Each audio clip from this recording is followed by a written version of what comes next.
Chapter 1. The Dream of a New Beginning. A Hopeful Heart. In the town of Fairwood, where the streets always seemed too wide and the neighbors' gossip traveled faster than the afternoon winds, Ellie Harper lived a life that felt smaller than her dreams. Fairwood wasn't the kind of place where dreams came true. It was the kind of place where they curled up and took long naps. Ellie had always been a quiet girl, the kind who found more magic in books than in people. By the time she was 30, the townsfolk had quietly labeled her the spinster who paints by the window. It wasn't meant cruelly. Fairwood was full of good-hearted folks who simply didn't know what to do with a woman who hadn't followed the unspoken script of marriage, kids, and casseroles. But inside Ellie, beyond the walls of her modest home, and behind the soft smile she offered the world, burned something fierce. A longing so deep it sometimes ached when the clock struck midnight and she realized another day had passed, and still no one had truly seen her. Not for who she could be, not for the wild, brave heart tucked inside her quiet frame. Every night, Ellie would stand on her small wooden porch, a cup of tea cradled in her hands, and look up at the stars that spangled the endless sky. She'd wonder if somewhere, out there, someone was looking up too, dreaming of a life bigger than the one they knew. Someone brave enough to love a woman like her, not despite her quietness, but because of it. The world beyond Fairwood called to her. She could almost hear it, the distant hum of a life less ordinary, a life filled with late-night conversations, laughter that echoed down city streets, long road trips that ended in places where no one knew her name, and love. Oh, how she dreamed of love, the kind that would see past her self-doubt and into the storm of color inside her. Sometimes, when no one was looking, Ellie would paint her dreams. Her small living room was cluttered with canvases bursting with imagined places, sunsets over oceans she'd never seen, lovers laughing on cobblestone streets, markets buzzing with languages she didn't understand but desperately wanted to.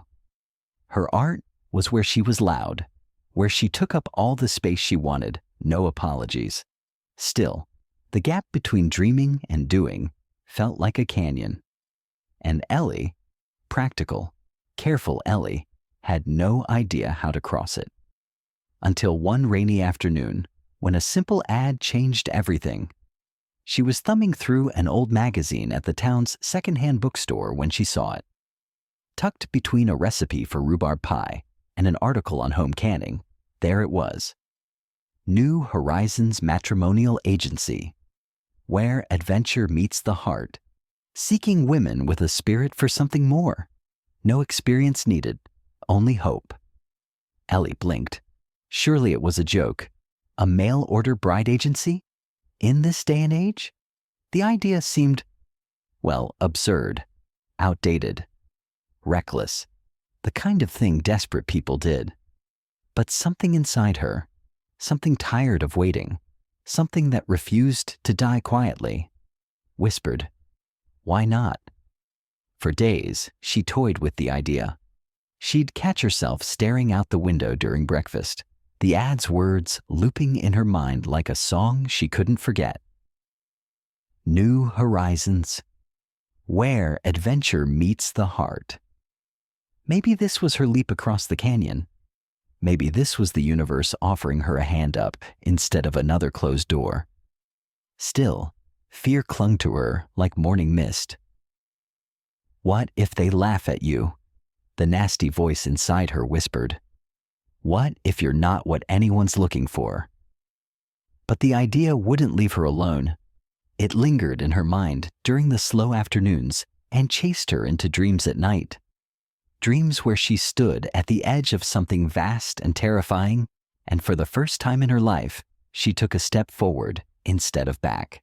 So one evening, heart-hammering, she opened her old laptop and typed in the agency's name. The website was simple, old-fashioned even, but the message was clear. They believed in second chances. They believed in new beginnings. They believed in hope. Ellie filled out the application with trembling fingers.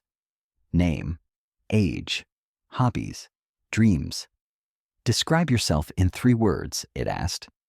She hesitated. 3 words? How could she distill everything she was, everything she wanted, into 3 little words? Finally, she wrote, hopeful, kind, brave. She hit send before she could talk herself out of it. Then came the waiting. Days stretched out like long shadows. Every time the mail came or her email pinged, her stomach flipped. Her imagination alternated between wild hope and cruel sabotage. She imagined a dashing man reading her profile and smiling, and she imagined him laughing and tossing it aside. She doubted herself at every turn. You're not young enough, not thin enough, not exciting enough. The old doubts, the old scars, whispering like a cruel wind against the fragile flame of her hope. And yet, despite it all, she waited, because something deep inside her, some stubborn ember, refused to believe that this was all life had to offer. One afternoon, as the sun slanted gold across the kitchen floor, Ellie sat painting a small canvas of a field she'd never seen, but could picture perfectly in her mind. Wildflowers swayed under a sky so blue it hurt the eyes. She lost herself in the strokes, in the colors, in the imagining. In that moment, she realized, maybe hope wasn't about knowing how things would turn out. Maybe hope was just daring to believe there could be something more, even when the world gave you every reason to stop believing. Fairwood hadn't changed. The gossip still buzzed. The streets were still too wide. The sky still stretched endlessly overhead. But Ellie had changed. For the first time in her life, she wasn't just dreaming of a new beginning. She was reaching for it. And somewhere, maybe across the ocean, maybe just across the next horizon, someone might just be reaching back. The rain drummed a lazy rhythm against the roof as Ellie sat by her kitchen window, a cup of lukewarm tea forgotten in her hands. Outside, Fairwood wore its usual gray, washed-out skies, wet sidewalks, and tired dreams sagging under the weight of too many years spent in the same place. She felt it in her bones. The quiet ache of being stuck. It wasn't that she hated Fairwood. It had raised her in its clumsy, well-meaning way. It had given her sleepy streets to ride her bike on as a child, and neighbors who always remembered her birthday, even if they never really knew her heart. But now, it felt like living in a house where the ceilings were too low, the doors too narrow. She needed more air, more sky. And so, when the letter arrived, crisp, official, a little surreal, Ellie knew she was standing at a fork in the road.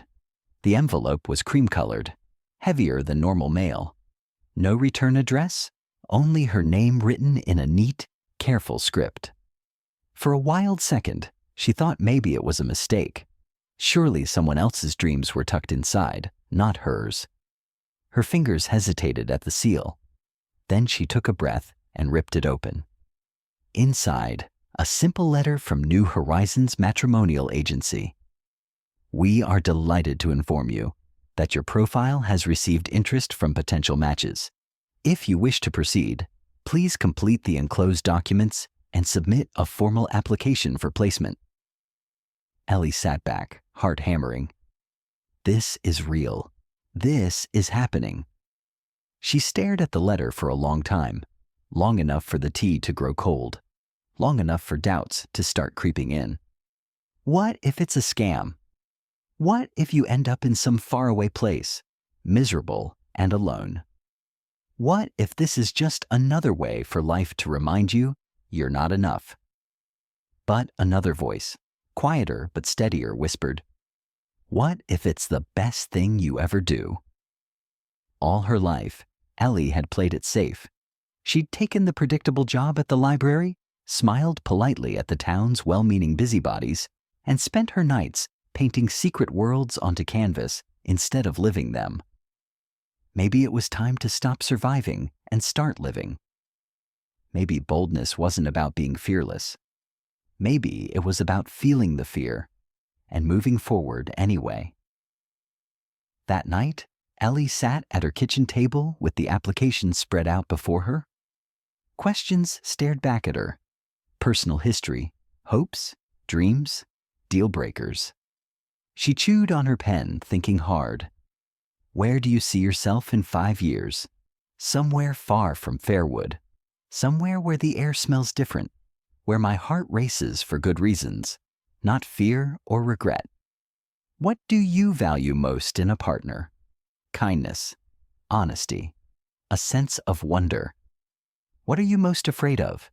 Waking up 20 years from now, wondering what could have been if I had just been brave. The words spilled out of her, surprising even herself. It was like tapping into a river that had been dammed up for years.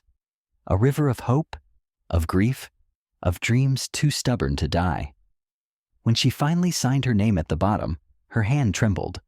Not from fear, but from the quiet thrill of doing something she couldn't undo. There was no going back. The next morning, she mailed the application at the dusty little post office downtown. Mrs. Kettle, the town's resident chatterbox, was behind the counter eyeing the envelope with thinly veiled curiosity. "Sending off something important, dear," she chirped. Ellie smiled, tucking the letter firmly into the outgoing bin.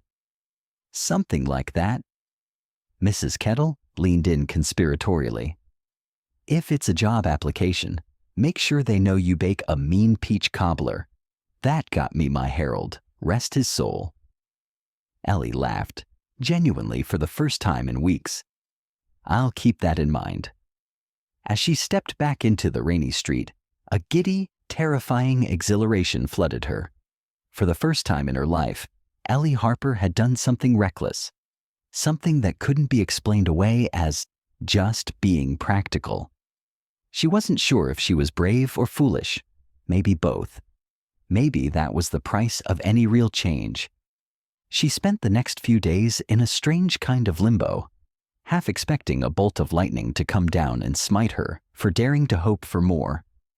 But the world spun on as usual. The library needed shelving. Groceries had to be bought. Bills had to be paid. Life, stubborn and relentless, marched on. And then, 5 days later, another letter arrived. It was even simpler than the first. "Dear Miss Harper, congratulations. Your placement has been approved. We have matched you with a candidate seeking a partner with your values and spirit. Further details to follow. Prepare for travel within the month." Prepare for travel. The words hung in the air like a spell. Ellie pressed the letter to her chest, heart pounding. This was it. The point of no return. Tears burned in her eyes, not from fear, not from regret, but from the sheer, breathtaking realization that she was finally stepping out of the life that had never quite fit her. Of course, there was still so much she didn't know. Where was she going exactly? Who was waiting for her on the other side? Would they be kind? Would they understand the small, fierce woman behind the quiet smile? The questions swirled around her like leaves in a storm. But underneath the fear, underneath the unknowns, something inside Ellie had clicked into place. She was choosing hope over habit. She was choosing movement over stagnation. She was choosing herself, the woman who had dared to dream of wildflowers and distant cities, and love that saw past the surface. And maybe, just maybe, on the other side of all this risk, waiting like a sunrise after a long night, there was a life big enough for the heart she had kept hidden for so long. Ellie wiped her eyes, smiled shakily, and looked out the window. The rain had stopped. A single stubborn beam of sunlight broke through the clouds, lighting up the world in soft gold. She took it as a sign. It was time. Time to pack her bags.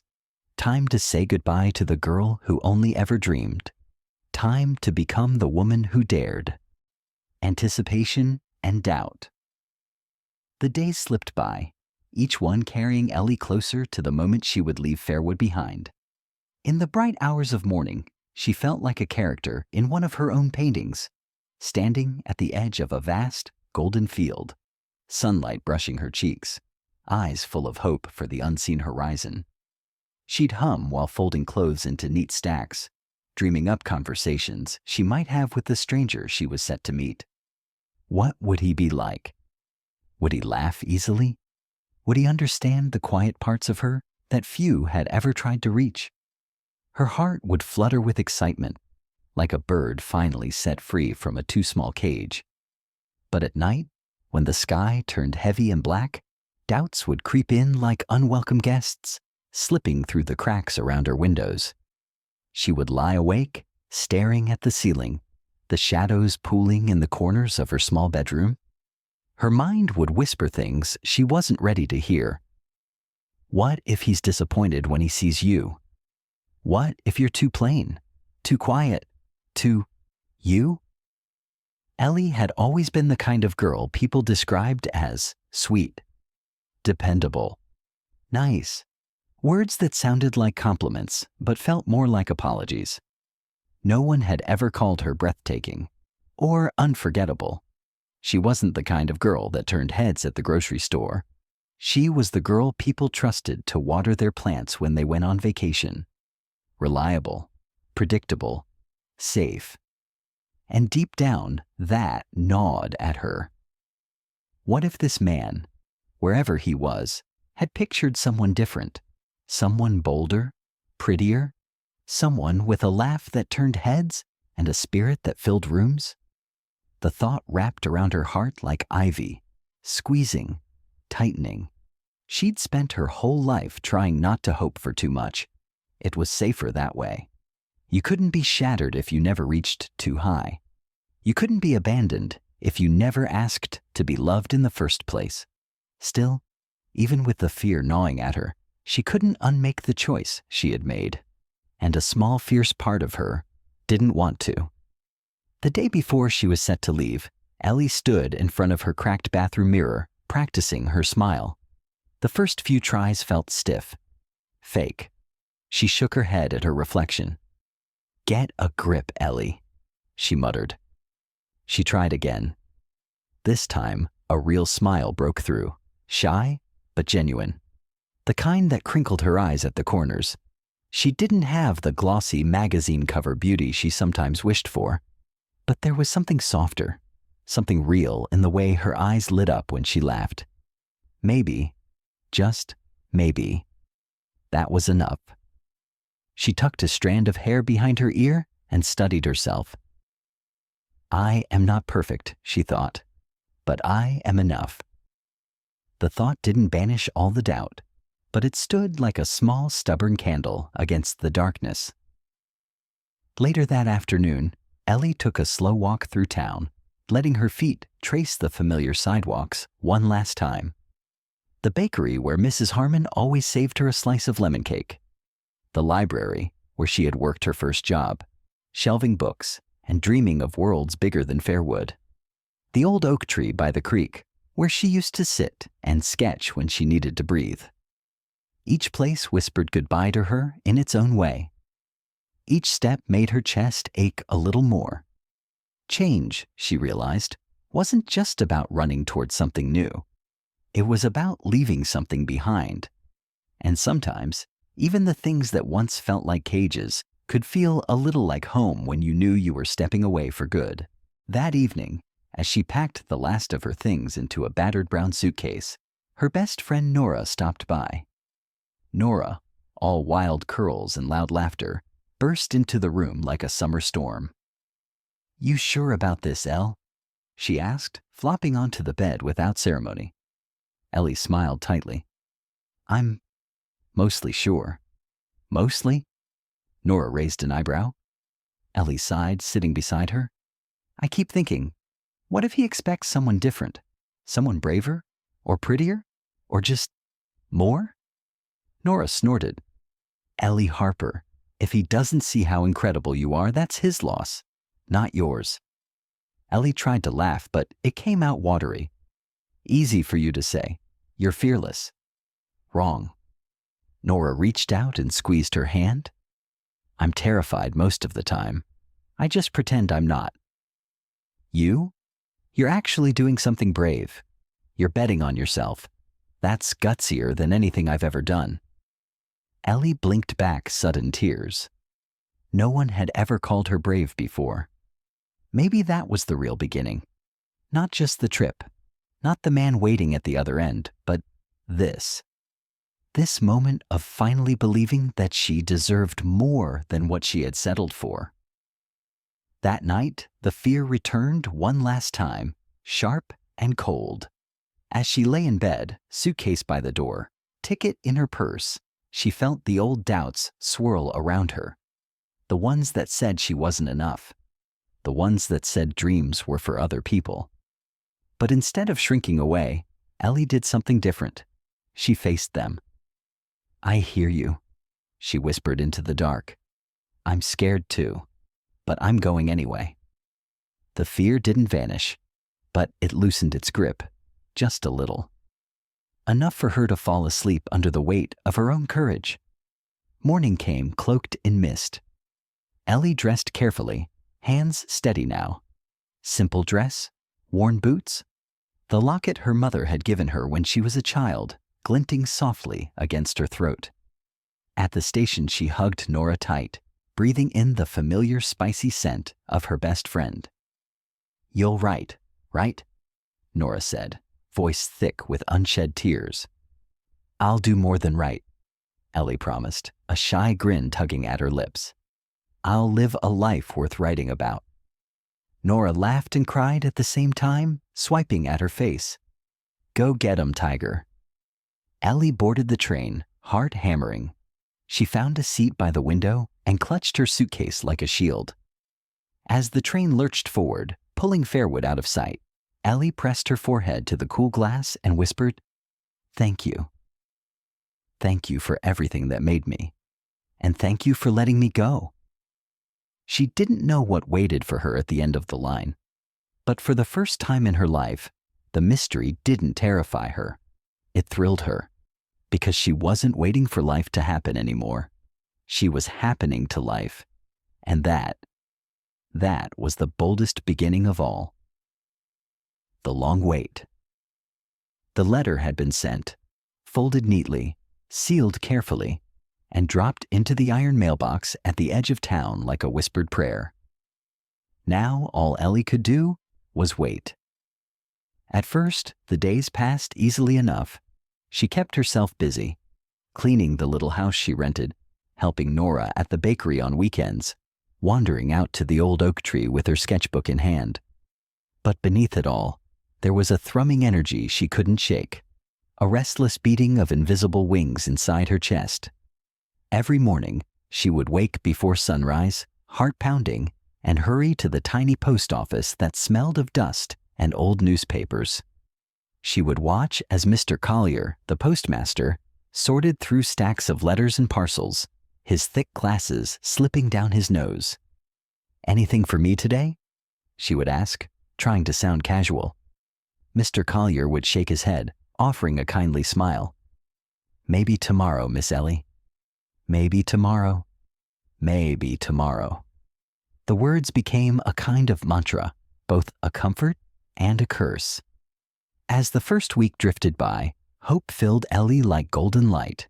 She imagined the stranger, her stranger, reading her letter for the first time. Maybe he would be sitting by a fire, the flames casting warm shadows across his face. Maybe he would smile when he saw her careful handwriting, the way she had signed her name with a small, hopeful flourish. Maybe he would feel a jolt of recognition, a sudden certainty that she was the one he had been waiting for too. She pictured him writing back immediately, heart racing, telling her how he couldn't wait to meet her, how he already felt connected to her across miles and miles of empty space. Ellie lived inside those dreams, wrapped up in them like a child clutching a beloved quilt. But as the second week trickled past, doubt began to seep in. Maybe her letter had gotten lost? Maybe he had read it and decided she sounded too plain, too ordinary. Maybe, worst of all, he had never existed in the first place. The mail-order bride agency had been clear. They made no guarantees. They simply matched willing hearts with worthy souls. It was up to fate to do the rest. And fate, Ellie knew, could be a fickle companion. Some nights she would sit by her window, knees tucked to her chest, staring out at the empty road that ran past her house. She would imagine a figure coming over the hill, a tall silhouette against the setting sun, a man with kind eyes and calloused hands, carrying a letter meant just for her. But the road remained empty, and the silence deepened. Her friends noticed the change. Nora, ever the practical one, tried to pull Ellie back to earth. "You can't just wait your life away, Elle," she said one afternoon, shoving a steaming mug of cocoa into Ellie's hands. "Go out. Live. Let the universe catch up to you." Ellie smiled, but it was the kind of smile that didn't quite reach her eyes. She tried. She really did. She went to the market on Saturdays, wandering through stalls of fresh peaches and homemade quilts. She volunteered at the library, reading picture books to wide-eyed children. She even attended a barn dance, letting Nora drag her into a clumsy, laughing reel around the floor. But always, always, a part of her was listening. Listening for footsteps, for a knock on the door, for a voice calling her name. By the end of the third week, the hope that had once burned so brightly had shrunk down to a fragile ember. She stopped rushing to the post office every morning. She stopped dreaming up faces for a man who might never come.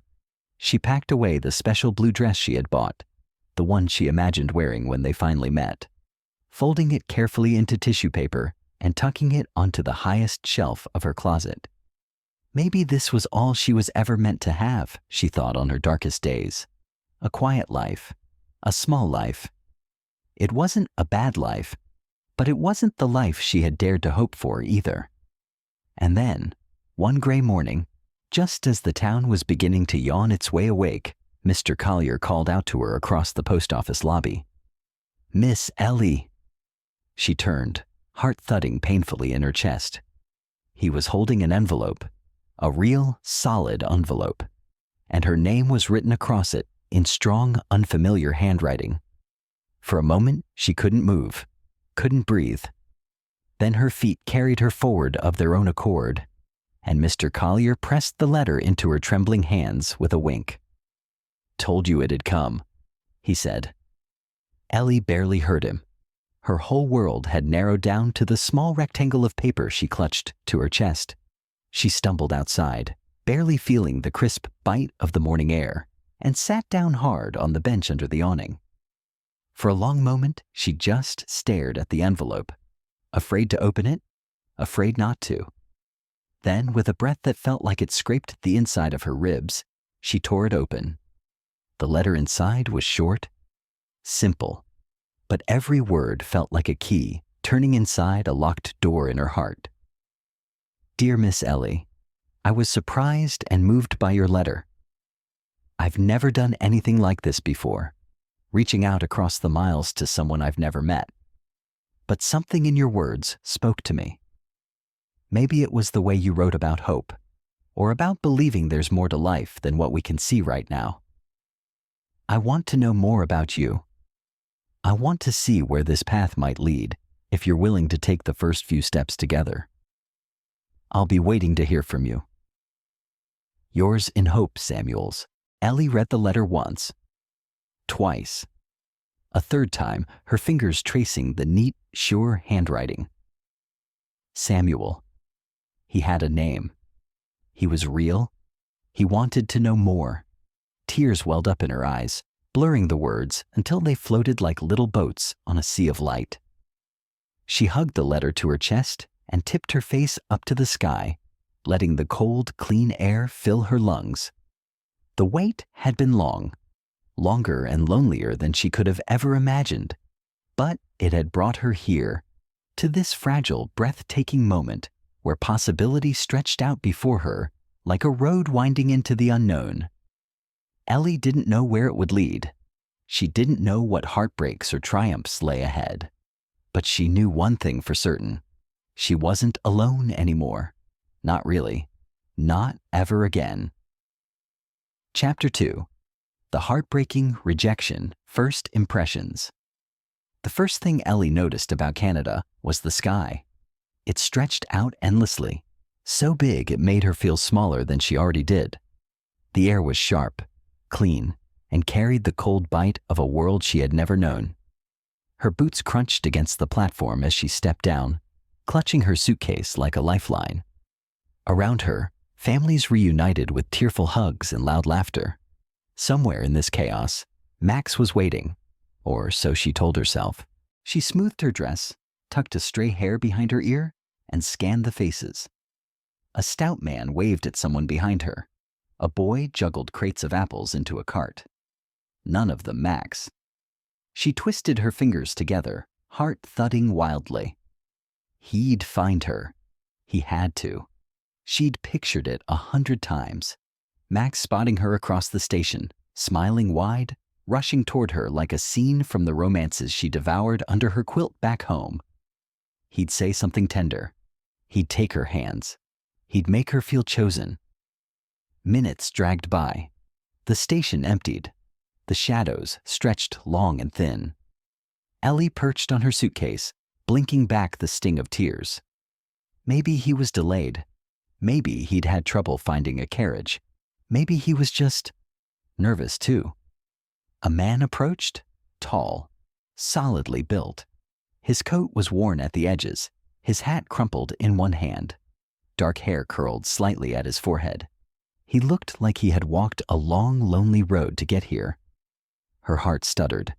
She rose, brushing dust from her skirt. "Max," she called softly.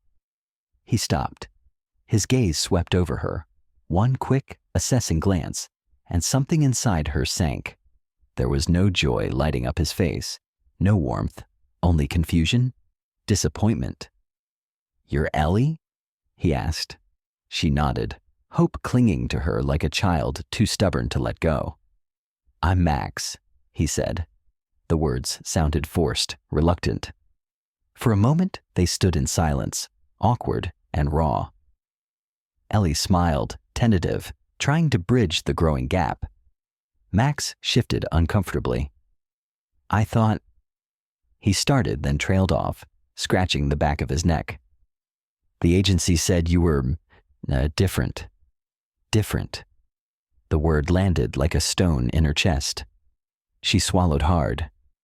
"I'm sorry if I'm not what you expected," she said, voice thin. Max's mouth twisted into something like a grimace. "I'm not trying to be cruel, but this isn't what I pictured. I can't marry someone I don't feel." Another shrug. A connection with... Connection. As if she were a puzzle piece that didn't quite fit. As if it were her fault the picture he'd built in his mind didn't match the reality standing in front of him. The world tilted under her feet. She held on to her suitcase, squeezing the handle until her knuckles ached. Max cleared his throat. "I can arrange for you to stay at the boarding house in town," he said, "until you figure out next steps." Next steps. As if she hadn't just crossed a continent for him. As if her heart hadn't been stitched to this dream for months. She nodded stiff. "Thank you," she whispered. He tipped his hat awkwardly and turned away, his boots crunching in the dirt. Ellie stood there, alone, blinking back the tears threatening to spill over. The driver he sent for her was a gruff man named Joe. He said little on the ride into town, but there was kindness in his silence. When they reached the boarding house, he helped her down and handed her the suitcase. "You're stronger than you think," he muttered, touching the brim of his hat. Ellie wanted to believe him. That night, sitting by the tiny window of her rented room, Ellie stared out at the unfamiliar town. The stars blinked coldly overhead. She wrapped her arms around herself, holding in the ache. Everything had gone wrong. The dreams she had spun so carefully were unraveling strand by painful strand. But even as she sat there, broken and humiliated, Something deep inside her refused to die. She wasn't finished yet. Max's rejection hurt. It tore at the soft places she had hidden from the world. But it wasn't the end of her story. Tomorrow she would find a way forward, not because anyone was waiting to save her, not because someone owed her a happy ending, but because she owed it to herself to keep hoping, to keep fighting, to keep dreaming, no matter how many times the world tried to break her heart. And somewhere, out there in the wild, wide stretch of Canada, Ellie would carve out a new life with her own two hands. Whatever came next, she was ready. The cold reception. The boarding house smelled faintly of pine and old sorrow. Ellie hadn't slept. She sat at the edge of the narrow bed, her hands curled in her lap, replaying every moment at the train station like a cruel theater she couldn't escape. Morning light seeped through the thin curtains. She brushed the wrinkles from her skirt, tied her hair back with shaking fingers, and forced herself upright. Max had agreed to meet her at the town square today. Maybe he just needed time. Maybe the strangeness of yesterday could still be smoothed over. She clung to that fragile hope like a raft in a raging river. The town square was small, ringed with a bakery, a general store, and a scattering of wagons. Ellie stood near the fountain, nerves pulling at her insides. Max arrived precisely on time, walking briskly, his boots raising little puffs of dust with each step. He stopped a few feet away from her, hands shoved into his coat pockets, expression unreadable. "Morning," Ellie ventured, offering a smile. Max didn't return it. His eyes swept over her cold and assessing. He took his time, head to toe and back again, as if weighing a sack of flour at the market. "You're smaller than I expected," he said finally, voice clipped. "And not as polished." The words sliced clean through her. Ellie flinched, though she tried to hide it. She smoothed her skirt again, a nervous reflex. I'm sorry if I'm not what you pictured," she said, throat dry. Max shrugged, as if her feelings were an afterthought. "The agency sent a flattering portrait. Must have been touched up." His tone carried no malice, just a plain, brutal honesty that somehow hurt worse than outright cruelty. "I needed a strong, capable woman, someone who could handle the winters here, the farm work, someone sturdy." Sturdy. Ellie swallowed the rising lump in her throat. She wasn't sturdy. She was all heart and hope, built on dreams and soft edges.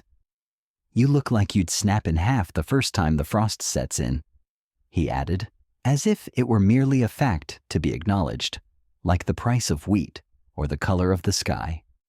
Silence stretched between them, heavy and suffocating. The people around the square moved obliviously, chatting, trading goods, living lives untouched by the quiet devastation unfolding at the fountain. Ellie straightened her spine, clinging to the last shreds of her dignity. "I can work hard," she said, voice steady despite the quake underneath. "I'm stronger than I look." Max shook his head, almost pitying. "It's not just that. There's no spark, no pull." He shrugged again. "I don't see a future here. I'm sorry. I thought this would work out, but I won't lie to you, or trap us both in a miserable life." Each word drove another nail into the coffin of her dream. She had left behind everything, her town, her friends, her fragile sense of belonging, for a man who couldn't even see her. "I understand," she said, though she barely recognized her own voice. "Thank you for being honest." Max nodded, relieved, as if he had feared a scene. He tipped his hat stiffly. "I'll arrange for you to stay a little longer at the boarding house. I'll cover the cost for the next 2 weeks. After that," he let the sentence hang unfinished. After that, she would be someone else's problem. He turned and walked away without another word. Ellie remained frozen by the fountain, the morning sun burning her cheeks. She watched his figure grow smaller until he disappeared entirely, swallowed by the busy town. The square blurred, She blinked rapidly, furious at herself for crying. She had promised she wouldn't. She had vowed not to give anyone the satisfaction of seeing her broken. Back at the boarding house, Ellie sat by the window, staring out at the endless foreign landscape. She let the grief come then. Silent, private, contained. No dramatic sobbing. No fists pounding against the wall. Just tears slipping down her face, hot and bitter. She had dreamed of love. Instead, she had been measured, found lacking, and discarded like spoiled goods. The rejection gnawed at her, whispering that maybe she wasn't enough. Maybe she was foolish to think she could be chosen, cherished. Maybe this was all she deserved. But beneath the pain, a small ember of anger began to glow. Not at Max. No, his cruelty had been almost clinical, almost detached. He hadn't meant to shatter her. He simply hadn't cared if he did. The anger was at herself, for believing so blindly, for pinning all her hopes on someone else's acceptance. She wiped her face and set her jaw. She would not be defined by one man's coldness. She would not let this place or this pain defeat her. She had crossed oceans of fear to get here. She would not be undone by a single wave. Outside, the town carried on. Children raced down the street, skirts and boots flashing. An old man smoked a pipe on the steps of the general store. Life didn't pause for broken hearts, and neither would she. Ellie rose from the window. She unpacked her suitcase methodically, folding her few dresses into the small dresser, lining her shoes neatly under the bed, setting her worn book of poems on the nightstand. She was here. She was alive. She still had her mind, her hands, her heart. Maybe Max hadn't seen her worth. Maybe no one in this town would. But that didn't mean she didn't have any. The future was unwritten. And perhaps it was better that way. She had come here looking for a savior. She would stay and become her own. As the day faded into twilight, Ellie lit the tiny oil lamp by her bed. The soft glow bathed the room in a gentle warmth. She sat at the desk and pulled out a piece of parchment. Her hand hovered over it for a moment before she began to write. Not to anyone else, not a plea, not another desperate hope tossed into the void, but a promise to herself. I will not break, she wrote. I will not run. I will build something here, even if I have to build it from nothing. She set the pen down and leaned back, exhausted, but fierce. Tomorrow she would begin again. Rejection and shame. The door to her small rented room clicked shut behind her, and Ellie leaned against it, letting the cool wood press into her spine. The walls were paper thin. The muted sounds of dinnerware clinking and hushed conversations from the boarding house kitchen barely registered in her mind. Her world had shrunk to the size of this room, to the tight knot twisting in her stomach, to the raw ache where her dreams had once lived. Max's words replayed over and over mercilessly. Not sturdy enough. Not what he expected. No spark. She had tried to prepare herself for the possibility of disappointment, but nothing could have steeled her heart against the brutal reality of it. He hadn't just declined her. He had measured her and found her wanting, right there in front of the whole town square, as if she were a calf at market, not a woman who had given up everything for a chance at love. Ellie sank onto the bed, the mattress creaking under her weight, and buried her face in her hands. The tears came fast this time, no matter how fiercely she tried to hold them back. Hot, humiliated sobs that rattled her chest and left her feeling hollowed out. What had she been thinking? That she, plain Ellie Harrow from nowhere Fairwood, could pack up her heart, ship it across the continent, and someone would simply catch it, love it, treasure it? The weight of her naivety crushed her. She had dared to believe in fairy tales. She had pinned her hopes on a man she had never met, armed only with a few polite letters and promises, spun thin as gossamer. And when reality had come crashing in, She hadn't even had the dignity of a private heartbreak. No, she had been dismissed under the open sky, like an inconvenience. The shame was worse than the sadness. It burned through her, searing away every shred of the girl who had dreamed by candlelight of a new beginning. She pictured how she must have looked standing there, too eager, too hopeful, too foolish. She could still feel the eyes of the townspeople who had witnessed it, polite enough to pretend they hadn't seen, cruel enough to whisper once her back was turned.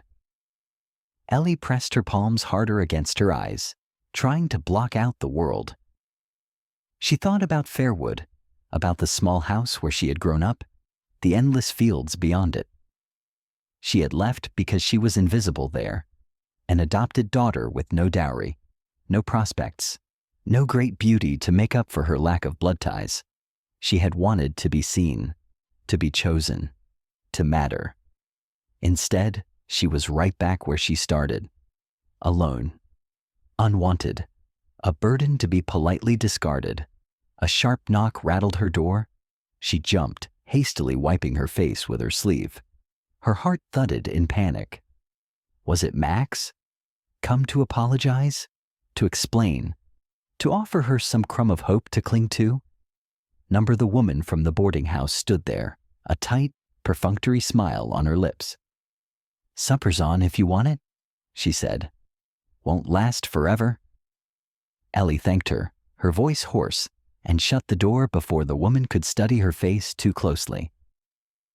Supper. The idea of sitting among strangers, pretending to have an appetite, was unbearable. She stayed in her room instead, watching the twilight bleed across the sky like a bruise. Her stomach twisted in hunger, but she ignored it.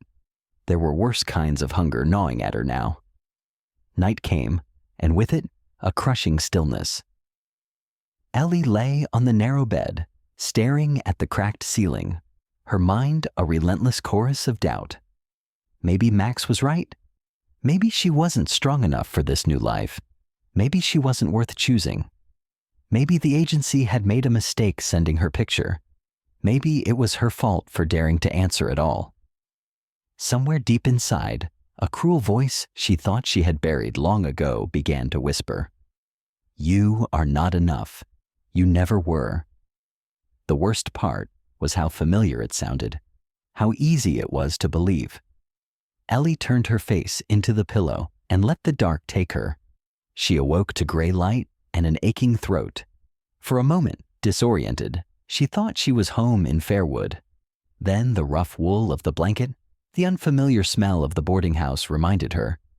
Canada. Rejected. Alone. She sat up slowly. Her body felt heavy, like she was moving through water. Her face was swollen from crying, her hair tangled and limp. She caught her reflection in the small mirror above the wash basin and winced. This wasn't how her story was supposed to go. A sharp, stubborn ember of defiance sparked in her chest. She might be broken-hearted, humiliated, discarded, but she was still breathing, still standing. She would not let one man's indifference define her worth. Ellie washed her face in the cold water, the shock of it helping to clear some of the fog from her mind. She combed out her hair, pulled it back neatly, straightened her dress. She pinned a faint smile onto her face. Fragile, but real. Today she would leave her room. She would walk into town, buy a roll of bread with the little money she had left, and figure out her next step. Because heartbreak was not fatal.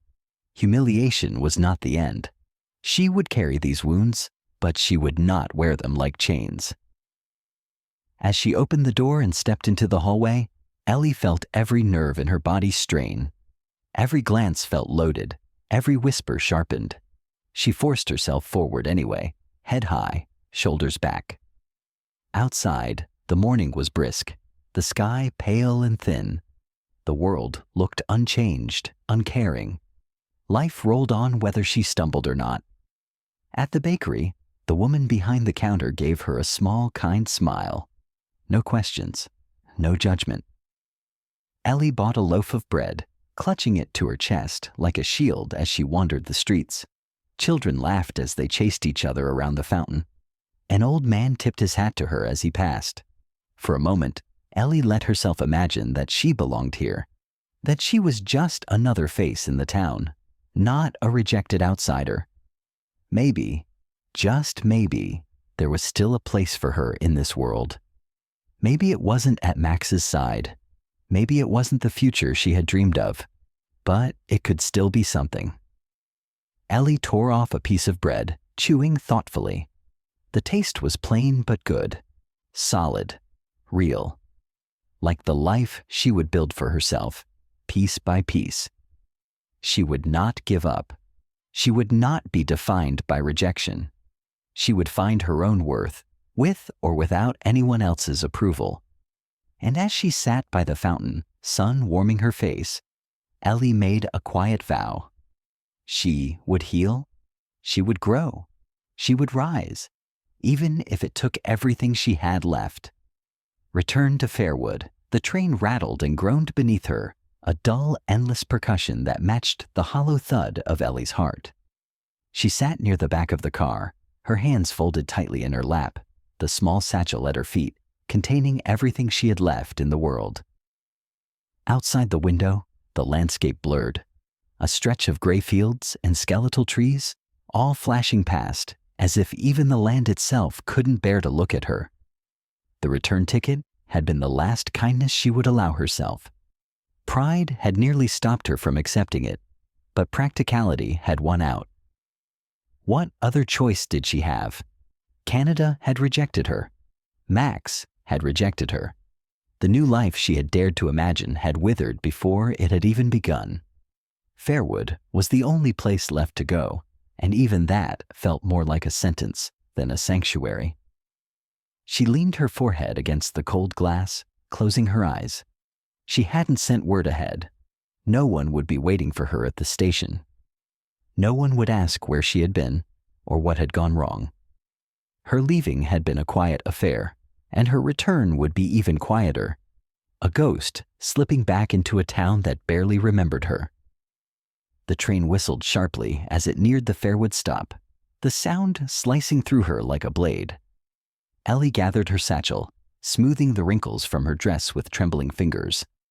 She willed herself to move, to rise, to step off the train with what little dignity she had left. The platform was nearly empty when she descended. A stray dog nosed around a stack of crates. A boy leaned against a post, tossing stones into the dirt. No one paid her any mind. She was invisible, just as she had been before. Ellie tightened her grip on her satchel and walked down the dusty road toward the edge of town. Every step felt heavier than the last.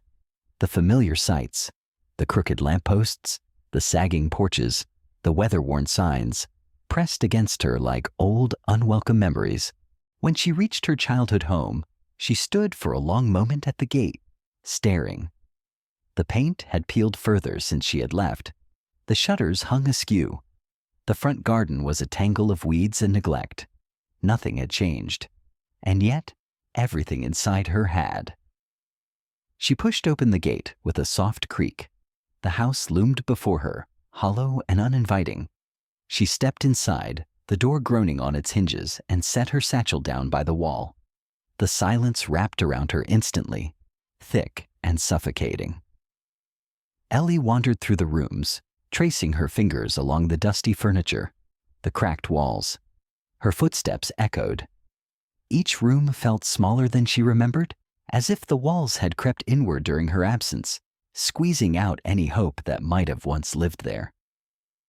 She ended up in the kitchen, sitting at the rickety table where she had eaten countless meals, dreamed countless dreams. She folded her arms on the scarred wood and laid her head down, too exhausted to cry, too numb to think. Days passed in a blur. She rose with the sun, moved through the house like a shadow, spoke to no one. She ate little, slept less. The weight of failure pinned her to the ground, a constant, merciless companion. Neighbors passed by sometimes, visible through the grimy windows. They rarely stopped. Those who did offered polite, pitying smiles. Ellie returned them with hollow ones of her own. The shame festered inside her. She had left Fairwood with her head high, full of hope, determined to carve a better life for herself. Now she was back, emptied out, a cautionary tale the town would tell in hushed tones for months to come. She avoided the market, the post office, the square. Anywhere she might encounter questions she couldn't bear to answer.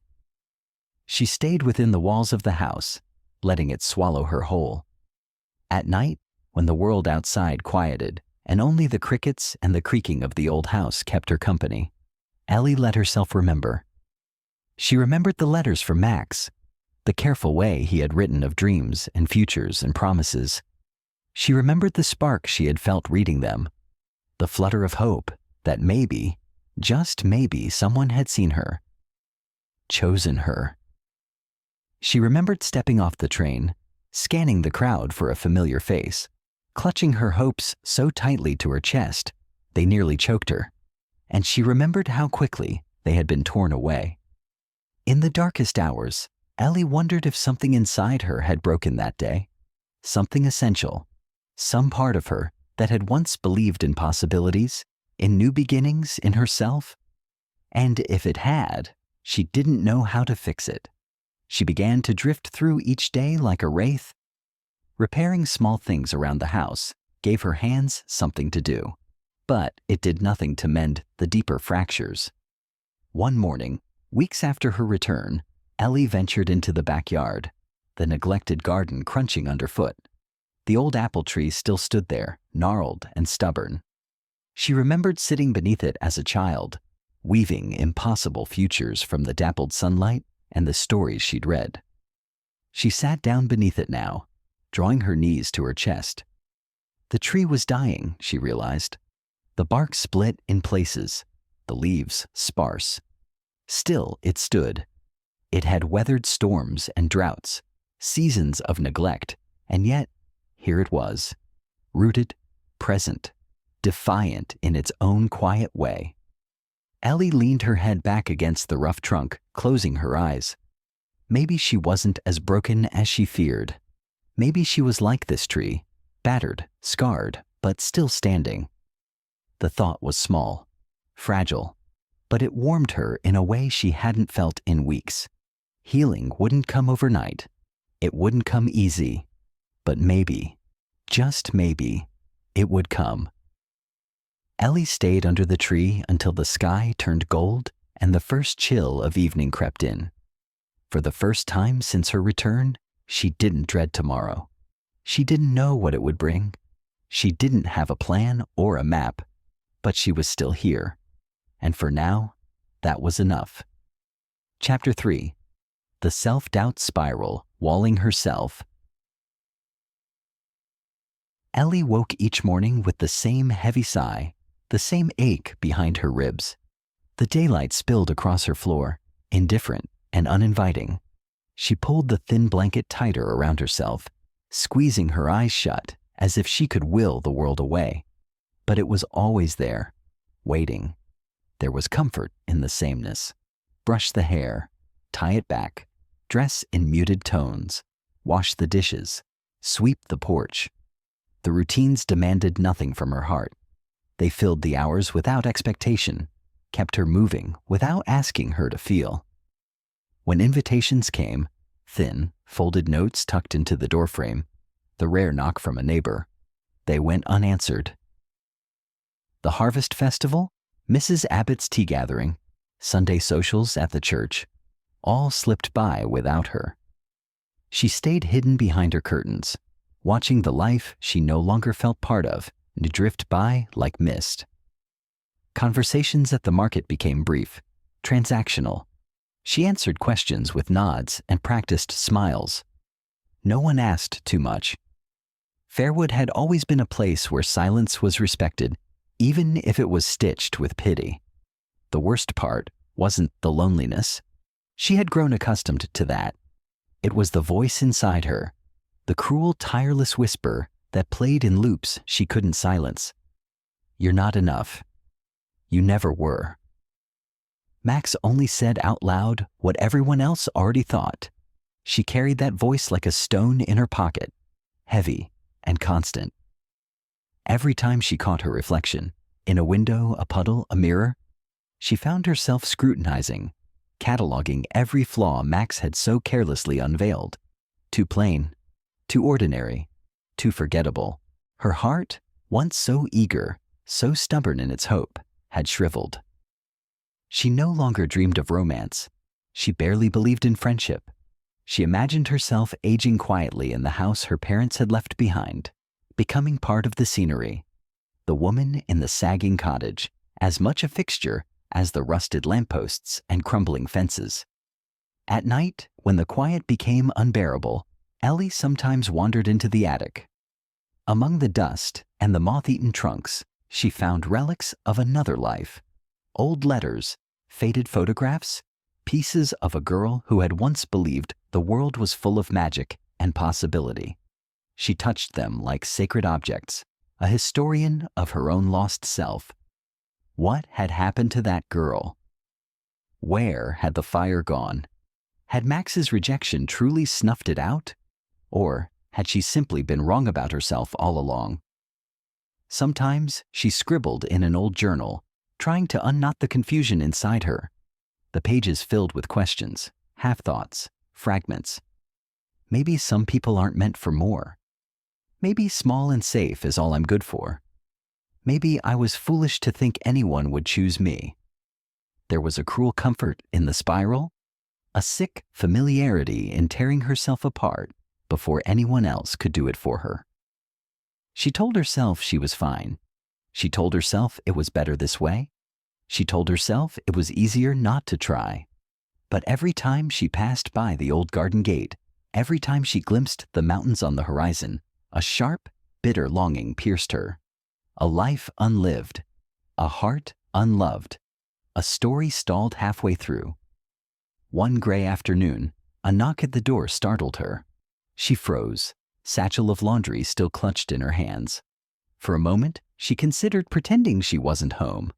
But the knock came again, more insistent this time. Ellie opened the door a crack. It was Mrs. Patterson, the elderly widow from 2 houses down, bundled in her worn shawl, balancing a tin of what smelled like apple crumble. "Thought you could use some company," she said briskly, pushing her way inside before Ellie could protest. Ellie blinked, helpless, as the old woman set the crumble down on the kitchen table and began bustling about, pulling down plates and fussing with tea leaves. Mrs. Patterson didn't ask questions. She didn't pry. She simply sat across from Ellie, chatting about the weather, the birds migrating early this year, the ridiculous antics of her tomcat.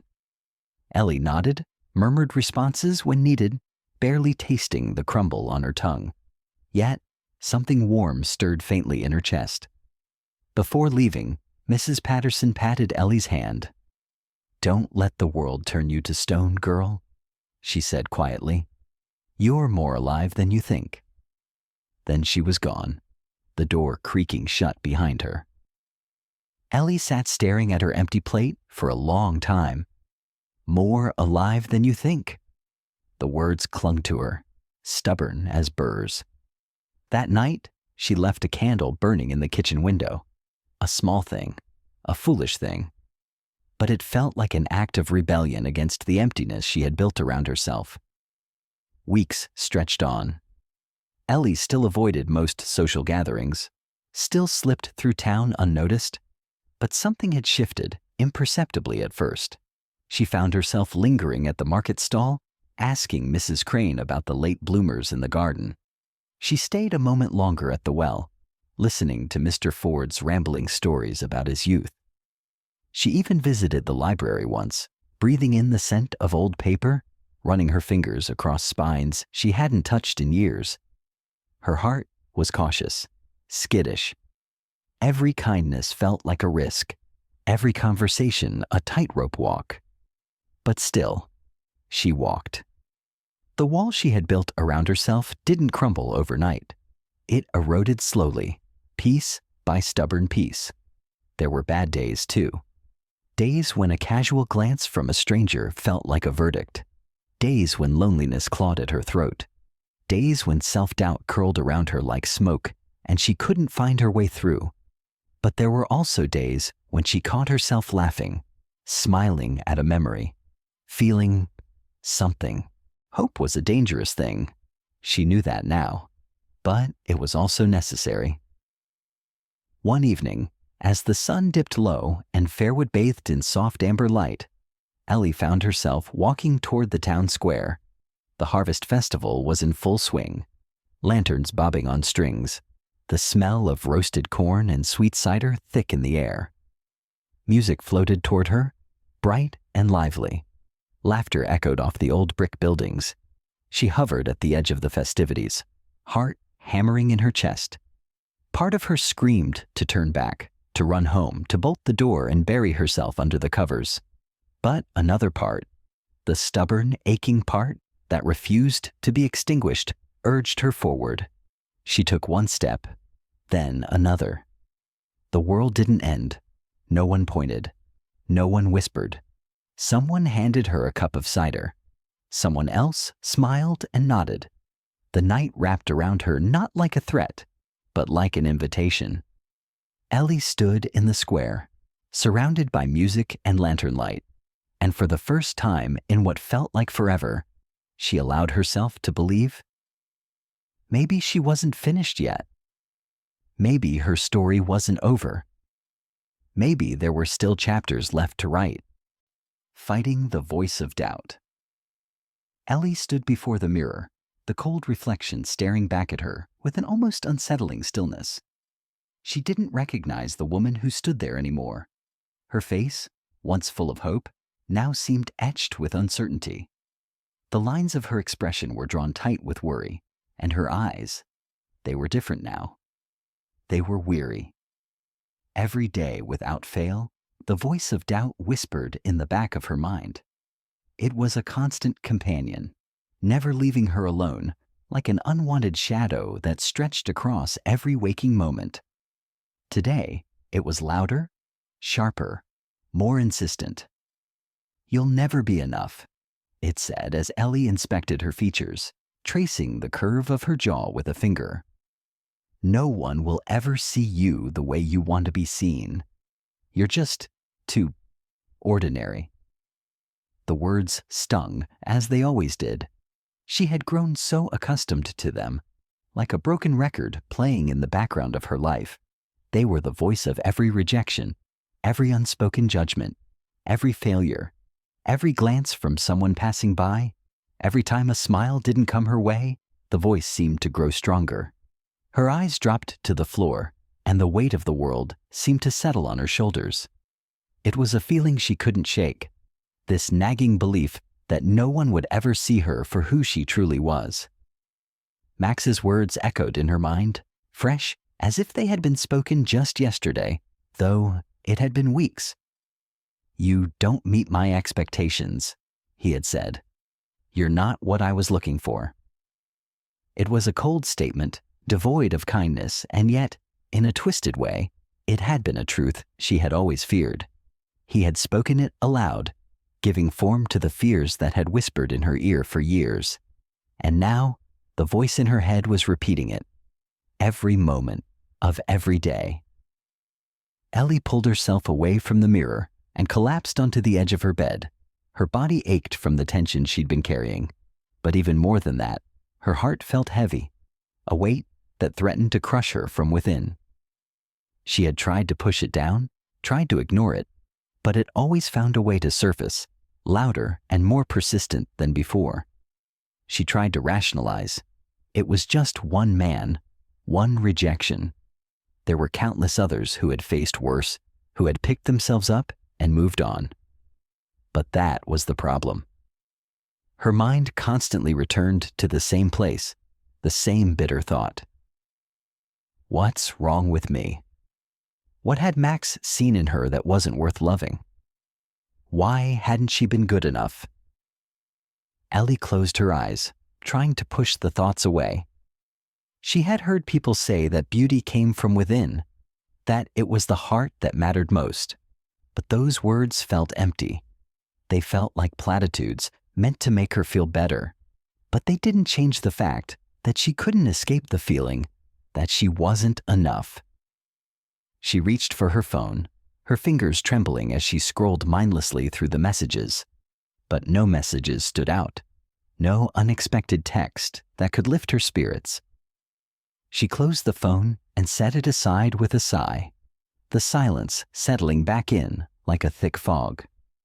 How long had it been since she'd really talked to anyone? She was slipping into the quiet, and she wasn't sure if she was even trying to stop it anymore. Ellie knew she needed help. She knew it wasn't healthy to stay this way, wallowing in her own self-pity. But how did you ask for help when you didn't even know what you needed? How could she even begin to explain the suffocating weight that was slowly but surely pulling her down into its depths? As she sat there, numb and defeated, the doorbell rang. A sharp sound, so unexpected that it made her flinch. It was late, and Ellie hadn't expected anyone. She stood up slowly, the heaviness of the moment not quite leaving her as she walked to the door. When she opened it, there stood Mrs. Patterson again. The elderly widow smiled warmly at her, holding a small potted plant in her hands.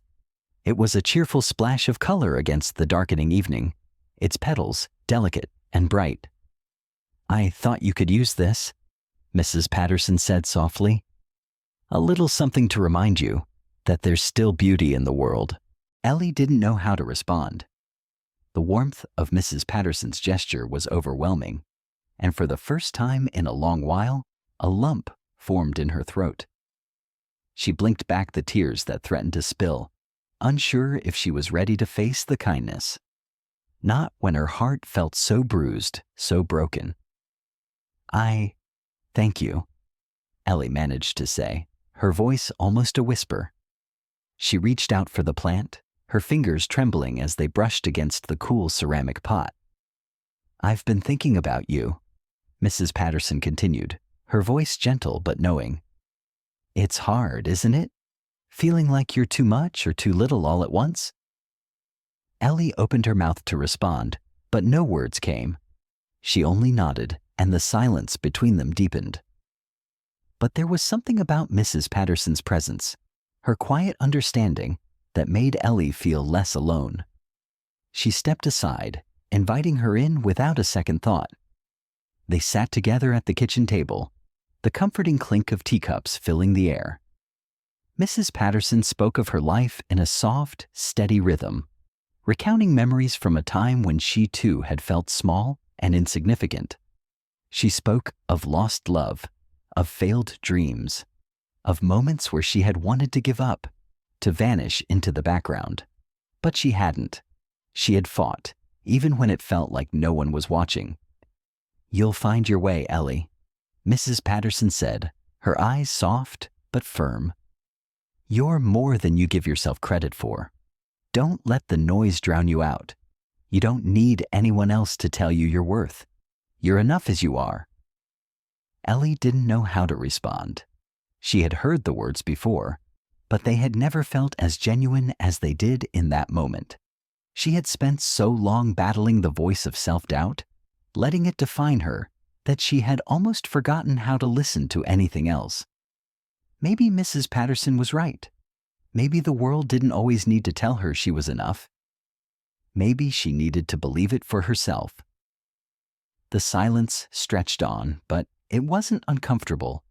It was a quiet, healing space, filled with something Ellie hadn't realized she needed: understanding. As Mrs. Patterson left that night, Ellie felt the tightness in her chest loosen just a little. She wasn't fixed, and she wasn't healed, but maybe, just maybe, there was room to grow again. Maybe there was space to silence the voice of doubt, to replace it with a softer, kinder voice, the one she had nearly forgotten. And that, for now, was enough. Support from friends. Ellie sat at the kitchen table, staring into her half-empty coffee cup, the steam rising in soft swirls. The familiar sound of birds outside the window filled the silence, but it did little to comfort her. She had hoped that a change of scenery, a different perspective, might help pull her from the downward spiral she'd been trapped in. But nothing seemed to help. Every day felt like an uphill battle, each step heavier than the last. Her phone buzzed on the table, breaking the stillness. It was a message from Sarah. "Hey, we're all going out tonight. Come with us. It'll be good for you." Ellie stared at the words, her thumb hovering over the screen. She had always enjoyed nights out with her friends, but lately, the thought of being around others made her anxious. The last thing she wanted was to face people when she felt so broken inside, when she couldn't even look at herself without hearing the voice of doubt mocking her. But Sarah's message had a kind of urgency to it, the kind of message only a close friend would send. Ellie could almost hear the smile in Sarah's words, the way she would have been bouncing around, trying to get Ellie to come out of her shell. Ellie didn't respond right away. She put the phone down and glanced around her small kitchen. The walls, once a soothing shade of light blue, now felt suffocating. The house was quiet, almost too quiet, as if it was holding its breath, waiting for her to make a decision. "Maybe I need to get out of here," she thought. "Maybe it'll help clear my head." She picked up the phone again and typed back a quick response. "Okay, I'll come." The evening was filled with the usual chatter and laughter, but for Ellie, it was all just noise. She smiled when necessary, nodded along, but her thoughts were miles away. Her friends could see it. They could always see it. "Ellie, what's going on?" Sarah asked, her tone more serious than usual. "You've been distant lately. We're worried about you." Ellie set her drink down, her fingers curling around the glass as if it might anchor her to the moment. "I'm fine," she lied, offering a small, tight-lipped smile. "No, you're not," Sarah pressed. "Look, we've known each other forever. You're not fooling anyone. I can tell something's wrong." Ellie shifted uncomfortably in her seat. The words stung, and she immediately felt the weight of their truth. Her friends had always known her better than anyone, and in this moment, they could see right through the facade she had put up. The layers of protection she had carefully built around herself were beginning to crumble, and she hated it. She wanted to scream at them to stop, to leave her alone with her thoughts, but she knew they were just trying to help. Ellie trailed off, unsure of what to say. "I don't know. It's hard to explain." Sarah leaned in, her eyes soft with understanding. "You don't have to explain. We're here for you, Ellie. Whatever's going on, you don't have to face it alone." Ellie looked down at her hands, twisting her fingers together nervously. She wanted to believe Sarah. She really did. But the voice in her head, the one that had been relentless for weeks, wouldn't let her. It was telling her that she wasn't worthy of the kind of love and support her friends were offering. It was telling her that she didn't deserve to be helped. "Everyone else seems to have it together," Ellie muttered, her voice barely audible over the noise of the bar. "But I don't. I can't. I don't think I'll ever be enough." It was the first time she had said the words aloud, and they felt like a weight lifted from her chest, but also like a burden she could no longer carry. She looked up at Sarah, searching her face for any sign of judgment, any sign that her friend might be thinking what Ellie herself had been thinking for so long, that she was too much, too broken, too flawed. But Sarah didn't look at her with judgment. She just looked at her with kindness. "Ellie, don't be so hard on yourself. It's okay to feel like this. It's okay to have moments when you don't feel strong. We all go through that." Ellie shook her head, the overwhelming wave of emotion threatening to drown her. "It's not just that. It's the way I feel about myself.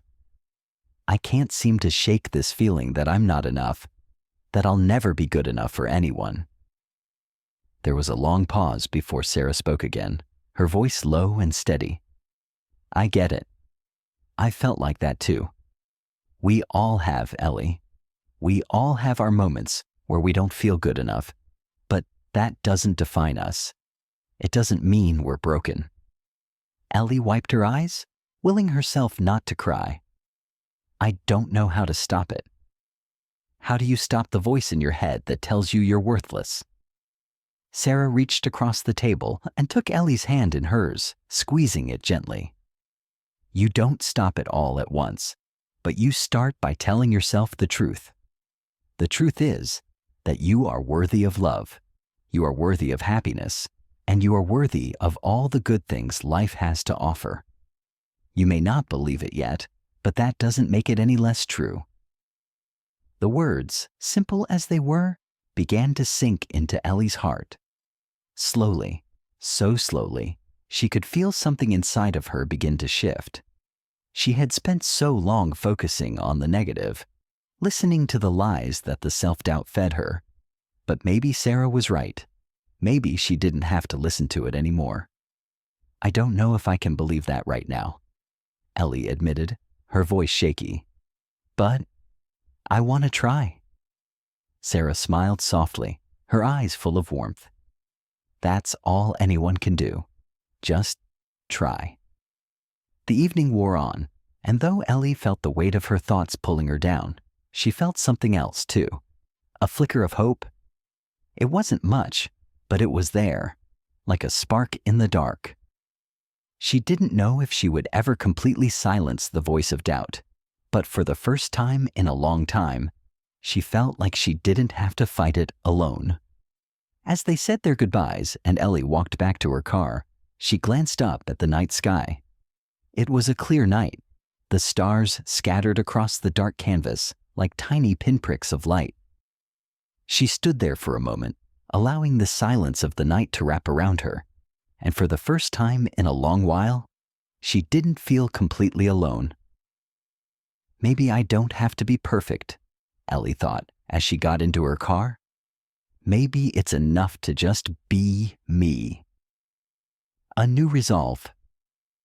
The morning sunlight filtered through the curtains, casting soft, golden hues across the room. Ellie sat at the edge of her bed, the covers tangled around her feet.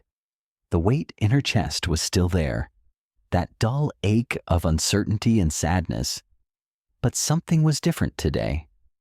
The past few weeks had been a blur of self-doubt, frustration, and deep isolation. But for some reason, today, Ellie felt a small flicker of something she hadn't felt in a long time. It was a feeling that wasn't quite hope, but it was close. It was the beginnings of resolve. She wasn't sure where the strength had come from, or how it had found its way into her weary heart, but it was there. It felt fragile, like a thread barely holding on, but it was enough to get her moving. She reached for her phone and tapped out a quick message to Sarah. Hey, I'm going to start painting again. I think I need it. Sarah replied almost instantly. That's awesome, Ellie. I'm proud of you. You're going to feel so much better once you get back into it. Ellie smiled at the message, her fingers tracing the edges of the screen, as if Sarah's words held the power to heal something deep within her. The truth was, she hadn't picked up a paintbrush in months. It had always been her escape, her way of expressing herself when words failed her. But somewhere along the way, she had lost her connection to it. She had abandoned it in favor of wallowing in the comfort of her own self-pity. But now, she was ready to make a change. Ellie pushed herself up from the bed and walked to the small corner of her room where her easel stood, forgotten and gathering dust. She ran her fingers along the canvas, remembering the feeling of the brush in her hand, the way colors would blend and take shape. She hadn't painted a thing since her rejection by Max, and in a way it felt like part of her had been frozen in that moment, locked in a state of pain and disbelief. But as she looked at the blank canvas before her, she knew it was time to thaw out, to begin again. With a deep breath, Ellie grabbed her brushes and squeezed out the first bit of paint, a rich blue. She hesitated for a moment, her mind swirling with doubts. Was she good enough to create something beautiful again? Would anyone care? But the questions slowly faded as she dipped the brush into the paint and made the first stroke. The motion was simple, but there was something about it that felt freeing. For the next hour, Ellie lost herself in the rhythm of painting. Each stroke, each blend of color brought her closer to herself. The self-doubt that had plagued her for so long started to fade, replaced by a quiet peace she hadn't realized she'd been missing. She wasn't trying to create a masterpiece. She was simply reconnecting with a part of herself she had forgotten. When she finally stepped back and took a look at the canvas, she saw the beginnings of something beautiful. A swirl of colors, bold and vibrant. It wasn't perfect, and it didn't need to be. What mattered was that she had taken the first step toward healing, toward reclaiming something that was hers. The next few days passed in a blur of quiet reflection and small, deliberate actions. Ellie took a walk in the woods behind her house, something she hadn't done in a long time. The air was crisp, the ground soft beneath her shoes. It felt good to be outside, to be present in her surroundings instead of wrapped in her own thoughts. She breathed in deeply, letting the natural world around her soothe the turmoil in her mind. As she walked, Ellie realized something that hadn't occurred to her before. She had been so focused on the rejection she had faced, so consumed by the idea that she wasn't good enough, that she had forgotten all the things that had once brought her joy. Painting, cooking, walking, reading. These were the things that had once filled her soul. These were the things that made her feel alive. But somewhere along the way, she had put them aside, convinced that they didn't matter anymore. Ellie stopped at the edge of the woods, staring out at the clearing where the sun hit the trees just right, casting long shadows across the ground. She let the silence fill her, feeling the weight of her own thoughts slowly shifting. For the first time in weeks, she felt something she hadn't felt in a long time. Freedom. She didn't need to be perfect. She didn't need to have everything figured out. She just needed to keep moving forward, step by step, finding the pieces of herself that had been lost. The next day, Ellie decided to get back into the kitchen, another place she used to find comfort. Cooking had always been a way for her to express love, whether for others or for herself. But again, she had let that slip away too. Her meals had become bland, mundane, nothing more than something to fill the emptiness in her stomach. But today, she would change that. She opened the cupboard and pulled out the ingredients for one of her favorite dishes, her grandmother's chicken pot pie. The recipe was simple, but filled with memories of family dinners and laughter. As she chopped the vegetables, she remembered the way her grandmother used to hum while she worked in the kitchen, the warmth that filled the room as the smell of fresh baking filled the air. Ellie's hands moved almost automatically, the rhythm of cooking grounding her, calming her. She took her time, savoring each step. The smell of the onions and carrots sautéing in butter filled the air, and for the first time in a long time, Ellie felt a genuine sense of contentment. As the pot pie baked in the oven, Ellie sat down at the kitchen table, her hands wrapped around a warm mug of tea. She didn't feel perfect. She didn't feel completely healed. But for the first time in weeks, she felt a sense of peace, a quiet, steady resolve that things could get better. She could get better. Slowly, but surely. Later that evening, as Ellie sat down to enjoy her meal, she thought about all the steps she had taken so far. She wasn't where she wanted to be, but she was closer than she had been yesterday. And that, she realized, was enough. She wasn't defined by the rejection or the doubts that had once controlled her. She was defined by her ability to rise, to move forward, even when the road seemed unclear. Ellie had always been her own worst critic, but now, for the first time in a long while, she was starting to believe that maybe she deserved something better. Maybe I'm not as broken as I thought, she thought as she took a bite of her meal. Maybe I'm just starting to rebuild. The next morning, Ellie woke up with a new sense of determination. She had a long way to go, but She was no longer running from herself. She was taking the steps, however small, to reconnect with the parts of her that had been lost. And for the first time in a long time, she felt like she was on the path to healing, to something better. It wasn't a big leap, but it was a start. A new resolve had taken root, and Ellie was ready to see where it would take her. Chapter 4. A New Beginning in an Unexpected Place. The Unexpected Message. Ellie sat at her kitchen table, staring at the screen of her laptop. The soft hum of the morning breeze filtered through the open window, but it did little to calm the whirlwind inside her mind. She had spent weeks since returning from Canada in a constant state of hesitation, unsure of what direction her life should take. The rejection from Max had been a wound that had yet to fully heal, but Ellie was beginning to understand that her self-worth wasn't tethered to the opinions of others. But today was different.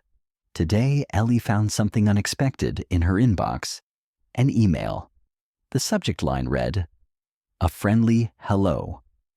At first, she hesitated. Emails from strangers were nothing new, but she had long ago abandoned the idea of connecting with anyone online. Still, something about the simplicity of the subject piqued her curiosity. She clicked it open. "Hi, Ellie. I hope this message finds you well. My name is Theo, and I'm not here to make any grand gestures or say anything that might feel too forward. I came across your profile and just wanted to reach out. You seem like someone who has a lot to offer, and I'd love to get to know you better." No pressure, just a friendly hello from one person to another. "Take care, Theo." Ellie blinked, rereading the email several times, trying to make sense of it. There was no mention of her looks or her past, no attempt at flattery or anything that felt rehearsed. It was a simple message, kind and direct, with no agenda other than a genuine interest in her as a person. Her fingers hovered over the keyboard as her mind spun in 1,000 different directions. The past few months had been a mix of disappointment, self-doubt, and loneliness. But this email was different. It didn't feel like anything she'd experienced before. There was no pressure, no immediate expectation, just a quiet invitation to connect. Ellie leaned back in her chair, staring out the window for a long moment. Her heart was still raw from her past experiences, but there was something in Theo's words that made her feel safe. She had grown so used to people either avoiding her or focusing on what they could take from her, but this felt like the opposite. This felt like someone who wanted to offer her a chance at something real, even if it was just a conversation. She clicked on the reply button before she could second-guess herself. Her fingers moved quickly, typing out the words with an unfamiliar sense of ease. "Hi, Theo. Thank you for your message. I appreciate your kindness. I won't lie, I wasn't expecting to hear from anyone, but I'm glad you reached out. I'd like to get to know you too. Hope to hear from you soon, Ellie." She hit send, a mix of excitement and uncertainty bubbling up inside her. What would come next? Would this lead to something meaningful, or would it be just another disappointment? The waiting was always the hardest part. The days that followed were a blend of anticipation and self-reflection. Theo's response came the very next day, and the conversation quickly grew from a simple exchange of pleasantries to something more comfortable, more familiar. There was an ease in their exchanges that Ellie hadn't expected. Theo was thoughtful, patient, and above all, respectful.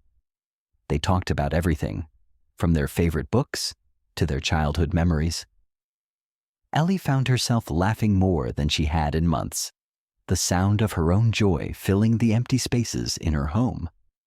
For the first time in a long time, she felt seen, not for her past mistakes, not for her insecurities, but for the person she truly was. There was no agenda behind Theo's words. He wasn't trying to impress her. He wasn't looking for something from her. He was simply there, offering his time and attention in a way that felt both genuine and unhurried. As the weeks went on, their messages grew longer, their conversations deeper. It felt surreal, like something she had only ever read about in novels or seen in movies. Ellie began to look forward to their exchanges, her heart slowly thawing from the ice it had been trapped under for so long. But despite the growing connection, Ellie found herself hesitant. What if this was all just a fantasy? What if Theo wasn't who he said he was? What if he had his own set of flaws and issues that would only complicate her already messy life? It was all too easy for Ellie to spiral into doubt, to convince herself that it was all too good to be true. But every time she tried to pull back, Theo's kindness, his understanding, drew her back in. He never pushed her, never rushed her. There was no pressure to move faster than she was ready to go. In a way, he was offering her a chance to breathe, something Ellie hadn't realized she needed until that moment. One evening, after a particularly long day, Ellie sat down at her desk to check her email before bed. As usual, Theo's name was there, waiting in her inbox. His message was simple. "Hey, Ellie, I've been thinking. Would you like to talk on the phone sometime soon? I think it could be nice to hear each other's voices." Ellie hesitated for a moment, her thumb hovering over the reply button. A phone call was different. It was real, tangible. There was no hiding behind text, no safety in taking things one message at a time. But something in her gut told her that it was time. She had spent enough time hiding behind the walls of her self-doubt. If she wanted to experience something real, something that had the potential to change her life, she had to take that leap. With a deep breath, Ellie responded, "I'd like that, Theo. I think it's time." The butterflies that fluttered in her stomach were immediate, but so was the sense of relief. It was time to take the next step. This wasn't just a random exchange of words anymore. It was a chance for something real, a possibility of a future she had long given up on. As the phone rang that evening, Ellie sat nervously, her hand gripping the phone. She could feel the weight of the moment, the change in the air. And then, the voice on the other end. "Hey, Ellie, it's Theo." And just like that, everything felt different. In the span of a few moments, Ellie felt a spark of something she hadn't felt in a long time. Hope. She was ready to take this new beginning one step at a time. The conversation flowed easily, the sound of Theo's voice warm and calming. They talked about their day, about their pasts, about everything and nothing all at once. Ellie had always been afraid of being vulnerable, but with Theo, it felt easy. There was no judgment, no rush, just a slow, steady connection forming with every word exchanged. As they talked, Ellie realized that this wasn't just a random message. It was a chance, a real opportunity for a new beginning. She hadn't been looking for love, but love had found her in the most unexpected of places, from someone who had no agenda other than to offer her friendship and kindness. It was a reminder that sometimes the most beautiful things in life come when we least expect them. The days stretched into weeks, and Ellie found herself falling into a rhythm she hadn't expected. What had started as an unexpected email had slowly transformed into something she had not dared to hope for. A genuine connection. There was no rushing, no pressure, no expectation. Just two people getting to know each other, one message at a time. Every day, Ellie eagerly opened her inbox, her fingers trembling slightly as she clicked on Theo's emails. There was something comforting about their exchanges, a sense of calm that she hadn't felt in a long time. The content of their conversations was varied, always interesting, and never once did Theo mention her appearance or anything superficial. They talked about everything, from the mundane to the profound, and Ellie found herself growing more intrigued by him with every message. Their chats often began with simple pleasantries. "How was your day? What did you do?" But quickly veered into deeper territory. It didn't take long for Ellie to realize that Theo was an open book, but he wasn't pushing her to do the same. He was patient, kind, and seemed genuinely interested in what made her tick. His questions were always thoughtful, asking her about her favorite books, the kind of music she liked, the paintings she admired. Ellie, who had always felt isolated in Fairwood, felt an excitement she hadn't known in years. Here was someone who was curious about her, not for what she could offer him, but simply because he was interested in her thoughts, her passions, her views on the world. They would talk about art. Ellie had always loved painting, though she hadn't picked up a brush in years. And literature, another passion that had been buried under years of self-doubt. Theo seemed to have a keen interest in both, often recommending books or asking about her favorite artists. Ellie had forgotten how good it felt to talk about things that mattered, to share opinions and insights with someone who was truly listening. With Theo, she didn't have to hide parts of herself, didn't have to pretend to be someone she wasn't. There was no judgment, no reason to feel inadequate. She didn't have to be perfect. She simply had to be herself. And that, more than anything, made her feel at ease.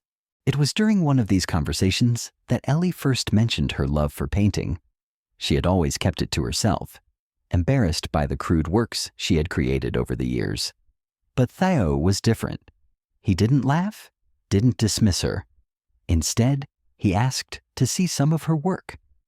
Ellie hesitated at first, but then, slowly, she began to send him pictures of her old paintings.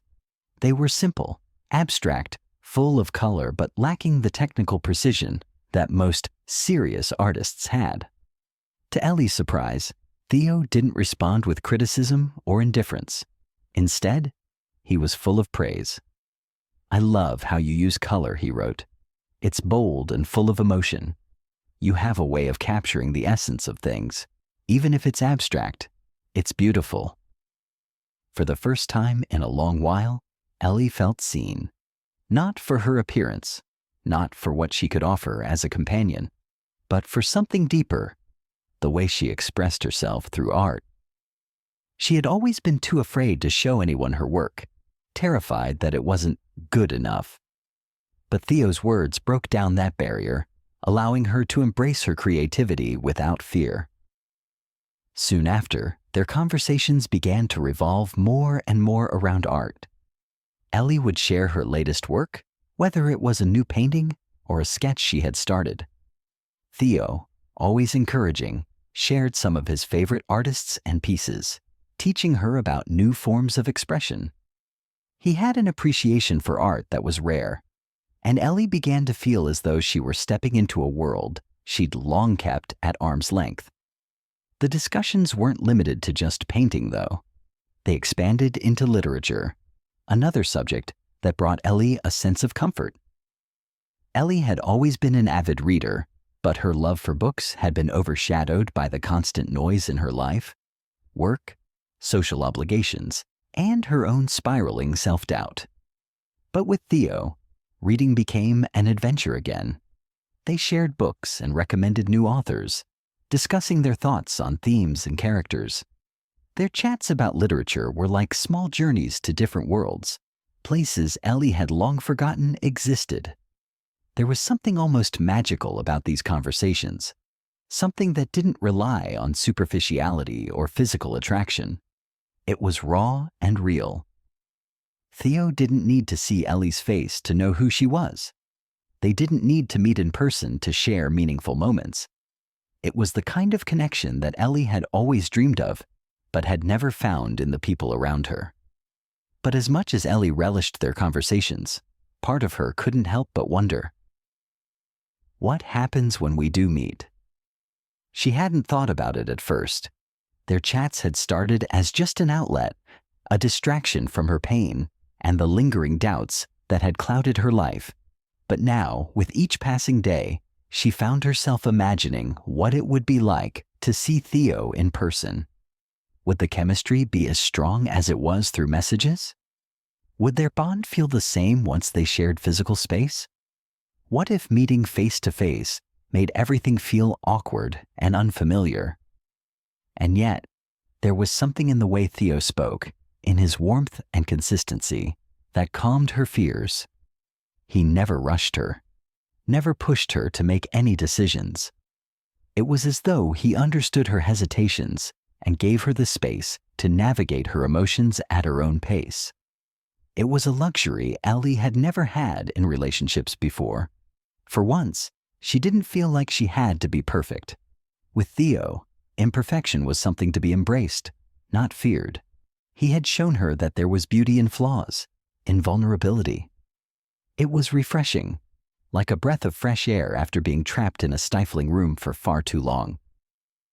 As the days passed, Ellie's doubts began to dissolve, one by one. The questions that had once consumed her, about her worth, her future, her place in the world, were replaced by a new kind of curiosity. For the first time in ages, she was excited about something. She was excited about Theo, excited about the possibility of meeting him in person, and, more than anything, excited about herself. She was starting to believe that she was worthy of this connection, worthy of a new beginning. But it wasn't just Theo who had given her that belief. It was the process of reconnecting with herself, through art, through literature, and through the conversations that were teaching her how to be vulnerable again. She had learned to listen to her own voice, to trust that she was enough, even without all the answers. Ellie wasn't sure where this journey would take her, but for the first time in a long time, she felt ready for whatever came next. Whether or not she and Theo would meet in person, or if their bond would turn into something more, she knew that the path ahead was full of possibility. She had taken the first step toward healing, and it had all started with a simple message from a stranger who had seen her for who she truly was. As she sat back in her chair, rereading one of Theo's recent messages, Ellie smiled. She didn't have all the answers, but for the first time in ages, she was starting to feel like she didn't need them. She was ready for the next chapter, whatever that might look like. Invitation to art gallery. Ellie's heart raced when she saw the subject line of the email, an invitation from Theo. She hadn't expected it, not in the least. Their conversations had been warm, steady, and full of promise, but they had always existed in the safe space of messages, behind the veil of distance. Now, it seemed, that veil was lifting, and what she saw behind it filled her with both excitement and trepidation. She opened the email, her eyes scanning the words quickly, desperate to understand. Theo's message was short, to the point, but it carried a weight that made her pulse quicken. Dear Ellie, I've been thinking a lot about our conversations on art, and I have something exciting to share. There's an art gallery opening next month that will feature some of your pieces, your paintings, the ones you shared with me. I believe they deserve to be seen, and I'd love to invite you to the show. It would be wonderful to meet you in person and experience this moment together. I understand if you're hesitant, but please know this invitation is extended with the greatest respect for your talent. I think it would be a great opportunity for you to be proud of your work. Looking forward to hearing from you, Theo. Ellie sat back in her chair, the words swirling in her mind. An art gallery show? My paintings? She had never imagined that something she had created in the quiet solitude of her home would be showcased in a professional setting, let alone in a gallery. She had sent Theo those pictures so casually, unsure of their worth, barely hoping for any kind of reaction, let alone this. Her mind raced. She had always kept her art to herself, hiding it from the judgment of others, terrified that it wasn't good enough. Even the few times she'd painted in the past had been in the secrecy of her own home, hidden behind closed doors. The thought of people, strangers, seeing her work made her heart flutter with both excitement and fear. What if they didn't like it? What if they laughed? What if Theo had only said those kind words out of politeness? But then she thought about the way Theo had spoken about her paintings, the genuine praise, the recognition of the emotions she poured into them. It wasn't just a flippant compliment. He had taken the time to understand them, to see beyond the surface. And if Theo, someone who had shared so much about art and literature with her, saw something worth celebrating, maybe, just maybe, there was something there. Ellie stared at the screen, the cursor blinking in front of her. Could she do this? The thought of attending the gallery, of standing in front of her own work, left her feeling vulnerable. But there was something else too, something she couldn't quite put into words. It was a pull, a spark of hope. She had spent so long hiding away, doubting herself, retreating into the shadows of self-doubt. Maybe, just maybe, this was the moment she had been waiting for. A chance to step into the light, to stop hiding, to embrace who she really was. Her fingers hovered over the keyboard as she typed a response. Dear Theo, I can't even begin to explain how much this means to me. I've never thought of my work as something worth showing, but your words have inspired me. I would love to attend the gallery show, and I'm looking forward to meeting you in person. Thank you for believing in me, for seeing something in my art that I didn't even know was there. Best, Ellie. With a deep breath, she hit send. The moment the message left her inbox, Ellie felt a weight lift off her chest. It wasn't that the fear had disappeared entirely, but there was a shift. Something had changed. For the first time in a long time, she was doing something that wasn't motivated by fear, but by possibility. She wasn't just hiding in the corners anymore. She was stepping into the open, allowing herself to be seen. In the days that followed, Ellie's excitement grew, though it was often tempered with a tinge of anxiety. She spent hours in front of the mirror, wondering what she should wear, what to say when she met Theo in person. She imagined walking into the gallery, feeling out of place, the imposter who didn't belong among real artists. But she quickly shook off those thoughts, reminding herself that she wasn't the same person who had been hiding behind the walls of her home just a few weeks ago. She had made progress, even if it was slow. And this gallery show was just another step forward, a small one perhaps, but one that could change everything. The night of the gallery show arrived, and Ellie dressed carefully, choosing an outfit that made her feel comfortable, yet confident.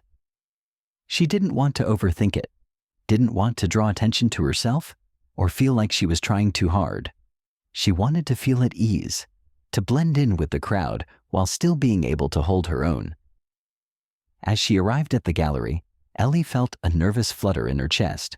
The place was sleek, modern, with tall windows that let in the soft light of the evening. The crowd was diverse. Young professionals, art lovers, a few critics she could identify by the way they moved through the space with an air of authority. But none of that mattered. What mattered was that her paintings were here, hanging on the walls for the first time, ready to be seen. Ellie took a deep breath as she walked through the doors, her eyes immediately scanning the room. Her paintings weren't hard to find. They were bold, vivid splashes of color, abstract yet full of emotion. It was strange seeing them outside her home, framed and displayed for the world. But there was also a sense of pride bubbling up inside her. This was her work, her soul laid bare on canvas, and it was beautiful. Her fingers brushed over the smooth surface of the nearest painting as she walked closer, marveling at how much of herself had gone into it. For the first time in her life, Ellie didn't see the imperfections, the flaws. She saw something real, something worth celebrating.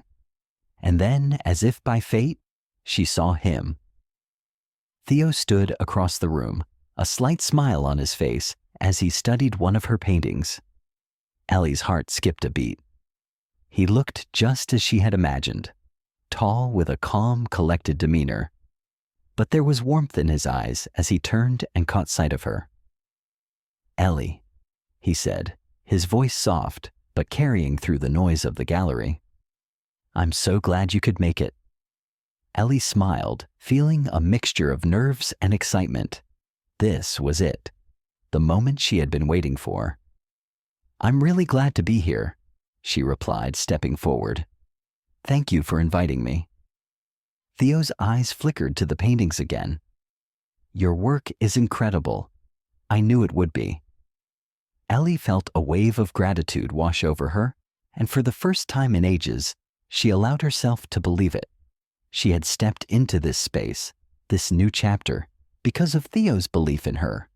And now here she was, surrounded by the very art that she had been too scared to show anyone.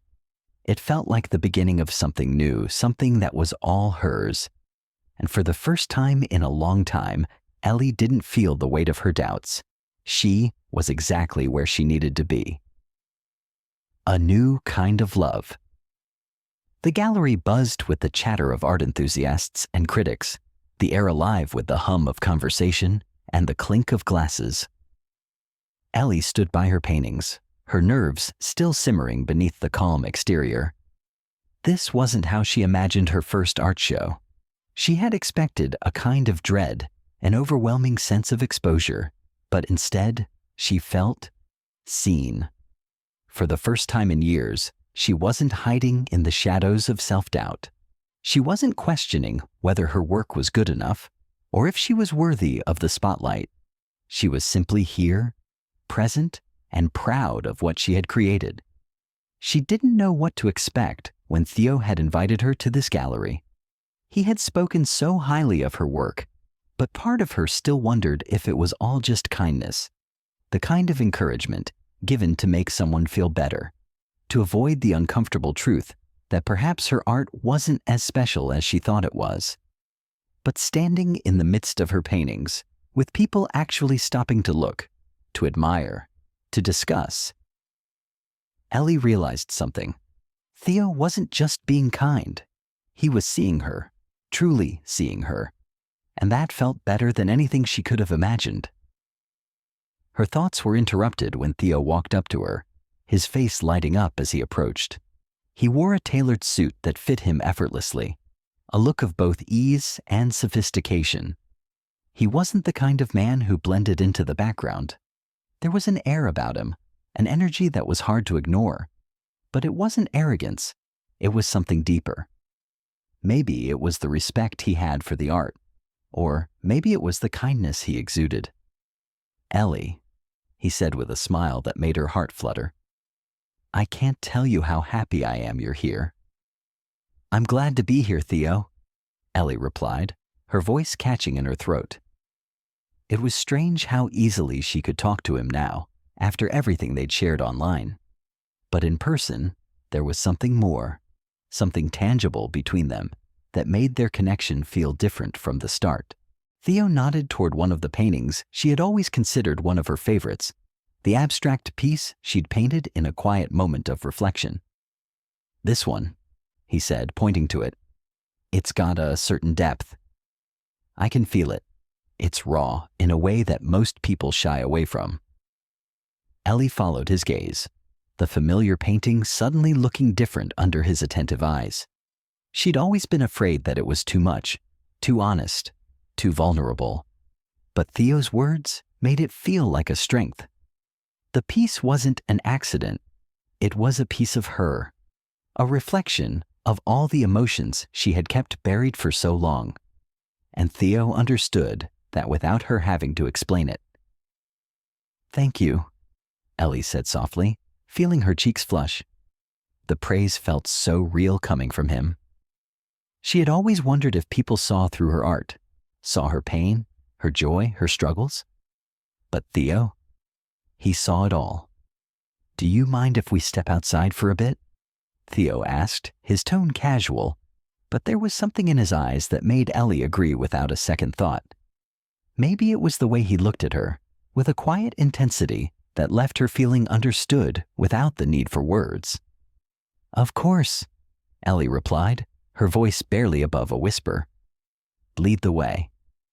They stepped out onto the terrace, the cool night air wrapping around them like a comforting blanket. The gallery buzz was distant now, replaced by the soothing sounds of the city nightlife. Ellie could hear her own heartbeat in her ears, steady and strong. The connection she felt with Theo was undeniable, and it scared her a little. It wasn't the kind of connection she had expected to feel in such a public setting, with so many eyes on them. But there was something between them, a bond that felt unspoken, yet so incredibly real. As they found a quiet spot on the terrace, Theo turned to her, his eyes soft but steady. "Ellie, I've been thinking a lot about our conversations," he said. "About everything you've shared with me. Your art, your dreams, your hopes. I feel like we've really connected, and I didn't want to leave tonight without telling you something." Ellie swallowed, her breath catching in her throat. She had felt it too, the connection that went beyond the surface, beyond the small talk and the pleasantries. There was something deeper here, something more than just two people talking about art. But could it really be more? Could she allow herself to believe that there was something else at play here? Theo's gaze softened. "I want you to know that I don't see you the way others might. I don't see you as just another person in the crowd or someone I'm meeting out of obligation. I see you for who you are. Your art, your heart, your mind. That's what's important to me, Ellie. That's what I admire." Ellie's heart skipped a beat. The words seemed to echo in her chest, ringing in a way that felt like the truth she had been waiting to hear. All this time, she had been trying to measure up to some impossible standard, whether it was how she looked, what she did, or who she was. But with Theo, there was no judgment, no comparison. There was simply her. "I don't know what to say," Ellie whispered, her voice thick with emotion. "I've spent so long doubting myself, wondering if I could ever truly be seen for who I am. But with you, I feel like I finally can." Theo smiled, stepping a little closer to her. "You've always been seen, Ellie. You just had to open your eyes and see yourself first." Ellie felt something stir inside her, a quiet shift in her chest. She had never considered that she could be loved for who she was. Flaws, scars, imperfections, and all. She had always believed that love was something that had to be earned, something that was conditional. But in this moment, in the quiet space between them, Ellie realized that maybe love didn't have to be earned. Maybe it just had to be accepted. For the first time, she wasn't running from her feelings. She wasn't hiding behind her fears or insecurities. She was allowing herself to feel, to connect, to be open to something real and honest. "Thank you," Ellie said, her voice barely above a whisper. "I've never felt like this before. Like I could just be me." Theo reached out and gently touched her hand, the gesture soft but grounding. "You don't have to be anyone else, Ellie. You're perfect just as you are." Her chest tightened with emotion, the words hitting her like a gentle wave. She had spent so long thinking that she wasn't enough, that she wasn't worthy of love, of acceptance. But Theo's words, his presence, made her feel like she was exactly where she was meant to be. No pretenses, no doubts, just her. And for the first time in her life, Ellie felt a kind of peace she had never known. This wasn't about the gallery or the art. This was about something deeper. It was about acceptance. It was about love. And maybe, just maybe, this was the beginning of a love that didn't need to be perfect to be real. "Ellie," Theo said, his voice low, "I think we've only just begun to scratch the surface. I'm looking forward to seeing where this goes." Ellie smiled, the spark of something new flickering in her chest. She didn't know what the future held, but for the first time, she was ready to find out. Chapter 5. Discovering a New Kind of Love. The chemistry between them. From the moment Ellie and Theo had met in person at the gallery, something had shifted. It wasn't just their shared appreciation for art, nor was it only the intellectual conversations they had. It was something more, something unspoken that pulsed quietly in the background, creating a rhythm between them that neither could ignore. Every time their eyes met, every time they shared a laugh or a moment of understanding, the chemistry was undeniable. As the days passed, Ellie found herself thinking about Theo constantly. She couldn't pinpoint exactly what it was. Maybe it was the way he listened to her, as if every word she spoke mattered.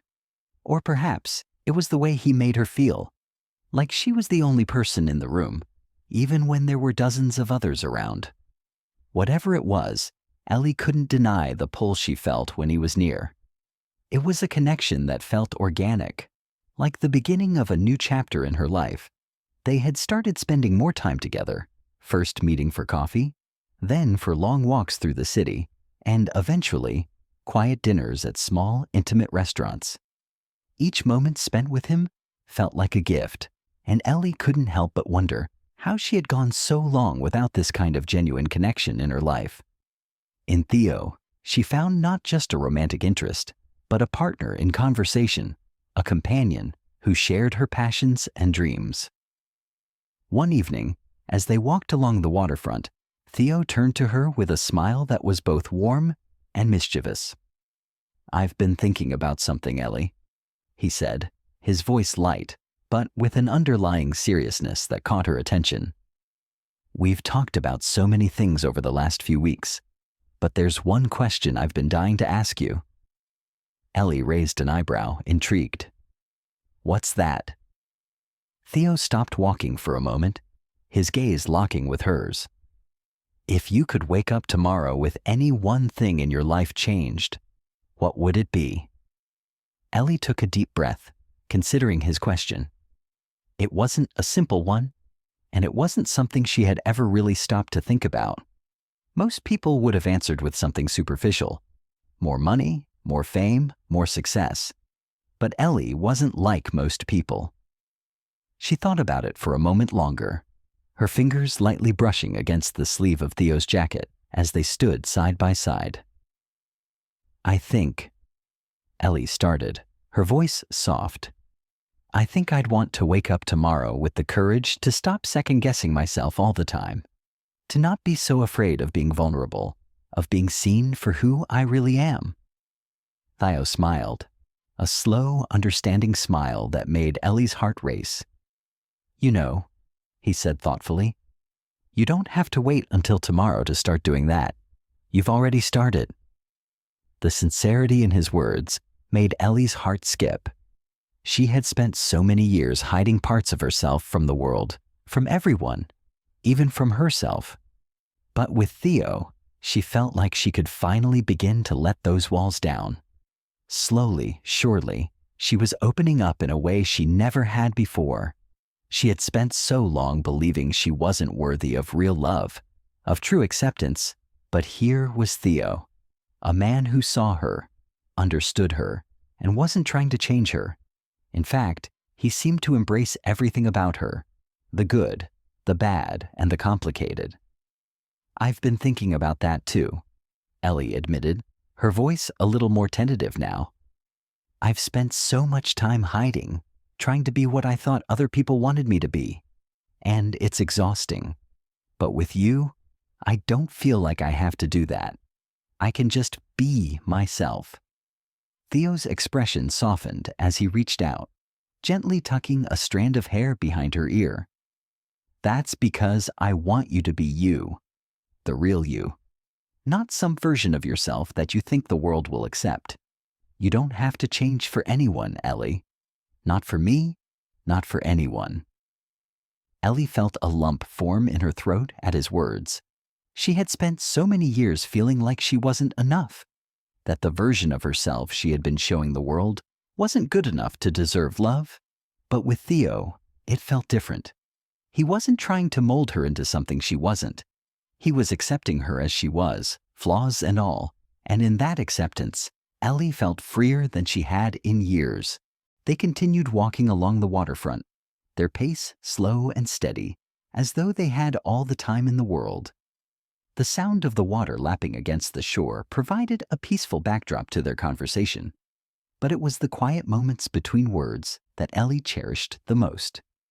It was in those moments, when their hands brushed against each other, or when Theo would glance over at her with that knowing smile, that Ellie felt the depth of their connection. As they walked, they talked about everything and nothing: books they loved, movies they'd seen, memories from childhood. There was no pretense between them, no pressure to perform or impress. It was just two people, enjoying each other's company, sharing their thoughts and experiences. But what stood out most to Ellie was how natural it felt.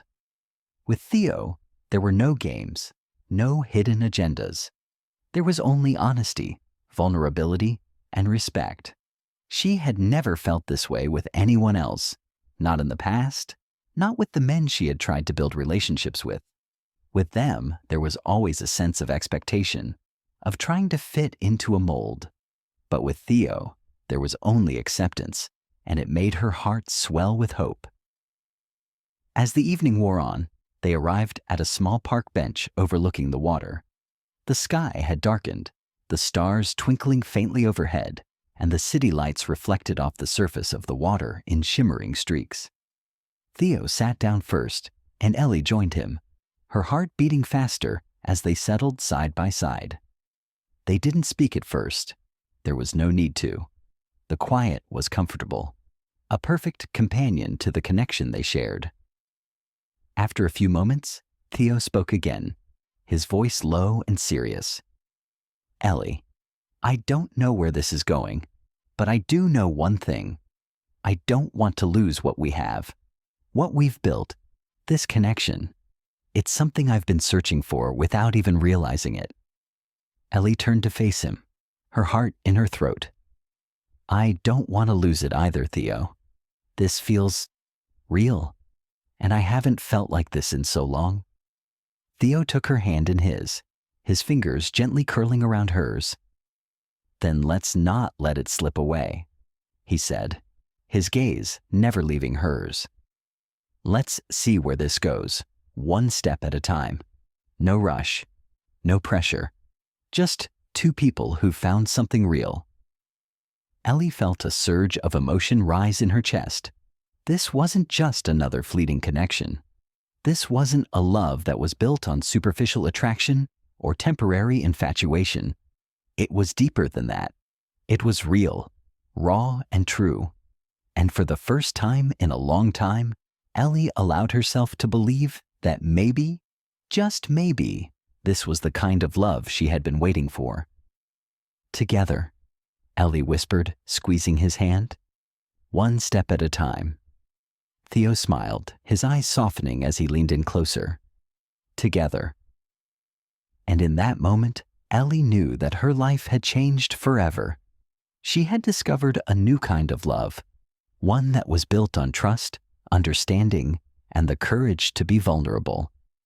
It was a love that didn't need to be perfect, but simply real. And for the first time, Ellie felt like she was exactly where she was meant to be.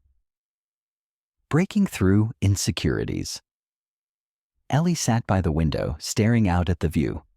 The early morning light painted the world in soft, golden hues, but her thoughts were far from peaceful. Despite the beautiful sunrise, there was a storm of doubt swirling inside her. The connection with Theo had been undeniable from the beginning, and yet there was a constant nagging fear in the back of her mind. The same fear that had plagued her for years. Fear of not being good enough. Fear of repeating past mistakes. Fear of vulnerability.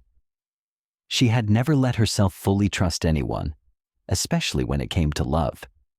The echoes of her past rejections and heartbreaks haunted her, reminding her of all the times she had given so much of herself, only to be let down.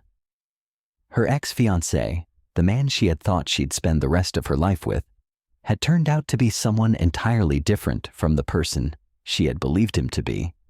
He had used her, manipulated her emotions, and left her feeling empty. The scars of that betrayal still lingered, and now, with Theo, she was unsure if she could open her heart again. Every time she thought about getting closer to him, the voice of doubt would grow louder. "You're not good enough for him. You're going to mess this up. Don't you remember what happened last time? The voice was cruel, relentless, and almost impossible to ignore.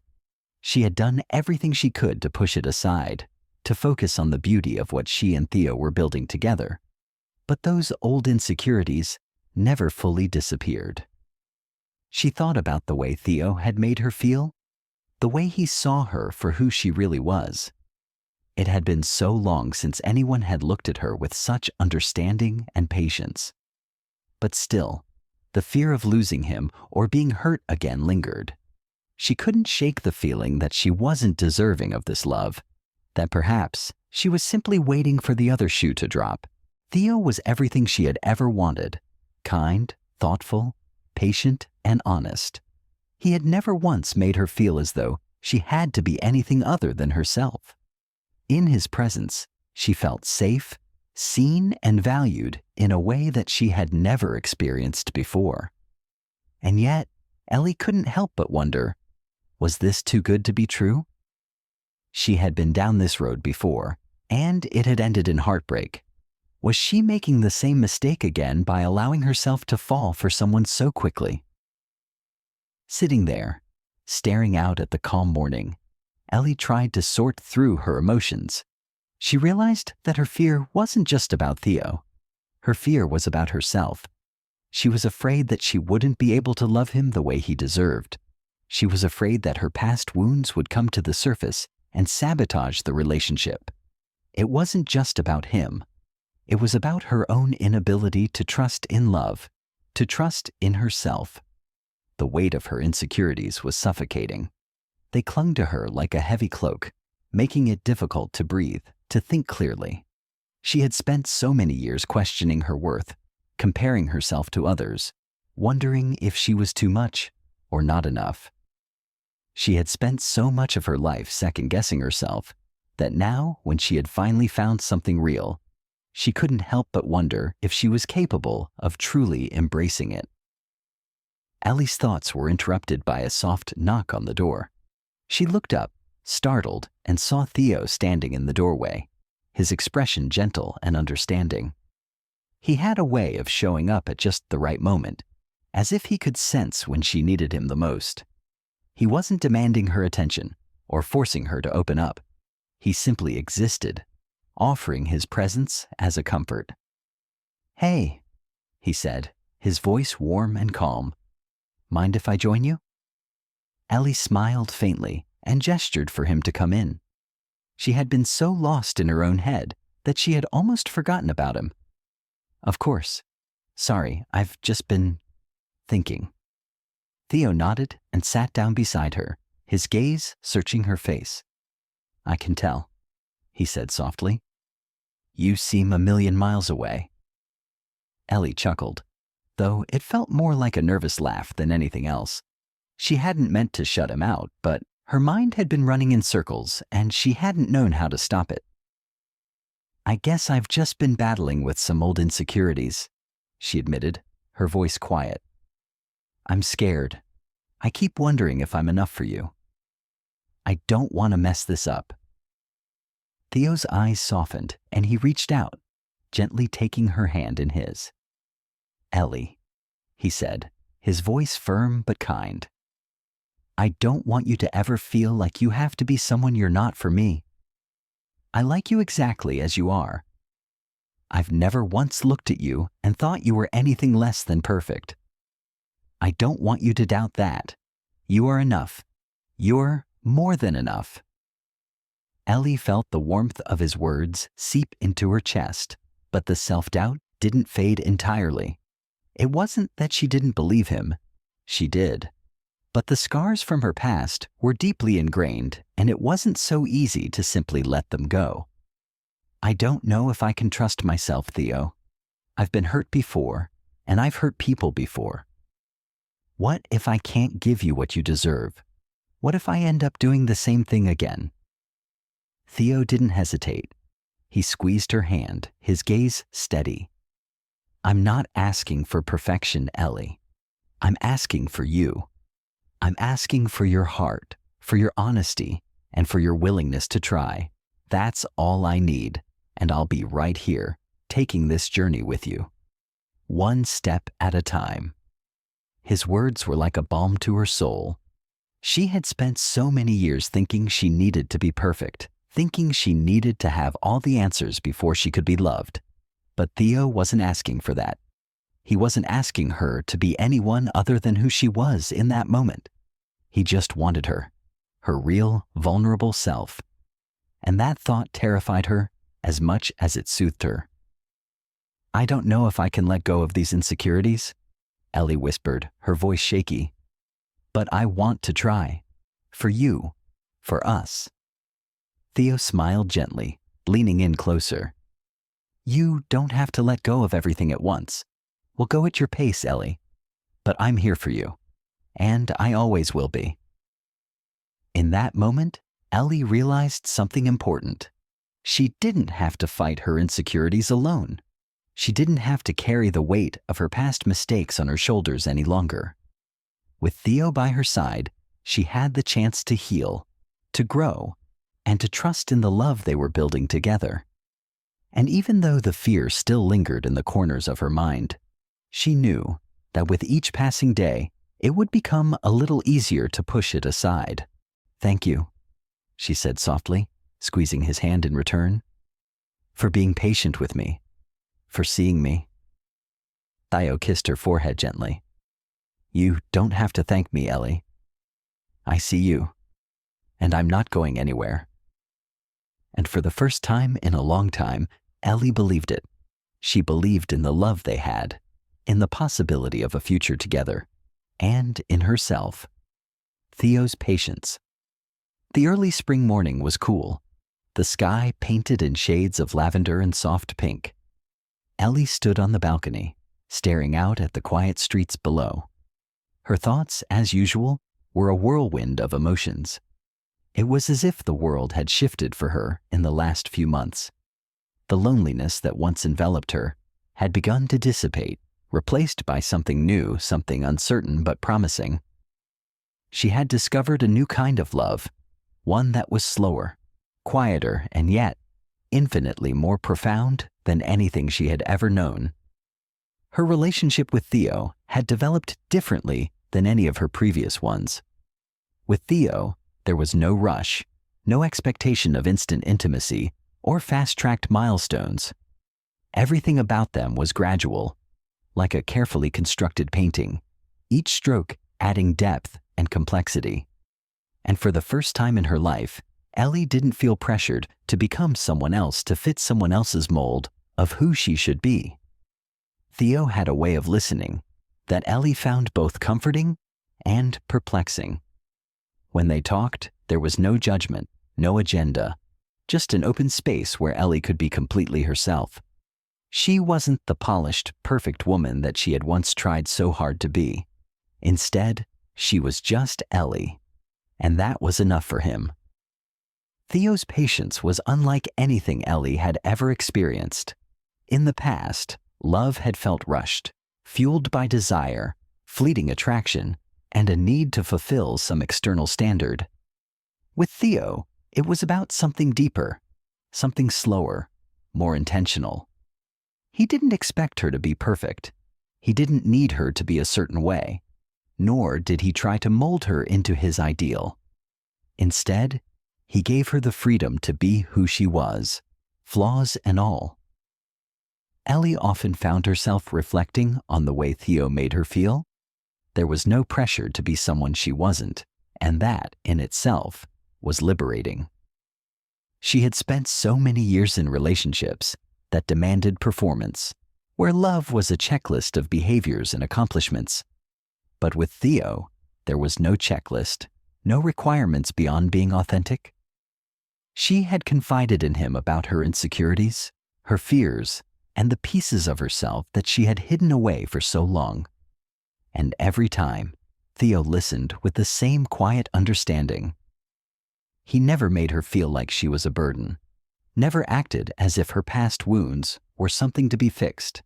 Instead, he reassured her that they didn't define her, that they were just part of her journey. The more they talked, the more Ellie realized that love wasn't about perfection. It was about acceptance. One evening, as they sat together on the couch in his apartment, Ellie had finally summoned the courage to ask him the question that had been on her mind for weeks.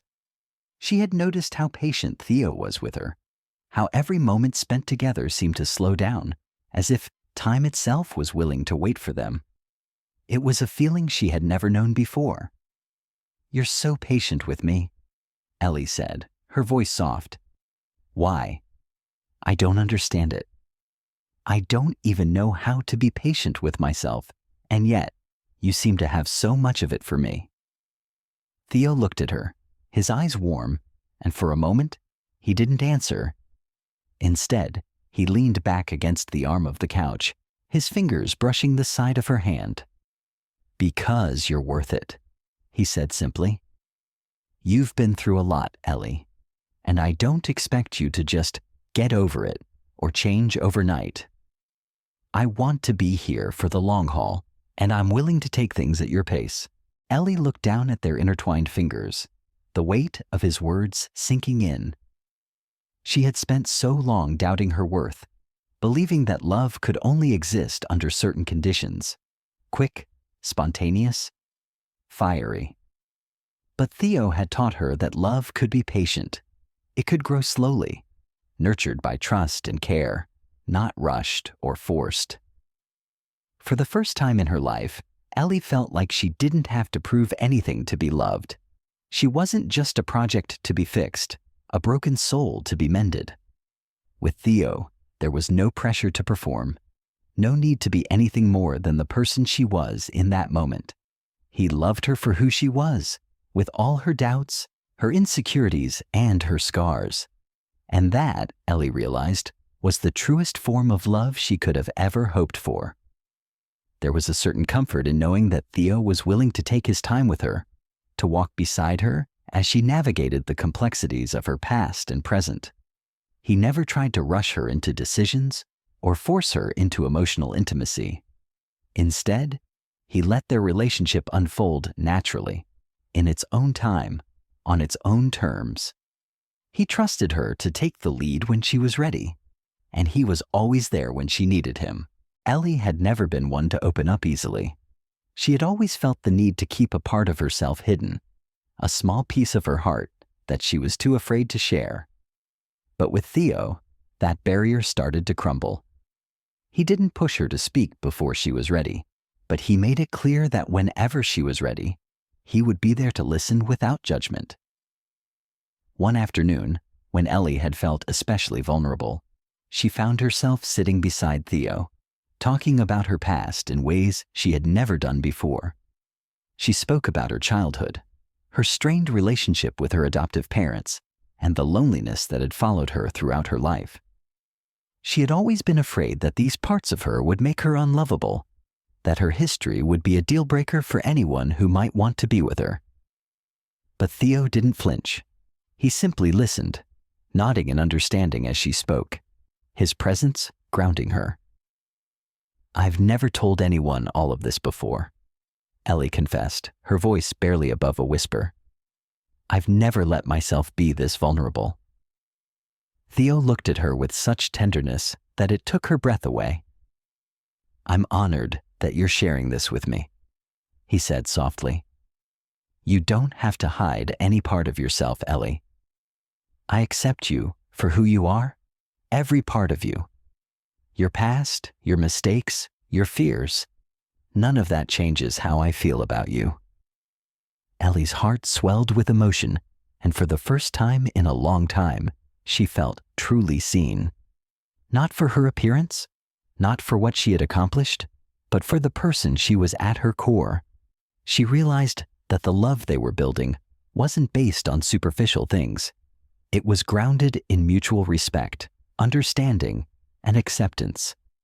Theo's patience had created a safe space for Ellie to rediscover herself. With him, she didn't have to hide behind walls or shields. She didn't have to be perfect. She could be broken, uncertain, and messy, and still be loved. It was a kind of love she had never known, a kind of love that was slow and steady, and yet, somehow, more powerful than anything she had ever felt before.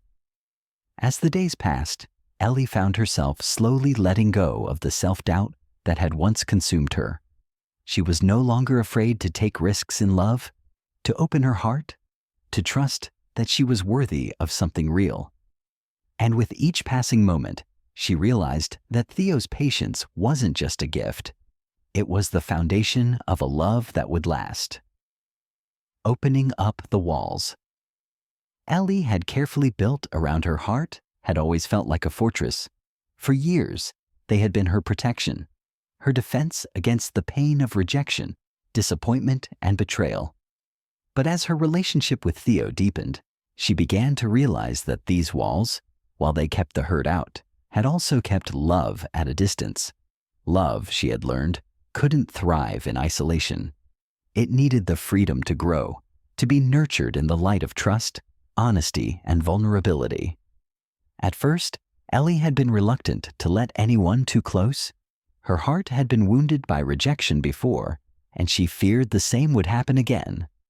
It was easier to guard herself, to keep her emotions bottled up, than to risk feeling that gut-wrenching pain once more. But Theo had changed everything. His patience had allowed her to take small steps, to test the waters of vulnerability without fear of judgment. He hadn't demanded that she open up.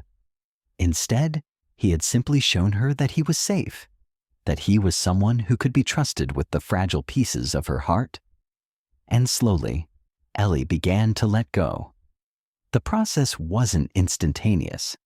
There were still moments when her insecurities crept up, whispering doubts in her ear. Was she worthy of his love? Was she strong enough to face the truth of her past and share it with someone who cared for her so deeply? The questions always lingered in the back of her mind, but with each passing day, she felt more and more certain that she could trust him. It wasn't easy. Ellie had spent so much of her life hiding parts of herself, believing that if people knew the full extent of her pain, they would walk away. She'd been taught, both by her experiences and her own fears, that love was conditional, that it was something that had to be earned by being perfect, by being everything someone else wanted. But with Theo, she saw that love didn't have to be earned in that way. It was something that grew organically, from a place of honesty and acceptance. One afternoon, as the two of them sat on the small balcony of Theo's apartment, the sun was just beginning to set, casting a warm glow over the city below.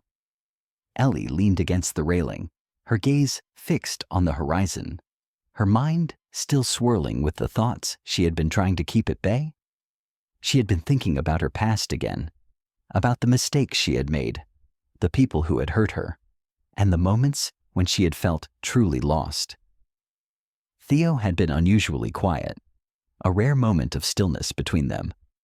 She could feel his presence beside her, his calm energy anchoring her in the moment.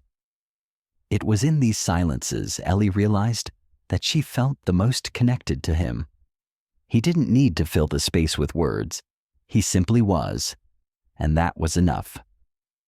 She turned to him, her heart beating a little faster than usual. She had been holding something inside for so long, something that she knew she needed to say, but the fear of vulnerability still gripped her. But with him, something had shifted. The fear was still there, but it wasn't as loud as it had been before.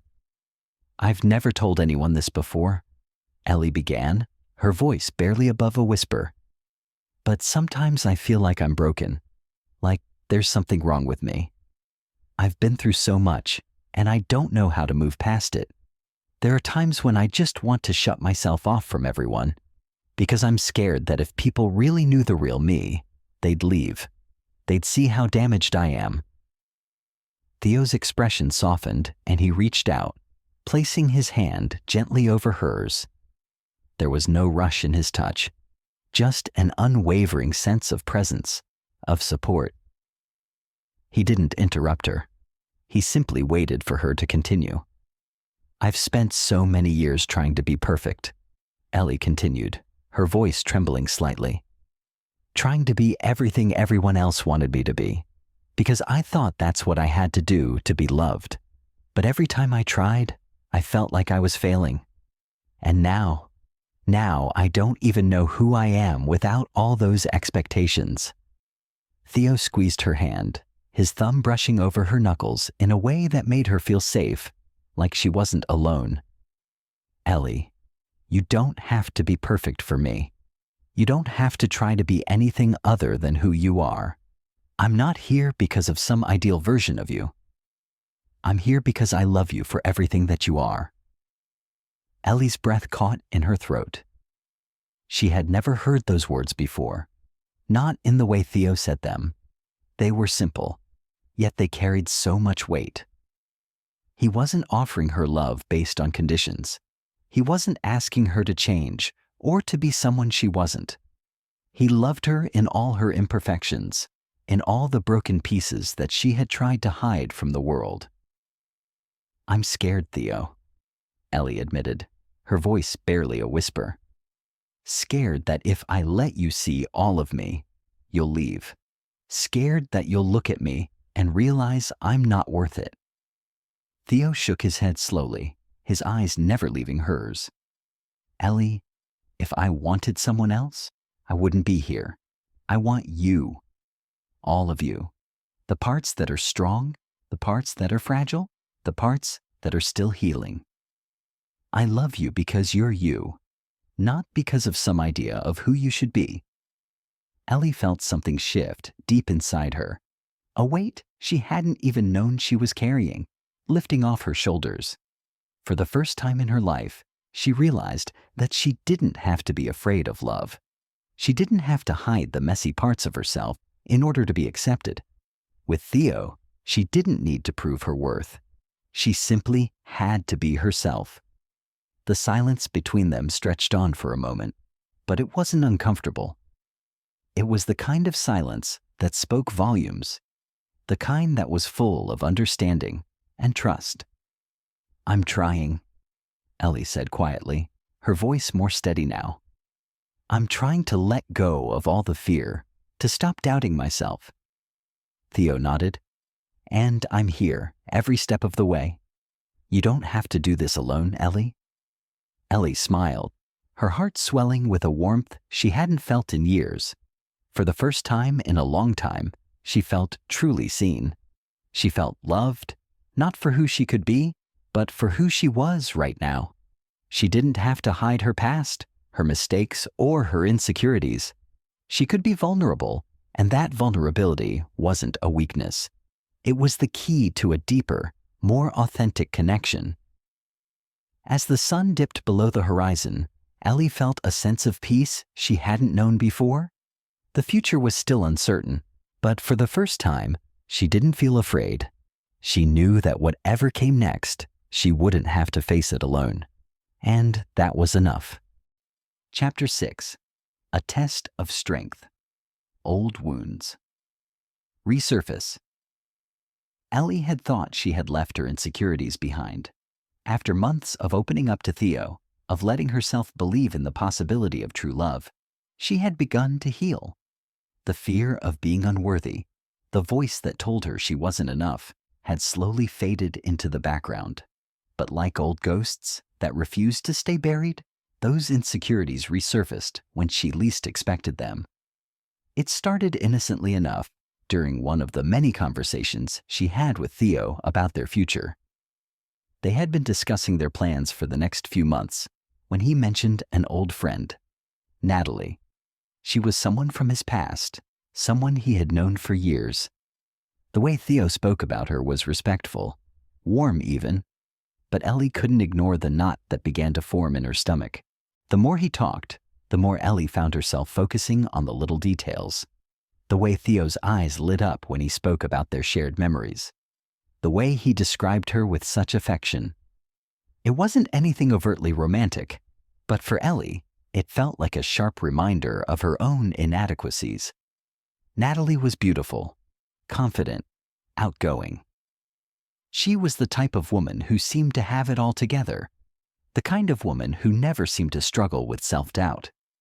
Ellie couldn't help but compare herself to her. In those moments, Ellie's mind went down a familiar path, a path that led to feelings of jealousy and self-loathing.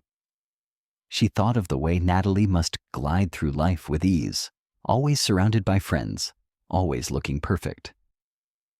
Ellie, on the other hand, had spent so much of her life hiding, battling with insecurities, unsure of her place in the world. She wasn't like Natalie. She never would be. That night, as Ellie lay in bed, her thoughts spiraled. She couldn't stop thinking about what Theo had said, the way he spoke of Natalie with such affection. Was there a part of him that missed her? A part that thought of her more than Ellie realized? What if, deep down, Theo didn't really want someone like Ellie, someone who was still struggling with her own worth? What if she wasn't enough for him? The voice inside her head grew louder, telling her she was inadequate, that she could never compete with someone like Natalie. And, worse still, it told her that she wasn't worthy of Theo's love, not when there were women like Natalie out there. The next few days were difficult for Ellie.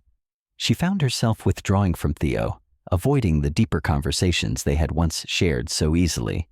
She became distracted, her mind constantly on those old insecurities that had plagued her for years. She kept imagining Theo with Natalie, imagining how much more she must have to offer than Ellie did. It felt as if the foundation of their relationship, which had been built on trust and openness, was suddenly unstable. Theo noticed the change, of course. He had always been attuned to Ellie's moods, to the subtle shifts in her energy. He could tell something was wrong, but when he tried to ask her about it, she brushed him off. "I'm fine," she said, forcing a smile that didn't quite reach her eyes. But Theo wasn't fooled. He knew her too well by now. It wasn't long before Theo sat down with her, his expression gentle but serious. "Ellie," he began, his voice soft yet firm. "I can tell something's been bothering you. You've been distant, and I don't want you to keep things from me. What's going on?" Ellie's stomach twisted at the question. She wanted to be honest with him, to tell him about the whirlwind of emotions that had been consuming her. But the words felt stuck in her throat. She didn't want to seem insecure, didn't want to appear weak in front of him. After all, she had worked so hard to overcome her past, to become someone who could accept love without fear. How could she explain that she still doubted herself? Theo sat across from her, his gaze unwavering. "You know you can talk to me, right? Whatever it is, I'm here." Ellie took a deep breath, trying to steady herself. She wanted to explain how she had been feeling, but she didn't know where to start. She felt silly, admitting her insecurities yet again. After everything they had been through, why was she still struggling? Finally she spoke, her voice barely above a whisper. I don't feel like I'm enough sometimes," she said, her eyes avoiding his. "I hear about women like Natalie, and I can't help but feel like I'm not what you really want. She's so confident and put together, and I'm just me. I don't have it all together. I'm not perfect, and I don't think I ever will be. I don't know why you'd want to be with someone like me."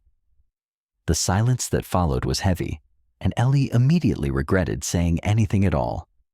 She could feel the tears threatening to fall, but she blinked them back, determined not to let her vulnerability show too much. She wasn't sure what kind of answer she expected from Theo, but his response was something she hadn't anticipated. Theo leaned forward, his eyes soft but intense. "Ellie, do you think that I'm with you because of some idealized version of you? Because of your looks or how put together you are? I'm with you because I love you for exactly who you are. The woman who's kind, intelligent, funny, and genuine. You don't need to be perfect. You just need to be you." Ellie looked up at him, her heart aching. "But I'm not enough, Theo. I'm not as perfect as the women you've known in your life. What if you're just settling for me?" Theo's expression softened further, and he reached out to gently cup her face in his hands. Ellie, there is no one else for me. You are more than enough. And it has nothing to do with being perfect. I love you, not because you meet some arbitrary standard of perfection, but because of who you are at your core. I love the way you care about people, the way you make me feel seen and understood. I love your laughter, the way you light up a room when you're passionate about something. I love you because you are you, and that's all I could ever ask for. Ellie felt a rush of emotions flood through her: relief, gratitude, and a deep sense of connection. She had been holding on to her doubts, afraid to let go, afraid to believe that someone could love her without conditions. But Theo's words pierced through the fog of her insecurities, and for the first time in a long while, she began to believe that she was enough. I don't need you to be perfect, Theo continued, his voice gentle. I need you to be real, to be vulnerable, to share your heart with me. That's what love is. Not perfection, not meeting some external standard. It's about showing up as who you truly are. Ellie's eyes filled with tears, but this time they were tears of release, of letting go of the weight she had carried for so long. She nodded, her voice trembling as she spoke. Thank you, Theo. I don't think I realized how much I was still holding on to. Theo smiled softly and kissed her forehead. I'm here, Ellie. You don't need to be anyone else but you. And in that moment, Ellie felt a shift, a deep knowing that love wasn't about perfection. It wasn't about comparing herself to anyone else. It was about showing up as she was, flaws and all, and trusting that the right person would love her for who she truly was. For the first time in a long while, Ellie believed that she could let go of her insecurities, step into her own strength, and love herself just as she was. And with Theo by her side, she knew that love, real love, wasn't a test. It was a gift, Theo's reassurance. The weight of Ellie's insecurities had been hanging over her for days now, and no matter how much she tried to push it away, it refused to be ignored. The conversation with Theo had left her feeling exposed, vulnerable, as though she had shared too much of herself and too many of her doubts. She had been afraid to let him see the rawness of her insecurities, but she had done it anyway.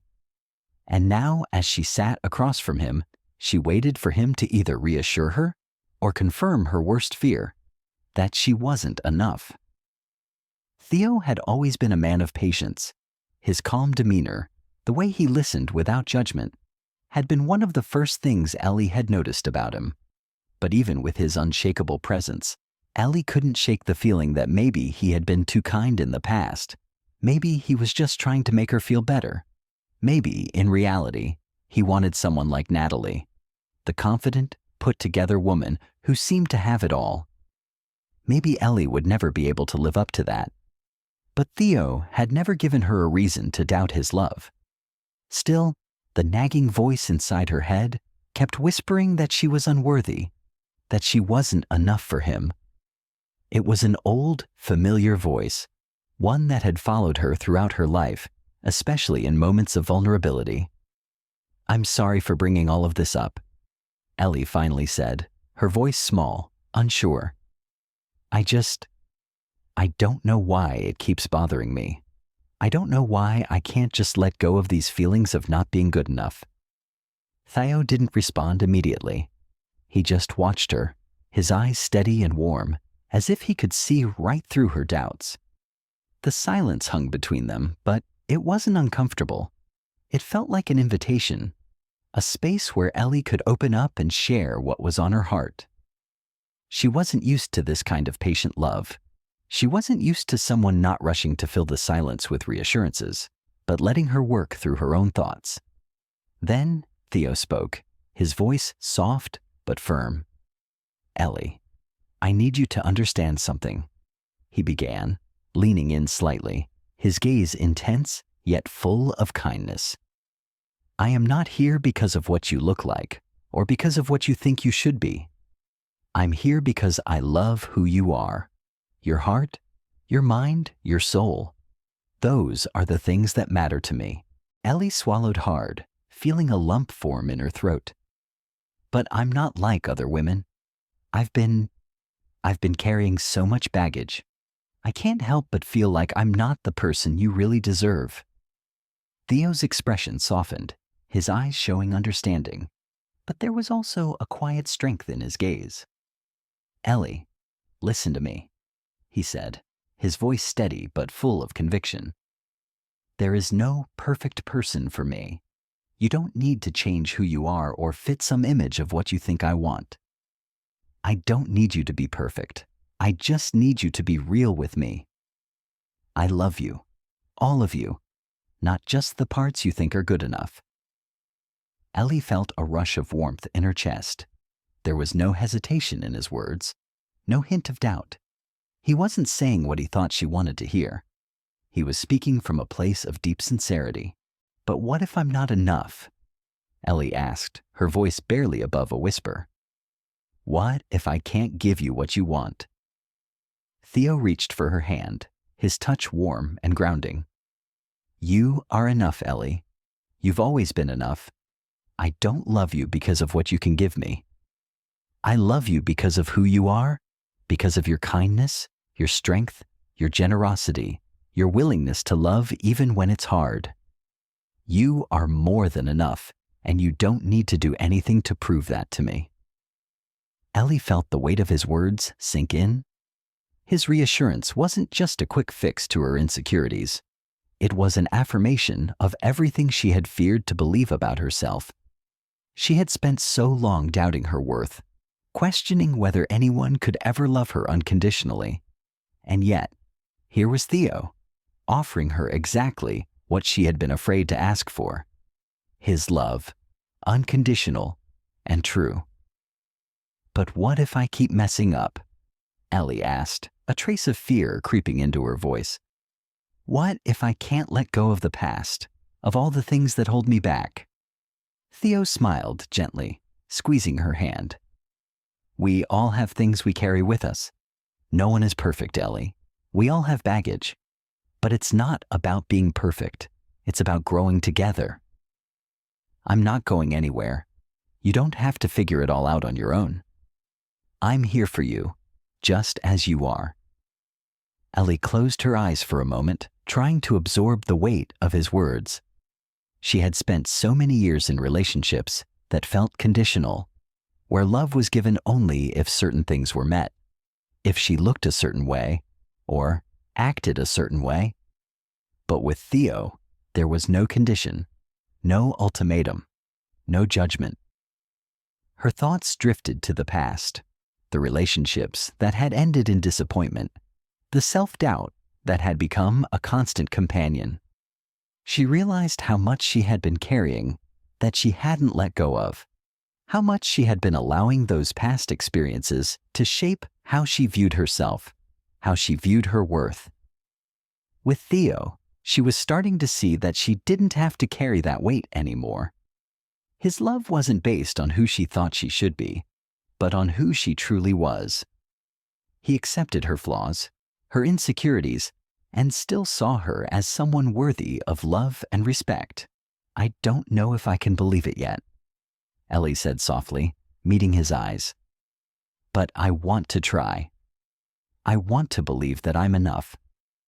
I want to believe that I deserve this.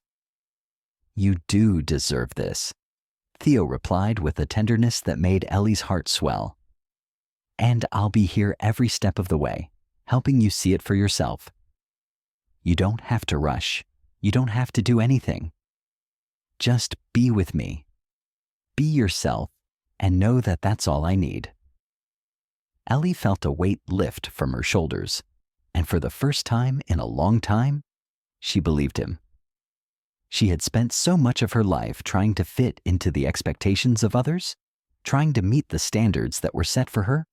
But with Theo, she didn't have to be anything other than who she was.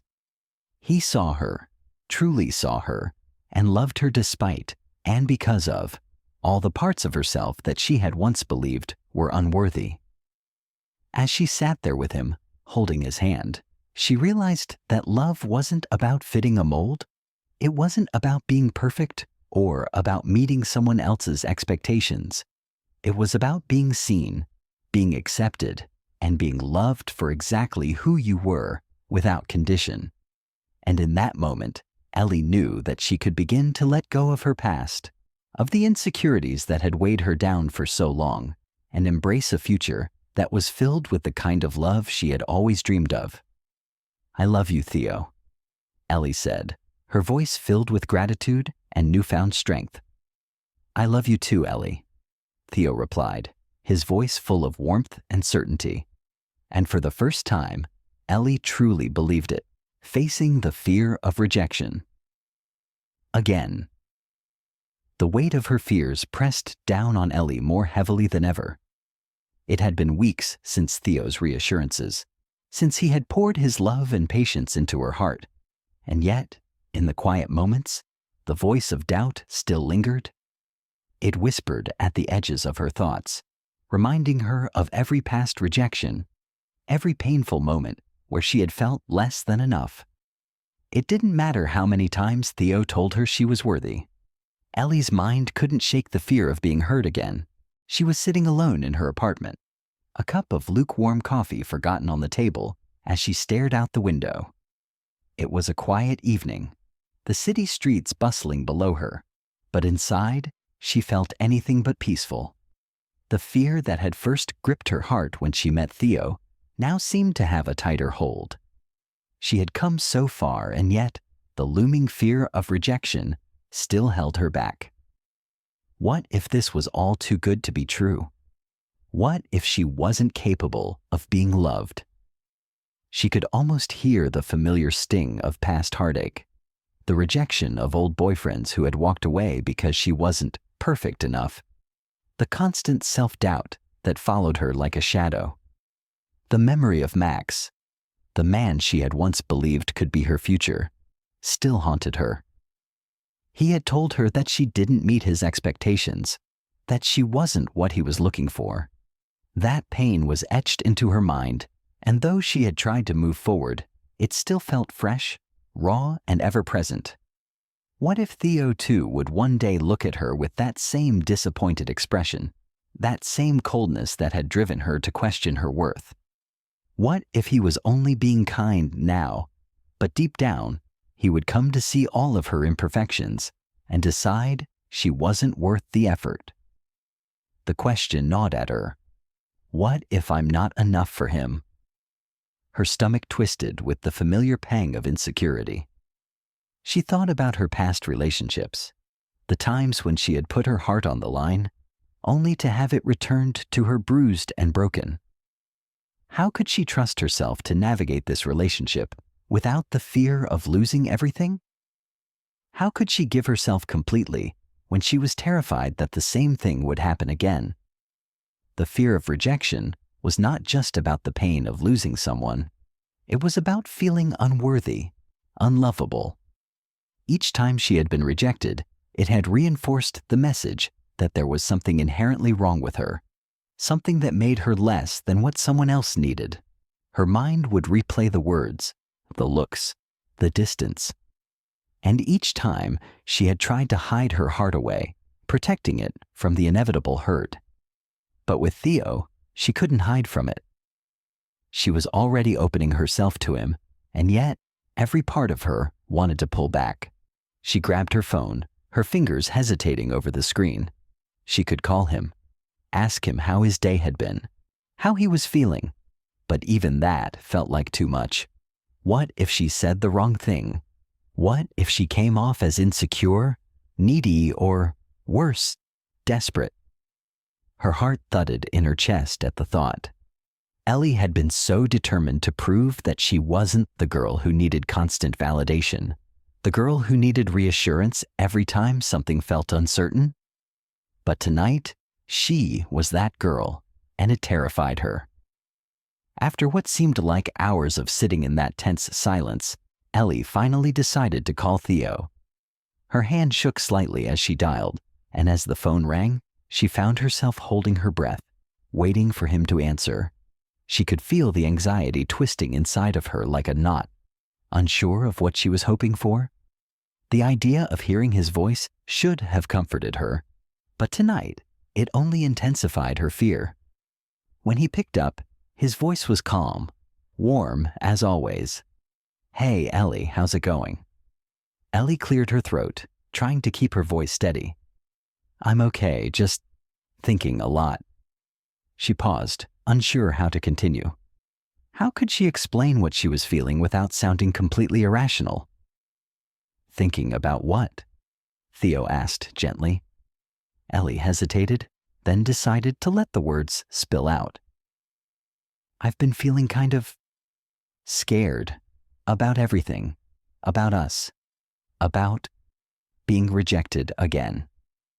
Her voice cracked slightly, and she took a deep breath to steady herself. "I know it sounds crazy, but I can't stop thinking that maybe I'm not enough for you. Or maybe one day you'll realize I'm not what you wanted, and I'll be left alone again." There was a brief silence on the other end of the line. Ellie's heart pounded in her chest, her mind racing with doubts. What if he didn't understand? What if he told her she was being ridiculous? What if he was disappointed in her? But then Theo spoke, his voice softer now, understanding. "Ellie, I don't want you to feel that way. You don't have to carry these fears by yourself. I'm here with you. You don't have to prove anything to me." Ellie squeezed her eyes shut, trying to hold back the tears that threatened to fall. "But what if I'm not enough? What if I can't be what you need?" "You are enough, Ellie," Theo said firmly. "I'm not here because of some ideal image of what I think you should be. I'm here because of you. Who you are, your heart, your kindness, your strength. I see all of that, and I don't need anything more." Ellie could feel the sincerity in his words, but still, the doubt lingered. How could she truly believe him? How could she truly trust that this wasn't just some fleeting moment of kindness? Was she so broken that she couldn't even accept love without questioning it? "Maybe I'm just not capable of accepting love," she whispered, her voice small. "Maybe that's the problem. I'm too scared of it, of really letting myself trust again." Theo was silent for a moment, and Ellie could almost feel the weight of his understanding. Finally, he said, "I don't expect you to have all the answers right now, Ellie. And I know that your fears are real, but I'm not going anywhere. You don't have to figure it all out tonight. I just want you to know that I'm here with you, no matter what." His words wrapped around her like a warm blanket, soothing the tension in her chest. She realized that, in her fear, she had been pushing him away, trying to protect herself from the pain she had known in the past. But Theo wasn't asking her to be perfect. He wasn't asking her to have everything figured out. He was asking her to be vulnerable, to open her heart despite her fear. "Thank you," Ellie said softly, her voice trembling slightly. "I'm sorry. I don't know why I keep doing this, questioning everything." "Because you're human, Ellie," Theo replied, his voice kind. "We all have fears, but you don't have to face them alone anymore. Not with me." For the first time in a long time, Ellie felt a sense of peace settling over her. Maybe she wasn't perfect. Maybe she had a long way to go before she could fully accept love without fear. But in that moment, she understood that love wasn't about perfection. It was about accepting each other's flaws, being there for one another, even in the darkest moments. And for the first time, Ellie believed that she could let go of her fear. She could face the uncertainty of the future with Theo by her side. Together, they would face whatever came their way. A breakthrough moment. The sun was setting, casting a warm golden light through the apartment window. Ellie sat on the couch, her gaze fixed on the canvas in front of her. For weeks now, She had been avoiding this moment. The paintbrush, the colors, the empty space on the canvas. It all felt like too much. It was easier to focus on everything else, to distract herself with conversations, with emails, with any excuse to avoid what had been bubbling inside her for so long. But today, there was something different in the air. A sense of stillness, a quiet acceptance. Ellie could feel the weight of her insecurities, her fears, all the voices in her head that had once told her she wasn't good enough, slipping away. Just for a moment, she allowed herself to breathe, to let go of the constant need to control every outcome. She dipped her brush into the paint, the strokes coming easy, smooth, almost like the rhythm of her heartbeat. The colors spread across the canvas, blending together in a way that felt fluid and right. She didn't care if the painting was perfect or if anyone would see it. For the first time in a long time, she painted for herself. Her phone buzzed on the table beside her, but she ignored it, lost in the flow of creativity. She wasn't running away anymore, not from herself or from the people around her. It had taken months, but she was finally starting to embrace the idea of love. Not just the love she wanted to receive, but the love she could give. A love that didn't come with conditions. A love that didn't require her to change who she was. Ellie had spent so much of her life believing that love was something she had to earn, that she had to prove her worthiness, to show the world and herself that she was deserving of someone's affection. It was a painful cycle of self-doubt and striving for validation that had left her heart fractured more times than she could count, and every time it felt like a failure. But Theo had been different. From the moment they met, he had never demanded anything from her. He didn't love her because she fit some ideal image of beauty or success. He loved her because of her heart, her mind, and the way she saw the world. It was that simplicity, that quiet acceptance, that had been the hardest for Ellie to accept. Why would someone like him, someone so patient, so understanding, love someone like her? She had spent so much of their relationship holding back, afraid that if she fully embraced the love he was offering, it would slip away. She had built walls around her heart, just like she always had. But every time she let her guard down, even just a little, Theo's love had been there, steady and unwavering. It had been like a gentle force, pushing against her fears, chipping away at the walls until they no longer felt necessary. And now here she was, standing at the edge of something new, a breakthrough. The realization that she didn't have to be perfect, that she didn't have to carry the weight of her past mistakes or the judgments of others. She could simply be. She could love without fear, without reservation, and without the nagging doubt that always followed her. It was as if a light had finally broken through the darkness in her heart. The brush in her hand moved again, this time with more purpose. She wasn't just painting. She was reclaiming her own power, her own space in the world. The colors on the canvas were no longer just random splashes. They were part of her journey, a reflection of her growth, her healing. Ellie's mind drifted back to the conversation she had with Theo the night before. They had been sitting together on the couch, wrapped in the warmth of the dimly lit room, just talking. It was one of those conversations that felt effortless, like the space between them had melted away. He had asked her how she was feeling, and for the first time in a long time, Ellie had answered truthfully. She told him about the fears, the doubts, the old wounds that still lingered in the background of her mind. But she also told him something else, that she was starting to understand what it meant to love without conditions, to love without the weight of past rejections holding her back. Theo had listened, his hand resting gently on hers. And then, with a softness that took her by surprise, he said, "Ellie, you don't have to carry all of this alone. You don't have to be perfect. I love you just as you are. And you can love yourself too, without fear, without apology, because you are enough." The sincerity in his voice, the tenderness of his words, had unlocked something deep inside her. She had wanted to believe it for so long, but the fear had always been there, lurking in the background. But now, in this moment, she understood.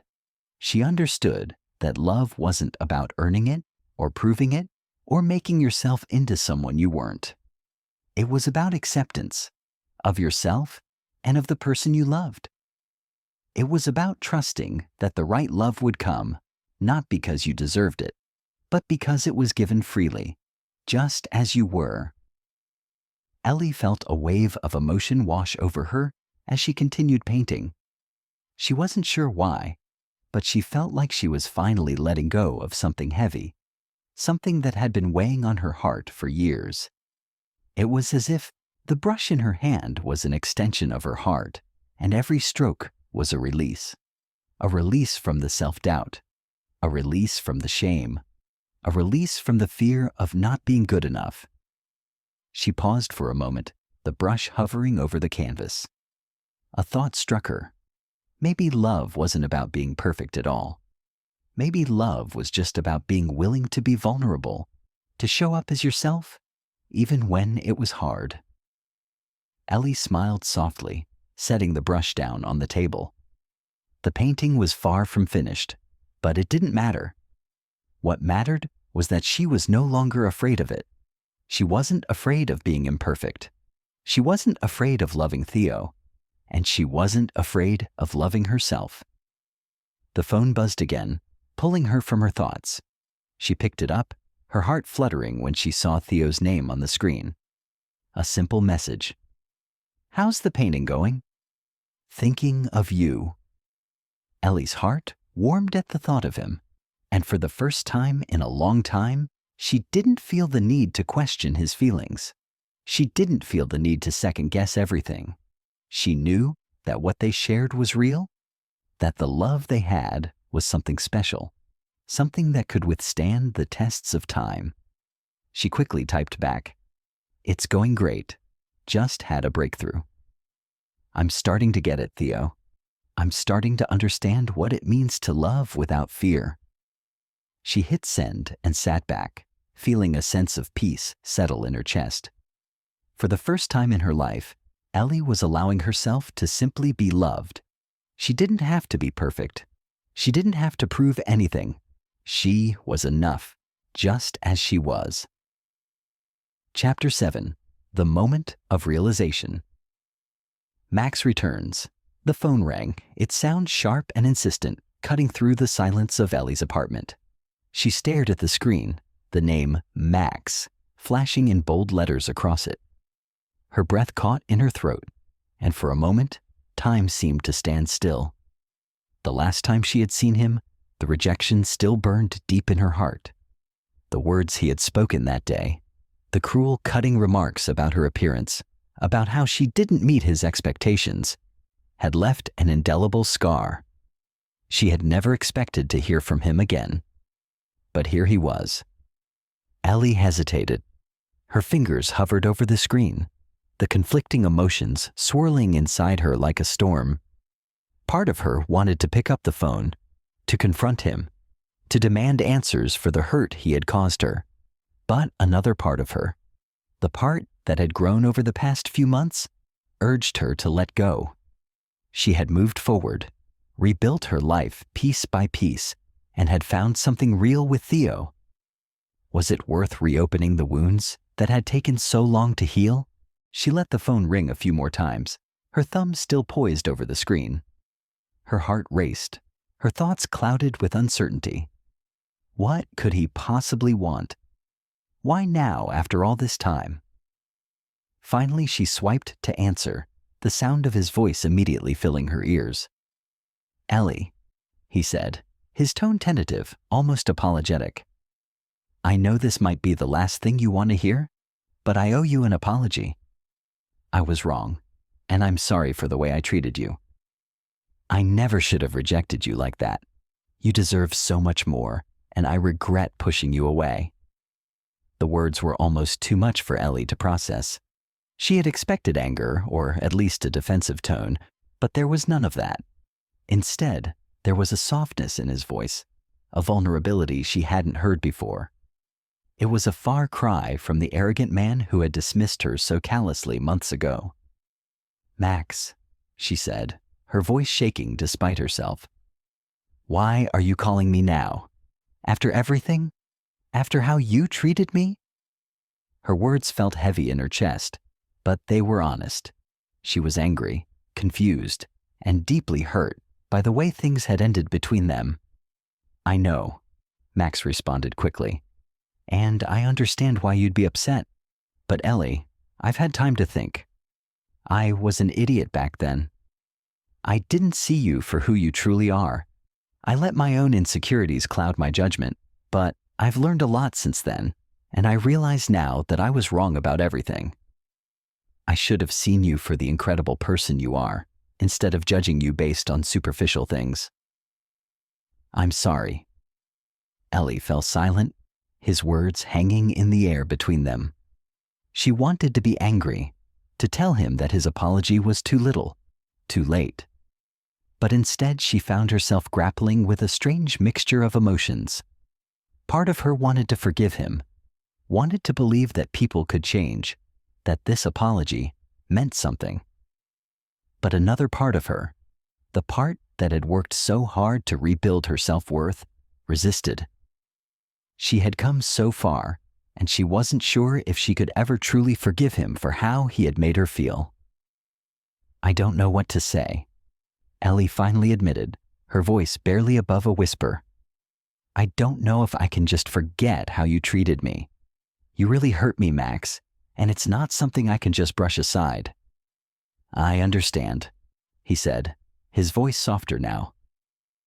"I know I don't deserve your forgiveness, but I just wanted to say I'm sorry. I never meant to make you feel that way. And if you can ever find it in your heart to give me another chance, I promise I'll show you the person I've become. I'll make it up to you." Ellie could hear the sincerity in his voice, but it didn't change the fact that the pain of his rejection still lingered in her heart. Could she really let go of that hurt? Could she trust him again? "Max," she said, taking a deep breath, trying to steady her emotions. "I'm not the same person I was when you rejected me. I've changed. I've learned to love myself in a way I never thought possible, and I'm not sure if I can go back to how things were." Max's silence on the other end of the line spoke volumes. Ellie could almost hear him processing her words, trying to figure out how to respond. "I understand," he finally said, his voice quiet. "I know I can't erase the past. I just wanted to let you know that I'm truly sorry. And if you ever want to talk or even see me again, I'll be here. I'll respect whatever you decide." Ellie was quiet for a long moment, letting his words sink in. She felt a pang of guilt, but she also felt a sense of clarity. This was a test of her growth, of how far she had come since that day in Canada. She had spent so much time doubting herself, questioning her worth. But now she realized something that she hadn't been able to before. She didn't need Max's validation. She didn't need his apology to move forward. She had already moved forward. "I appreciate your apology, Max," she said finally, her voice steady. "But I don't think I can go back to that place. I found something better. I found someone who sees me for who I truly am, not just for how I look." There was a long pause, and Ellie could almost hear the disappointment in Max's sigh. But when he spoke again, there was no bitterness in his voice, only resignation. "I understand, Ellie. I really do. And I'm glad to hear that you found someone who treats you the way you deserve to be treated. I hope you're happy." "Thank you," she said, feeling a sense of finality settle over her. "I am. I truly am." Max's voice softened one last time. "Goodbye, Ellie. I hope you find everything you're looking for." "Goodbye, Max." And with that, the call ended.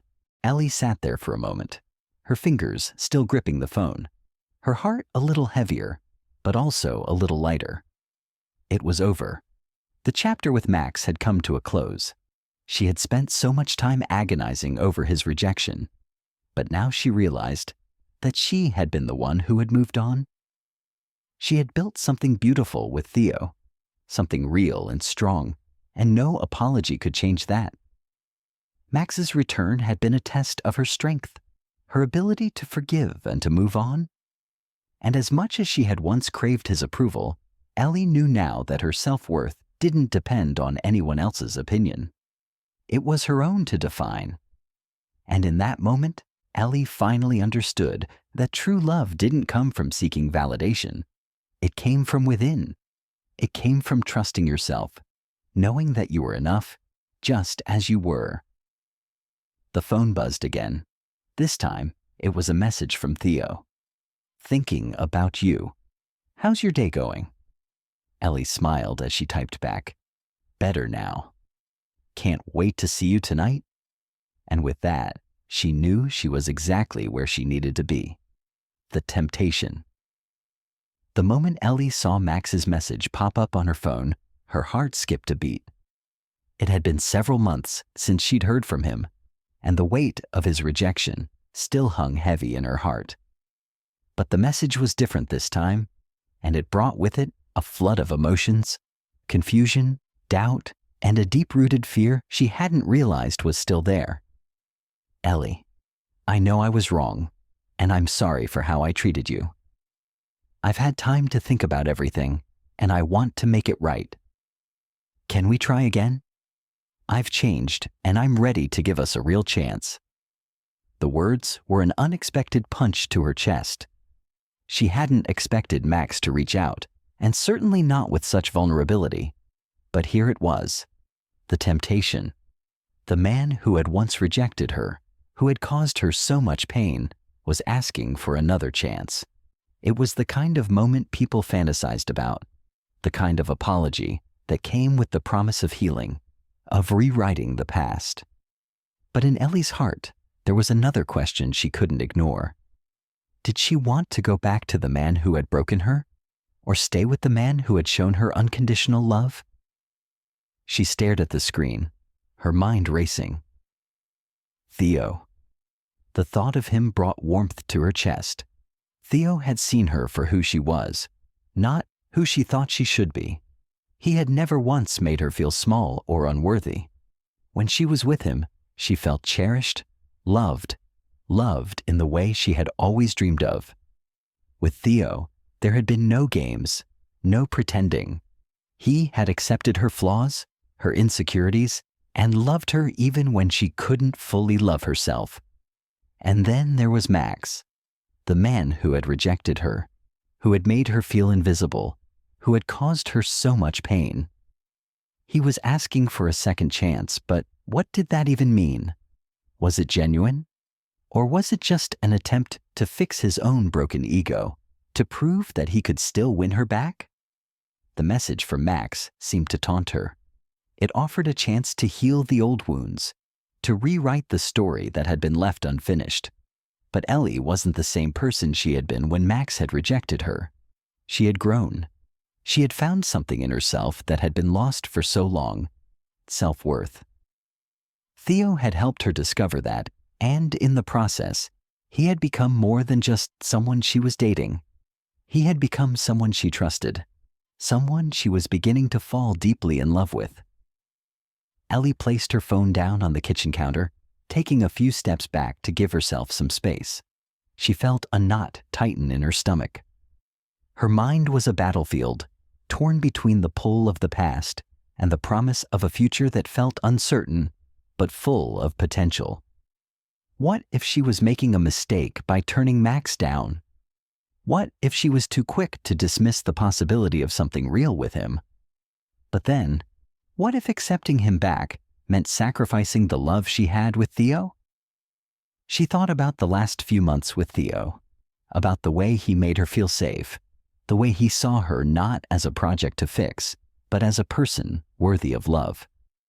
They had built something together that felt so pure and unforced, something that was entirely different from what she had experienced with Max. The thought of losing that to chase after the ghosts of her past seemed impossible. Ellie's heart began to race. Her mind flashed back to the first time she had met Theo, the way he had smiled at her, the way he had listened when she spoke about her fears and dreams. He had never judged her, never made her feel small. And in return, Ellie had opened up to him in ways she had never allowed herself to before. She realized now that what they had was real. It wasn't a fairy tale. It was raw, imperfect, and beautiful. She felt understood, not just by Theo, but by herself, in ways that had seemed impossible before. But then there was Max. His message lingered in her mind, and part of her still longed for the validation he represented. His words had once made her feel like she wasn't enough, but now they were offering her the chance to prove him wrong, to show him that she had value, that she was worthy of love, even if he hadn't seen it before. It was a dangerous temptation, one that could undo everything she had worked for, everything she had built with Theo. Her phone buzzed again, interrupting her spiraling thoughts. She picked it up without thinking. It was Theodore. "Hey, just wanted to check in. How's your day been? I was thinking about you." Ellie's heart softened at the message. She knew what she felt for Theo. It wasn't confusion. It wasn't hesitation. It was certainty. The love they had wasn't something she needed to question. She wasn't afraid of Theo's intentions. She wasn't afraid of how he saw her. What she feared was making a decision she would regret. What she feared was allowing Max to bring back the ghosts of her past, to pull her away from something that was real, something that had only just begun to bloom. She sat down on the couch, her hands trembling slightly as she typed a message to Max. She hesitated for a moment, unsure of how to convey everything she was feeling, but she knew she had to respond. She needed to make her decision, once and for all. "Max," she typed, her fingers shaking as she spoke the words she had been avoiding. "I've thought about what you said, and I appreciate your apology, but I've moved on. I've found something real with someone who loves me for who I am, and I'm not willing to risk that. I hope you understand." She stared at the screen for a few moments, her heart pounding as she reread her message.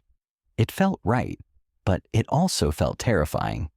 She was closing a door that had once seemed so full of potential, but now she saw it for what it truly was, an unfinished chapter in a book she no longer needed to read. With a deep breath, she hit send. Max had been a part of her past, but now she had something so much more valuable, something that was hers, something she had earned. Love, real love, was built on trust and respect, not on promises that could easily be broken. She had already found that with Theo. Ellie set her phone down, feeling a sense of peace she hadn't felt in a long time. The temptation to go back to Max had been strong, but now it was gone. She had chosen a future with Theo, a future where she didn't have to question her worth or seek validation from someone who had never truly seen her. And with that, Ellie knew she had made the right choice.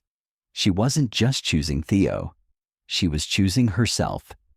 And that was all that mattered. Her phone buzzed again, this time from Theo. "Miss you. Can't wait to see you tonight. I've got something special planned." Ellie smiled, a warmth spreading through her chest. She wasn't afraid of love anymore.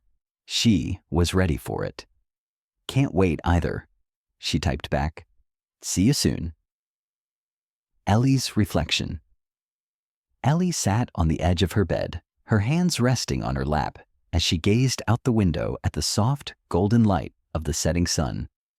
The world outside seemed still, almost as if it were holding its breath, waiting for her to take the next step. She had spent the entire afternoon lost in her thoughts, revisiting the painful memories of the past and the heart-wrenching experiences that had led her to this very moment. But now, in the quiet solitude of her room, she found herself reflecting on the incredible transformation that had taken place within her. It hadn't been an easy journey. In fact, it had been the most difficult thing she had ever done. She had faced rejection, loneliness, and self-doubt, each feeling more consuming than the last. There had been moments when she thought she wouldn't make it, when the weight of her insecurities felt like too much to bear. But somehow, through it all, she had endured. And as she sat there now, Ellie realized something profound. She had become someone new. Looking back on everything that had happened, Ellie couldn't help but marvel at how far she had come. She had once been the woman who was afraid to love herself, the woman who had allowed others to define her worth. When Max had rejected her, she had been shattered. The rejection had felt like the ultimate betrayal, a confirmation of all the doubts she had ever harbored about her own value. But instead of crumbling under the weight of that pain, she had chosen to rise. She had chosen to rebuild herself, piece by piece, finding strength in the places she never thought to look. Her growth hadn't been immediate, nor had it been easy. There had been moments of intense self-reflection, long nights where she wrestled with her fears, questioning whether she was worthy of love at all. But each time she stumbled, each time she thought she couldn't keep going, something inside her pushed her forward. She learned to embrace her flaws, to see them as part of who she was, rather than as burdens to hide. Through this process, she had discovered a new kind of strength, the strength to accept herself as she was, imperfections and all. And then there had been Theo. The first time they met, Ellie hadn't known what to expect. He had been kind, patient, and understanding in ways she had never experienced before. Theo had shown her what love could truly be, uncomplicated, genuine, and unconditional. He had never asked her to be anything other than herself. With him, Ellie had felt seen, heard, and valued, not because of what she looked like, but because of who she was at her core. For the first time in a long while, she had allowed herself to feel loved without the burden of insecurity. Theo had been a mirror for Ellie, reflecting back to her the truth she had spent so many years hiding from, that she was enough. She didn't have to be perfect. She didn't have to meet anyone's expectations, and she certainly didn't have to seek validation from someone who had once rejected her. Theo had shown her that love wasn't about proving yourself. It was about being accepted for who you truly were. He had reminded her that love wasn't conditional. It wasn't based on looks or achievements or status. It was about two people coming together and choosing each other, not because they were perfect, but because they were imperfectly perfect for each other. Ellie's thoughts wandered to the message from Max. She had received it just a few days ago, and while at first it had stirred up old feelings, old doubts and uncertainties, she now understood it for what it truly was, a test of how far she had come, a test of her strength, and a test of her worth. Max's message had been an invitation to revisit the past, but Ellie had learned that she couldn't go back. Not because she was angry, not because she harbored resentment, but because she had outgrown that chapter. She had learned that love couldn't be about seeking approval from someone who had once made her feel unworthy.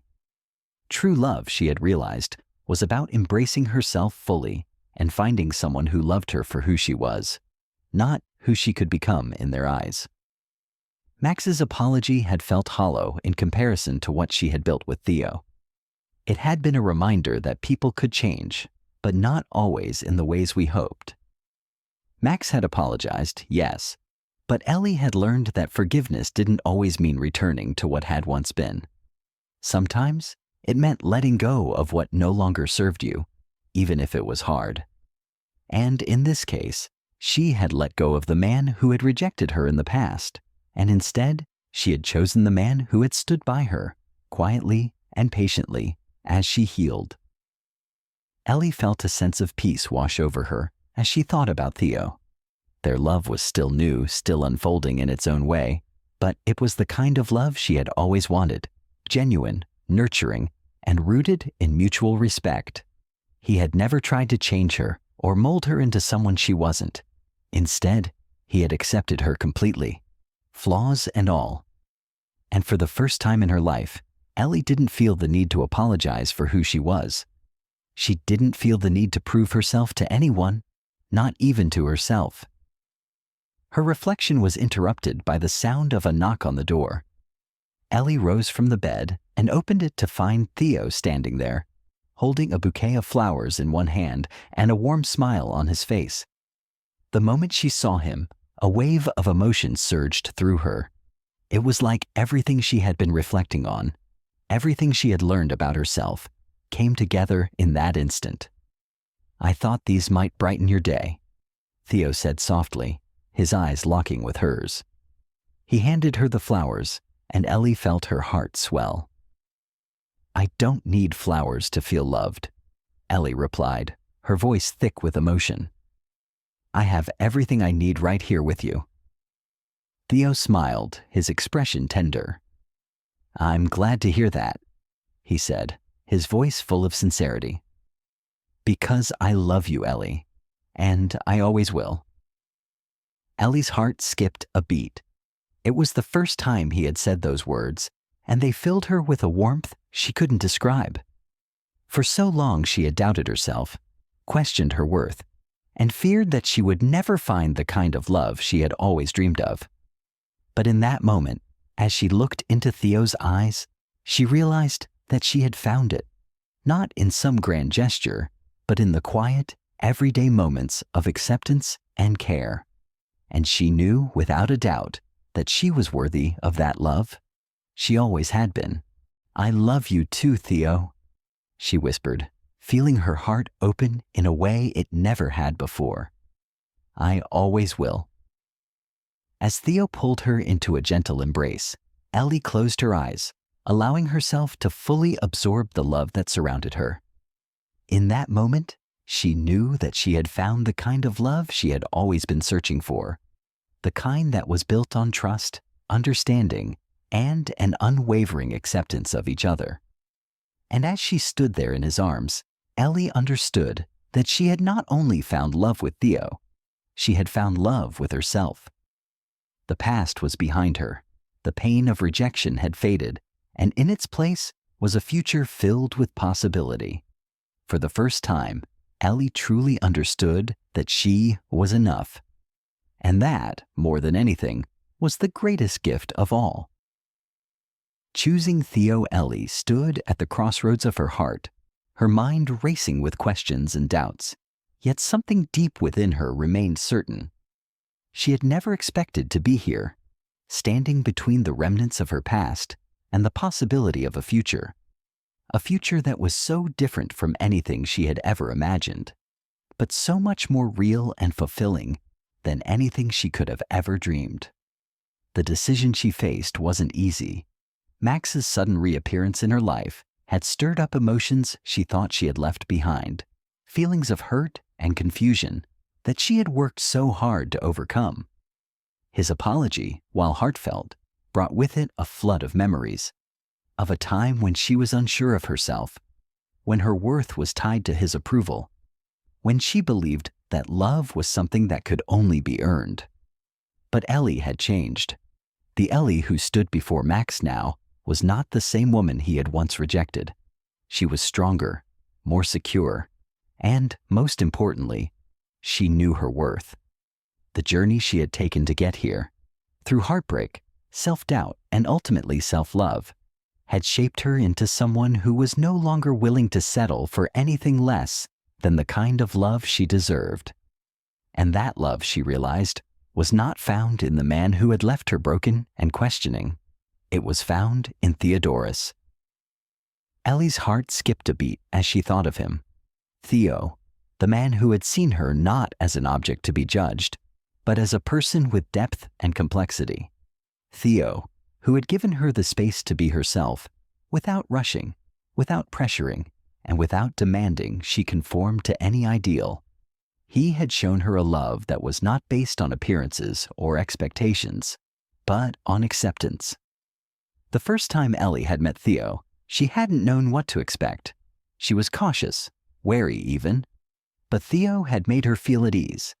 Their conversations had flowed effortlessly, and with each passing day, they had built a bond grounded in trust, respect, and genuine connection. Theo had never tried to change her or make her feel inadequate. Instead, he had been patient, gentle, and unwavering in his support. In the beginning, Ellie had hesitated, unsure if she could fully let go of the scars from her past.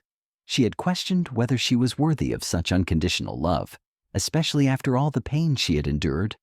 But with each small gesture, each word of encouragement, Theo had shown her that love was not a transaction. It wasn't something to be earned or proven.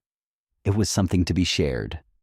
And now Ellie stood in front of the biggest choice of her life. She could go back to Max, to the man who had once rejected her, who had made her feel less than what she was. Or she could move forward with Theo, the man who had accepted her completely, without reservation. As Ellie stood there, she thought about the woman she was today. She was no longer the girl who had clung to old wounds, hoping for validation from someone who had never truly seen her. She had learned to love herself first, to recognize her own worth, and to realize that true love wasn't about seeking someone who could fix her. It was about finding someone who loved her as she was, flaws and all. Max, with all his charm and promises of a second chance, couldn't offer her that. He couldn't offer her the kind of love that Theo had already shown her. A love that wasn't contingent on appearances. A love that didn't require her to change or be something she wasn't. Ellie closed her eyes for a moment, letting the weight of her decision sink in. She knew what she had to do. She had come so far, further than she had ever thought possible, and she wasn't about to turn back now. With a deep breath, Ellie picked up her phone, scrolling to the message from Max. She read it again, this time without the emotional storm that had once accompanied it. His words were apologetic, regretful, but they lacked the one thing that mattered most: sincerity.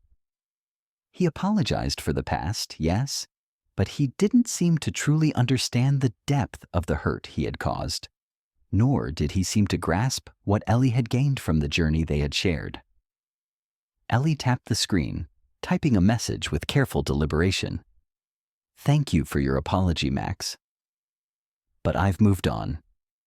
I've learned that love isn't about going back to the past, and I'm choosing to move forward. I wish you all the best, but I am no longer the woman you knew. I am someone different now, and I am choosing to build a future with someone who accepts me for who I am." She hit send before she could second-guess herself. The message was final, but it wasn't filled with bitterness or anger. It was filled with clarity and resolution. Max was part of her past, but he didn't have a place in her future. With that decision made, Ellie felt a sense of peace wash over her. She no longer had to look over her shoulder, wondering what might have been. She could finally face forward, toward the man who had shown her what it truly meant to be loved and accepted. She looked at the bouquet of flowers Theo had given her earlier, the petals still vibrant and fresh. His kindness, his patience, his unwavering belief in her, they were the things that had helped her heal, the things that had helped her see her own worth. With Theo, Ellie had learned that love wasn't about settling.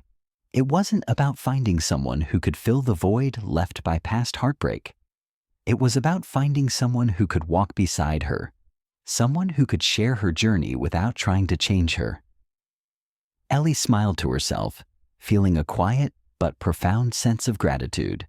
She had been given a second chance at love, not with the man who had rejected her, but with someone who had loved her all along, someone who had accepted her for exactly who she was, without any pretense, without any expectation. She picked up her phone again, this time to send a message to Theo. "I'm ready for the future, for us. Thank you for showing me what real love is." With a smile tugging at the corners of her lips, Ellie sent the message, knowing in her heart that she had made the right choice. She had chosen Theo, not because she needed him to complete her, but because she had already learned to complete herself. With Theo, she didn't need to be anything other than who she was. Ellie stood up, her heart light and full of anticipation. The past was behind her, and the future was waiting. A future filled with love, acceptance, and the kind of happiness she had always dreamed of.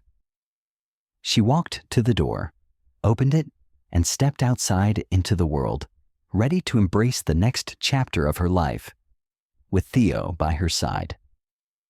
Theo's love for Ellie. The evening had settled in with the kind of peaceful quiet that only comes after a long, fulfilling day. The air was cool, carrying the faint scent of rain as it mixed with the soft fragrance of flowers from the nearby garden. Ellie sat on the porch, her fingers tracing the rim of her coffee cup, lost in thought as the world around her seemed to pause for a brief moment in time. She felt different now, different from the woman she had once been, and even different from the woman she had been just a few weeks ago. She had finally found the peace she had been searching for, but there was one thing that still lingered in her mind, one question that had been quietly building in her heart. What about Theo? Was the love they had real? Could she truly trust in this new beginning? She didn't know it yet, but Theo had been wondering the same thing. And tonight, as the sky deepened into twilight, he was ready to put his own heart on the line, to tell Ellie what he had been keeping inside. It wasn't a confession born out of impulse or a fleeting moment. It was a truth that had slowly, steadily, become undeniable.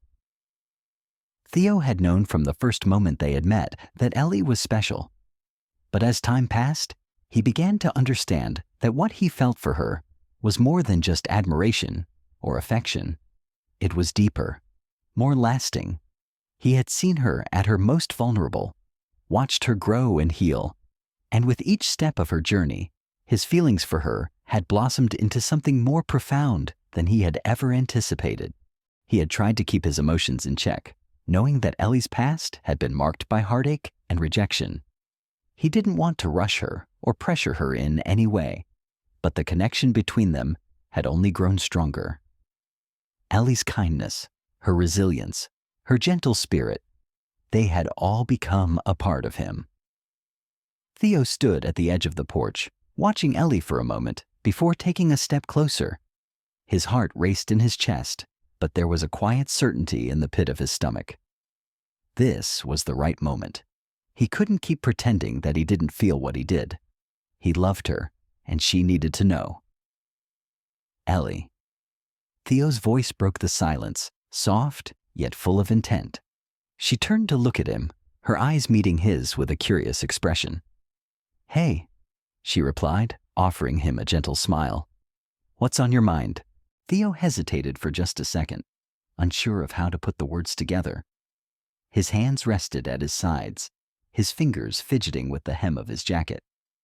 He had never been great at expressing his feelings, always more comfortable showing love through actions than words. But this moment was different. This moment demanded honesty, vulnerability, and something more. "I've been thinking about us," Theo began, his voice steady, but carrying the weight of his emotions. "About everything we've been through together, about how we've gotten to know each other. I want to tell you something that I've been holding inside for a while now." Ellie's heart skipped a beat. She could feel the shift in the air, the tension that had settled between them in the past few weeks as their bond had grown deeper. There was a weight in his words, something that suggested this wasn't just a passing thought or a casual comment. She set her cup down on the table beside her, her full attention now on him. "I'm listening," she said softly, her voice barely above a whisper. Theo took a deep breath, gathering his thoughts. He didn't want to overthink it or make it sound rehearsed. He just needed to say what he felt. "Ellie, I've fallen in love with you," he said, his words spilling out more easily than he had anticipated. "I know it might sound too soon, or maybe even too much, but the truth is, I can't deny it any longer. I love you." I love the way you laugh, the way your eyes light up when you talk about something you're passionate about. I love the way you care for others, how you always put their needs before your own. I love how you've shown me a love I didn't even know I was capable of feeling. And I love the way you've let me into your world, slowly but surely, letting me see the real you. Ellie's breath caught in her throat as his words settled in her heart. She had never been one to wear her emotions on her sleeve, but she could feel the raw sincerity in his voice, the depth of what he was saying. Theo had never made her feel like she had to be anyone other than herself.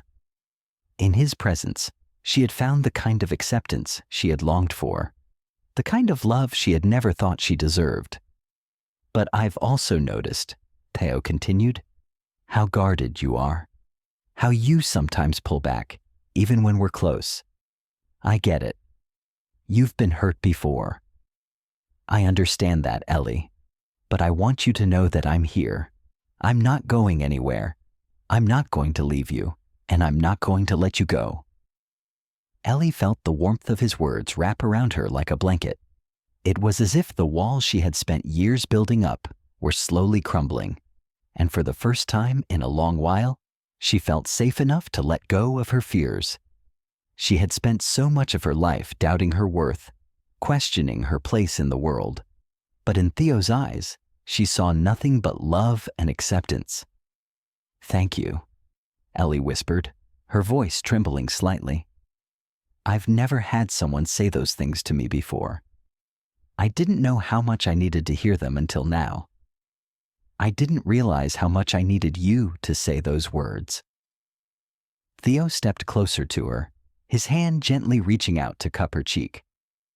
She leaned into his touch, the comfort of his presence soothing her as she felt the weight of his confession settle into her heart. "I've been falling in love with you too," Ellie said, her voice soft but full of emotion. I've been so scared of getting hurt again, scared that I'm not enough, scared that this love won't be real." Theo's thumb gently traced the curve of her jaw as he smiled at her, his eyes filled with affection and understanding. "Ellie, love isn't about being perfect. It's not about having everything figured out. It's about trusting each other, supporting each other, and being willing to face whatever comes our way, together. I'm here for you, Ellie. I always will be." For a moment, they stood in silence, the connection between them so palpable that it almost felt like the world had stopped moving around them. In that stillness, Ellie realized something that she had never truly understood before. Love wasn't something she needed to earn or chase after. It wasn't about being perfect or meeting someone's expectations. It was about being loved for exactly who she was, flaws and all.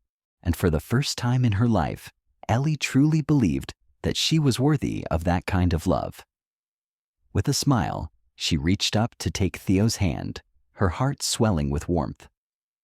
She had found something she never thought she would, someone who loved her without hesitation, without conditions, and without fear. "I love you too," Ellie whispered, her words filled with the quiet assurance of someone who had finally come home. Theo leaned down, his lips brushing against hers in a kiss that spoke more than words ever could. It was a kiss full of promises of hope, of a future they would build together. It was the beginning of a new chapter, a chapter where they both knew that love, in its truest form, was unconditional. As they pulled away, Theo held her close, his arms wrapped around her, as if to say everything that needed to be said. They didn't need grand gestures or sweeping declarations. What they had was real, and that was enough. In that moment, Ellie knew she had found something worth holding on to. A love that would stand the test of time. A love that would heal the wounds of the past. And a love that would carry them both into the future. Together. Ellie's vulnerability. The evening was soft and cool, the fading light of the day casting a gentle glow over the quiet street. Ellie stood at the kitchen counter, the warm aroma of freshly brewed tea filling the air. She had always found comfort in the simplicity of her small rituals, the way the steam curled from her mug, the gentle clink of the spoon stirring the honey. But tonight, the peacefulness felt distant, like a calm before a storm she didn't yet know how to face. As the days passed, she found herself grappling with emotions she had worked so hard to bury. With Theo's unwavering love and patience, she had come to a realization. It wasn't just about accepting love. It was about allowing herself to be truly seen. Not just the version of her that had been polished and protected, but the real, unguarded Ellie. The Ellie who had been hurt. The Ellie who was terrified of being vulnerable. The Ellie who had spent so much of her life wondering if she was ever enough. Tonight, more than ever, she felt the weight of those fears pressing on her chest. She had let Theo in, had allowed him to see parts of her that she hadn't shared with anyone in years. But there was still so much more she kept hidden, so much she was afraid to confront. And as much as she wanted to hold on to the safety of her guarded heart, she knew that in order to move forward with him, she had to let go.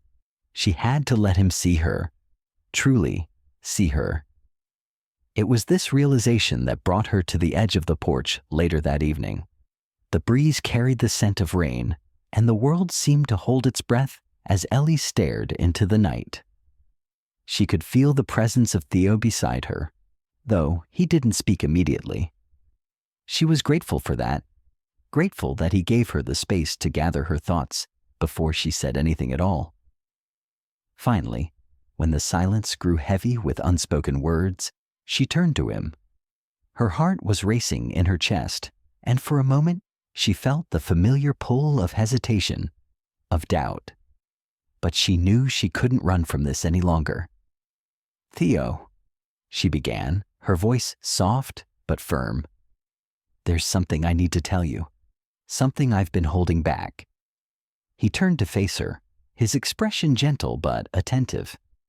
His blue eyes were full of understanding, and Ellie felt a surge of gratitude for his quiet support. She knew deep down that this wasn't about him wanting answers or reassurance. It was about her letting go of the walls she had spent so many years building. "I'm listening," Theo said, his voice calm, warm, and patient, as if he had all the time in the world for her to say whatever was on her mind. Ellie took a deep breath, her hand resting on the railing beside her as she stared into the distance, trying to organize her thoughts. It was hard to admit these things, to make herself vulnerable in a way she hadn't been for so long. But she knew she couldn't keep holding on to the past, to the fears that had controlled so much of her life. "I've spent so much of my life trying to be someone I'm not," Ellie confessed, her voice trembling slightly. "I've hidden pieces of myself from everyone, even from you. I've always been so afraid of not being enough, afraid that if I show who I really am, I'll just be rejected again. I've been carrying around all this weight, this fear that no matter what I do, I'll never measure up." She paused, taking a shaky breath as her chest tightened with the vulnerability of the words she had just spoken. It felt like an avalanche of emotions she had been keeping buried for far too long, and now that they were out in the open, she wasn't sure what to do with them. She had never been this honest with anyone before, never allowed herself to be this exposed. Theo remained silent for a moment, his eyes never leaving hers. He could see the pain in her expression, the vulnerability in her posture. He had known that Ellie had a hard time letting her guard down, but hearing her speak these words she had likely never shared with anyone, broke something inside of him. He took a step closer to her, his voice gentle but full of certainty. "Ellie," he said softly, reaching for her hand, "you don't have to be afraid. Not with me. You don't have to hide anything. I'm here, and I'm not going anywhere." Ellie's breath caught in her throat, the tenderness in his voice, the sincerity in his touch. It was more than she could have ever hoped for. She wanted to believe him, wanted to believe that she could finally let go of the chains that had held her back for so long. But part of her was still terrified. Terrified of being let down. Terrified of being vulnerable again. "But what if I'm not enough for you?" she whispered, her voice barely audible. "What if, after all of this, you find out I'm not the person you thought I was?" Theo shook his head slowly, his thumb brushing the back of her hand in a soft, reassuring motion. "Ellie, you are more than enough. You always have been. I don't care about your past. I don't care about the things you think make you unworthy. I love you for who you are right now. All of you. Your fears, your imperfections, your quirks. They make you the incredible person that you are." Her heart swelled in her chest as she looked into his eyes, her mind racing with 1,000 emotions. She had spent so much time measuring herself against others, wondering if she was good enough to be loved. But with Theo, it was different. His love wasn't contingent on anything. He wasn't asking her to be someone else, and he wasn't placing conditions on her worth. He loved her, not in spite of her insecurities, but because of them.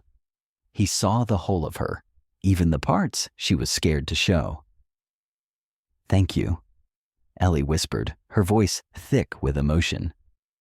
"Thank you for being patient with me, for showing me that I don't have to hide, for loving me as I am." Theo pulled her into his arms, enveloping her in the warmth of his embrace. She rested her head against his chest, the steady beat of his heart grounding her as she let the weight of her fears slip away. For the first time in a long time, Ellie felt free. Free to be herself. Free to let go of the burden of self-doubt. Free to trust in the love that was right in front of her. "I'm always going to be here for you, Ellie," Theo murmured, his voice low and comforting.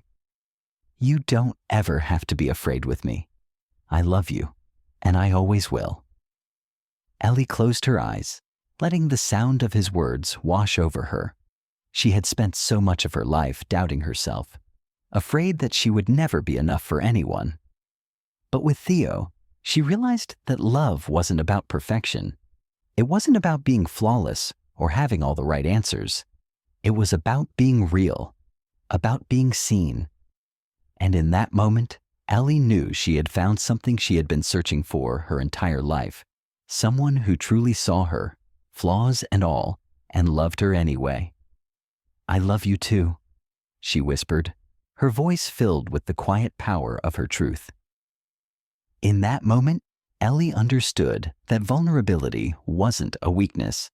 It was the very thing that had allowed her to find the love she had always been looking for. And with Theo by her side, she knew she was finally ready to embrace everything that came with it. Embracing love fully. The soft hum of the night air carried a sense of stillness, a peace that wrapped around Ellie like a cozy blanket. The world outside her small home seemed to blur into a distant memory, fading into the background as she focused on the man who had slowly, but surely, become her everything. Tonight felt different, though. For the first time, she could breathe easy without the constant weight of doubt pressing down on her chest. The air felt lighter, her steps surer, and her heart felt open. Theo stood across from her, his expression both tender and expectant. He had waited patiently, understanding that Ellie needed her time. She'd been through so much, had fought so many battles inside her own mind, that it hadn't been easy for her to trust fully. But now, with the quiet hum of their shared space between them, Ellie could feel something shifting inside of her, something beautiful, something real. It was love, yes, but more than that, it was acceptance. A few weeks ago, she would have balked at the thought. She wasn't ready, she told herself. She wasn't worthy of love, not real love. It was easier to push Theo away, easier to retreat into her shell and protect herself from the hurt she feared was just around the corner. After all, hadn't she been rejected before? Hadn't she been told she wasn't enough? But now, standing here in this moment, with Theo's steady gaze holding hers, those old fears seemed small. She had worked so hard to heal, to become the woman who was finally willing to let go of the walls that had once kept her safe, but had also kept her isolated. She had come so far, and now, for the first time in her life, she felt the sweet relief of surrender. The surrender to love, to vulnerability, to trust. She looked at Theo, taking in the calmness of his expression, the genuine care in his eyes. She had never been loved like this before, without conditions, without strings attached. He had shown her what it meant to be loved for who she truly was, not the version she thought she had to present. In his eyes, there was no judgment, no hesitation, just warmth and understanding. "I'm scared," Ellie whispered, her voice barely above a breath. She wasn't sure why she said it. Maybe because she wanted to be honest, or maybe because she needed to voice the last of her fears before she could let go completely. She hadn't expected to feel afraid in this moment, not with Theo, but the truth was that opening her heart so fully felt like standing on the edge of a cliff, ready to leap. Theo's smile softened and he stepped closer, reaching out to gently take her hand. His touch was grounding, steady. "I know," he said, his voice low and reassuring. "But you don't have to be afraid anymore, Ellie. I'm here. I've always been here. You're not alone." Her heart skipped a beat. She had feared loneliness for so long, feared that opening herself up to love would only make her vulnerable to the same rejection she had suffered in the past. But with Theo's words, the doubts started to fade. She wasn't alone. Not anymore. "I don't know how to let go of all the fear," Ellie admitted, her voice trembling ever so slightly. She had tried to work through it. She had tried to let go of the walls she had spent so many years building. But there was always that lingering voice in the back of her mind, one that whispered that she wasn't enough, that love would always slip through her fingers. Theo's thumb gently traced circles on the back of her hand, his touch tender yet firm. "You don't have to have it all figured out," he said. "You don't have to be perfect. I don't expect that from you. I just want you to be you." The simplicity of his words hit her like a wave, washing away the final remnants of her doubts. She didn't have to be perfect. She didn't have to have all the answers.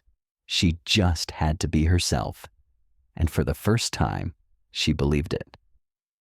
"Thank you," she whispered, her chest aching with the rawness of her emotions. She wasn't used to being thanked for simply existing, for simply being herself. But with Theo, it felt right. It felt like love. Theo stepped even closer, his face now inches from hers. The space between them seemed to shrink, and the world outside seemed to fall away. All that remained was the quiet rhythm of their hearts, beating in sync with one another. "I love you, Ellie," Theo said, his voice steady and full of conviction. "I've loved you for so long. I know it hasn't always been easy, but I wouldn't change a thing. You're worth every moment, every effort. I want to spend the rest of my life with you." The words settled over her like a gentle rain, and for the first time, Ellie let herself truly believe them. There was no hesitation in his eyes, no uncertainty in his voice. His love for her wasn't conditional. It was absolute. And in that moment, all of her old fears seemed to dissipate, as if they had never existed at all. Tears welled in her eyes as she looked at him, overwhelmed by the depth of emotion she felt. She had spent so much of her life questioning her worth, wondering if she would ever find a love that accepted her for who she truly was. And now, standing here with Theo, she realized she had found that love. She had found it in the quiet moments, in the shared conversations, in the simple acts of kindness that made her heart swell with gratitude. "I love you too," Ellie finally whispered, her voice thick with emotion. I love you more than I ever thought possible. You've shown me what real love is, Theo. I can't imagine my life without you." Theo's eyes sparkled with warmth, and he pulled her into his arms. Ellie melted into his embrace, letting herself be enveloped in the safety and comfort of his love. She had been afraid to trust, afraid to let go, but now she understood what it meant to be loved unconditionally. To be loved without fear, without hesitation, and without the burden of feeling like she had to be someone else. As they stood there, wrapped in each other's arms, Ellie realized that she was no longer the woman who had walked into this journey filled with doubt and insecurity. She was someone new, a woman who had embraced love fully, who had let go of the walls that had kept her from experiencing the beauty of a connection built on trust and mutual respect. In that moment, she made a promise to herself to never again hold back from love, to never again question her worth. She was enough. She had always been enough. And with Theo by her side, she knew that the love they shared would only grow stronger with time. As they stood together, in the quiet warmth of the night, Ellie finally allowed herself to rest, to embrace the love that had always been waiting for her. A new chapter begins. It was a quiet morning when Ellie woke up to the soft warmth of sunlight streaming through the window. She had always loved the way the morning light felt, gentle, promising, like a new beginning was just waiting to be seized. But today, that feeling felt even more profound. Today, Ellie was waking up to a new reality, one where she no longer feared the future, one where she could step into a new chapter of her life with the knowledge that love, real love, was waiting for her. Theo had been a constant presence in her life for the past few months. Their relationship had grown in such a natural, effortless way. It was as though, after all the heartbreak and struggles, Ellie had finally found her place. She had found someone who not only loved her, but who also understood her, her insecurities, her dreams, her fears. He had accepted all of her, not just the parts that were easy to love, but the parts that she had kept hidden for so long. In the past, Ellie had often wondered if love was something that only happened in fairy tales. She'd thought she had to change, to be someone else, in order to earn it. But with Theo, everything was different. He loved her for the person she was, not for her appearance, not for her accomplishments, but for her heart. And that was something she had never experienced before. Ellie sat up in bed, the morning light casting a golden glow across the room. She felt a sense of peace, of completeness, that she had never known. She thought back to all the moments that had led her here, her doubts, her fears, her heartbreak. They had all been part of the journey, but they no longer defined her. She was no longer the woman who had hesitated to love. She was no longer the woman who wondered if she would ever be good enough. Now she was someone who knew, without a doubt, that she was worthy of love, and that she had found someone who would give it to her fully. The sound of her phone vibrating on the nightstand brought her out of her thoughts. She picked it up, glancing at the screen to see a message from Theo. Theo, good morning, love. Can't wait to see you today. I've been thinking about our future, about us. I love you more than words can say. Her heart swelled as she read his words. It wasn't the first time he had expressed his love for her, but each time felt as profound as the first. He had a way of making her feel like the most important person in the world, like she mattered. And maybe that was the magic of it all. He didn't just love her, he respected her. He listened to her, valued her opinions, and always encouraged her to be her authentic self. Ellie smiled and replied, her fingers typing with ease, as though their connection was something so natural, so effortless. Ellie, I can't wait to see you either. I'm thinking about us too. Every day I feel like we're building something beautiful together. I love you so much, Theo. She hit send, knowing that it wasn't just a simple reply. It was a reflection of everything she had learned over the past few months. Love, for Ellie, had always been a complicated thing. She had spent so much of her life feeling unworthy, doubting whether she would ever find someone who truly accepted her.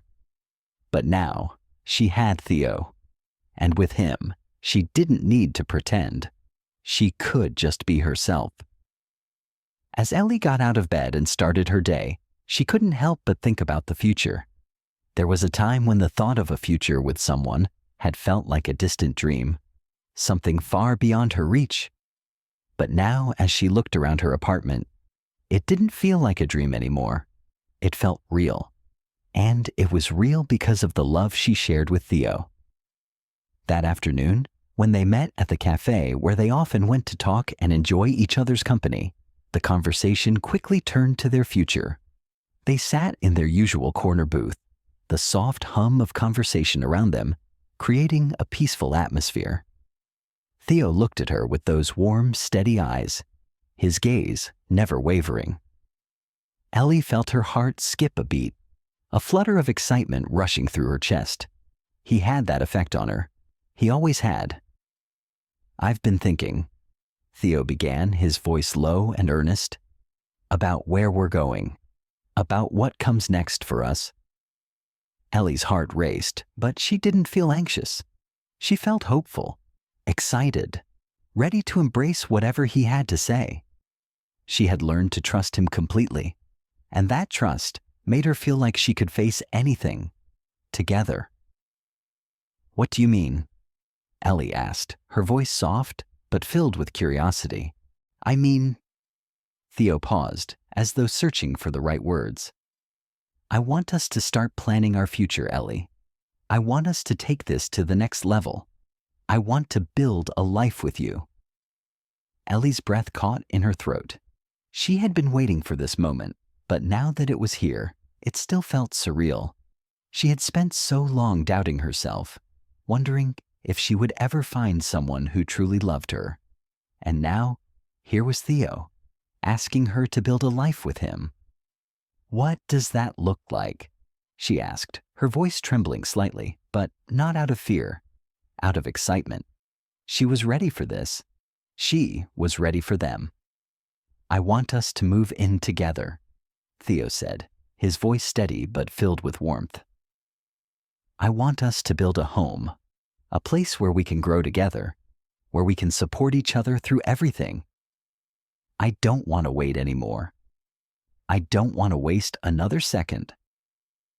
Ellie felt tears welling up in her eyes, a mix of joy and gratitude flooding her heart. She had never imagined a love like this, one that was so sure, so steady. It was everything she had ever wanted, but it was also more than she could have hoped for. With Theo, she felt like she could truly be herself, like she didn't have to hide behind walls anymore. He saw her, truly saw her, and loved her for exactly who she was. "I've never been more certain of anything in my life," Ellie said, her voice thick with emotion. "I want that too. I want to build a life with you, Theo. I want to see where we can go together." The smile that spread across Theo's face was everything Ellie had dreamed of. It was filled with warmth, with certainty, with love. And in that moment, Ellie knew that their journey together had only just begun. They had both overcome so much to get to this point, so many doubts, so many fears. But now, as they sat together, hand in hand, ready to take the next step, Ellie felt like she was exactly where she was meant to be. The future was theirs to create, and together they would build something beautiful, something lasting, something that would stand the test of time. And for the first time in her life, Ellie knew without a doubt that she was ready for it. The next chapter had begun, building a life. The moving boxes were stacked in neat piles across the spacious living room of their new apartment. Ellie stood in the middle of the room, her heart pounding as she surveyed the space. It was a blank canvas, a place where they would create memories, forge a future, and build a life together. The walls, freshly painted in soft cream tones, seemed to invite her to breathe life into the space, to make it their own. Theo was unpacking boxes in the corner, his movements calm and steady as always. He had this way about him, an easy confidence that made everything feel possible. Ellie couldn't help but smile as she watched him. They had come so far, from those first nervous conversations online to this very moment, standing in the place where they would start their life together. As the last few boxes were unpacked, they began to arrange furniture, each decision small but meaningful. Ellie had always loved the idea of creating a home, a space that reflected who they were, both individually and as a couple. She had always dreamed of having a place where she could fully relax, where the weight of the world could fall away. And now she had that. She had this with Theo. "There's something so exciting about this, isn't there?" Ellie said, glancing over at Theo as she set a vase on the kitchen counter. "It's like we're starting fresh, building something new." Theo paused for a moment, looking up from the stack of books he was sorting through. His eyes met hers, and in them she saw everything: the love, the promise, the understanding. They had been through so much together already, yet this moment felt just as significant as the first time they had met. "I agree," Theo replied, walking over to her. "It's not just about the space. It's about what we're creating together. It's about us and the future we're building." He reached out and gently took her hand in his, pulling her close. "We're not just making a home. We're making a life, and I want to make it with you, Ellie." Ellie's heart fluttered at his words. She had heard him speak of their future before, but now, standing together in this new place, the reality of it was settling in. They weren't just dreaming anymore. They were doing it. They were taking the steps to build something real, something lasting. As the day wore on, they continued to fill the apartment with the things they loved. Ellie carefully hung her paintings on the walls, each one a piece of her soul captured in color. Theo put up shelves filled with books they had collected over the years. The small touches, the things that made a space feel like home, were starting to take shape. By evening, the apartment no longer felt empty. It felt like theirs. It felt like the beginning of something beautiful. That night, as they sat down to dinner at the small table in their cozy kitchen, Ellie couldn't help but feel overwhelmed with gratitude. The room was warm with the soft glow of the pendant light above them, and the smell of the homemade pasta they had cooked together filled the air. There was a sense of peace here, a sense of belonging. In this moment, Ellie felt like she had everything she needed. Theo smiled across the table at her, his eyes bright with affection. "I can't believe we're finally here. It feels surreal, doesn't it?" Ellie nodded, picking up her glass of wine and clinking it against his. "It does," she said softly. "But it's also perfect. It's exactly where we're supposed to be." Theo's gaze softened, and he reached across the table, taking her hand in his. "I never thought I could feel this way about someone. I never imagined that I'd find someone who would make me feel so complete." Ellie's chest tightened as she looked at him. She had been afraid of this moment, afraid of truly letting herself fall in love. But with Theo, it was different. She wasn't afraid anymore. She had found someone who saw her, truly saw her, and loved her without reservation. And that made all the difference. "I feel the same way," Ellie said, her voice barely above a whisper. "I never knew what it meant to feel truly loved until I met you. You've given me more than I ever thought I could have. You've shown me what real love looks like." Theo squeezed her hand gently, his expression filled with warmth. "We've both been through a lot to get here, haven't we? But I think that's what makes us stronger. We've learned from the past, and now we get to create something new. Together." Ellie smiled, feeling a wave of contentment wash over her. She knew that their journey hadn't been easy.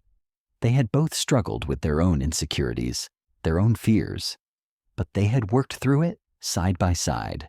And now they were here, starting fresh, ready to embrace whatever came next. The next few weeks flew by in a blur of adjustments and new routines. Ellie and Theo settled into their new life with a sense of excitement and possibility. They explored the city, discovering new restaurants, parks, and hidden gems that felt uniquely theirs. They spent quiet evenings at home, cooking dinner together, reading, and talking about their hopes for the future. Every day felt like a step forward, a new opportunity to grow together. Ellie also found herself rediscovering parts of herself that she had lost along the way. She began painting again, creating pieces that reflected not just her inner world, but the world she was building with Theo. She had always thought her art was a way to express her pain, her heartache. But now it had become a way to celebrate the love and joy she had found in Theo. Every brushstroke was a reflection of the life they were creating together, a life full of love, passion, and understanding. One afternoon, as they sat together in the living room, the sunlight streaming through the windows, Theo turned to her with a thoughtful expression. "Ellie, I've been thinking," he began, "about what comes next for us. We've made so much progress, but I know there's so much more we can do." Ellie looked at him, her heart swelling. "What do you mean?" "I mean," Theo hesitated for a moment, gathering his thoughts. "I want us to keep growing, to keep challenging ourselves. I want us to not just build a life together, but to help each other become the best versions of ourselves." Ellie's eyes widened with surprise and admiration. "I love that idea," she said, her voice filled with excitement. "I want that too. I want to keep growing with you, to keep learning, to keep exploring, and to keep pushing each other to be better." Theo smiled, his eyes filled with admiration. "We're already doing that, Ellie. Every day we're together, we're growing. And I can't wait to see where we go from here." In that moment, Ellie realized that this was only the beginning. They had already built so much: love, trust, respect, but they had only scratched the surface. Together they would continue to build, to grow, to dream. There was no limit to what they could accomplish, because they had each other. As Ellie rested her head on Theo's shoulder, she knew that their journey was just starting. Whatever challenges the future might hold, they would face them together. And that, she thought, was the greatest gift of all. Challenges and growth. Ellie and Theo had settled into their new life together, but as with all new beginnings, the honeymoon phase eventually faded. They had moved into their cozy apartment in a city full of opportunities, and for a while, it felt like nothing could go wrong. They spent their days exploring their love for each other, and their nights wrapped up in quiet conversations. But life, as it always does, began to throw them challenges. They quickly realized that the road to building a life together wasn't always smooth. The first major challenge came in the form of their careers. Theo had been offered a promotion at his job, a position that would require him to travel more frequently. Ellie, though happy for him, couldn't help but feel a knot in her stomach. The thought of being apart from him for long stretches made her uneasy, especially when they had only just begun to build a life together. She tried to suppress the wave of insecurity that rushed over her, but it was difficult. She had spent so many years feeling unsure of herself, afraid that love was fragile, and she feared that distance would weaken the bond they had worked so hard to create. One evening, after Theo had returned from a business trip, Ellie couldn't keep her feelings inside any longer. They were sitting on the couch, sipping wine, and chatting about their day when she blurted out, "Theo, I'm scared. I'm scared that with all these trips, we'll grow apart. I don't want us to lose what we've built." Theo's expression softened, and he reached for her hand, giving it a reassuring squeeze. "Ellie," he said gently, "I understand your fears, and I'm not taking this job to push you away. I'm doing this for us, so we can have a better future, but I want you to know that no matter where I am, you're always with me. This relationship isn't just about being physically close. It's about being there for each other, no matter the distance." Ellie nodded, her heart feeling lighter as she listened to him. She had to admit, she trusted him. She knew that he wasn't the kind of person who would just disappear. He had shown her over and over again that his love was steadfast, and if anyone could handle the challenge of a long-distance relationship, it was them. As Theo's travels increased, Ellie found herself learning to navigate life on her own again. She spent more time focusing on her painting, rediscovering the passion that had once been her sole focus. Her art became her outlet, and through it, she found a sense of peace. She had always known that she couldn't rely on anyone else to fill her cup, but she had never realized how important it was for her to fill it herself. The second challenge came from the practicalities of their new life together. Ellie and Theo had made the decision to move in together, but they quickly realized that it wasn't as simple as just putting their stuff in one place. They had to navigate each other's habits, preferences, and quirks. What seemed like small things at first, how to organize the kitchen, whose turn it was to do the dishes, which shows to watch, began to feel like bigger issues. Ellie, for example, was used to having complete control over her space. She was a bit of a perfectionist, and she liked things organized in a particular way. Theo, on the other hand, was more laid back and didn't mind a little bit of mess. One Saturday morning, Ellie found herself frustrated as she tried to organize their bookshelves for the third time.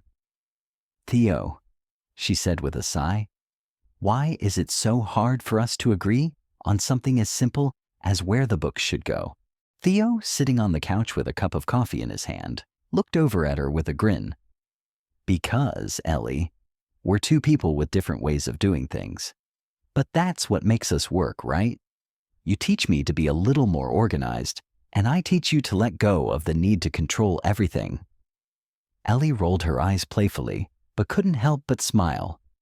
"I guess you have a point." Over time, they learned to compromise. They figured out a system for organizing the apartment that worked for both of them. Sometimes, things weren't as tidy as Ellie would have liked, but she had come to realize that it didn't matter. What mattered was the relationship they were building, one that required give and take, patience, and understanding. But it wasn't just about the mundane details of everyday life. The real challenge came when their individual dreams and aspirations clashed. Ellie, who had always been passionate about her art, wanted to dedicate more time to her painting. She dreamed of having her own gallery show one day, a dream she had pushed aside for too long. Theo, on the other hand, had his own ambitions. He wanted to climb the corporate ladder, and his recent promotion meant more responsibility and longer hours. There were moments when their priorities didn't align. Ellie would come home after spending the day in the studio, feeling exhausted but excited about her work, only to find Theo engrossed in his laptop, working on a presentation for his job. She didn't want to sound needy, but she longed for more time together. One evening, as she sat at the dinner table, she finally voiced her concerns. "Theo, I feel like we're not spending enough time together lately. You're always working, and I'm always at the studio. I know we're both busy with our own things, but I don't want us to drift apart." Theo looked up from his plate, his expression thoughtful. He put down his fork and took her hand across the table. "I understand, Ellie," he said softly. "I've noticed it too. I've been so focused on my work that I haven't been present for you in the way I should be. I'm sorry. Let's figure this out together. You're important to me, and so is your art. We can find a way to make both work."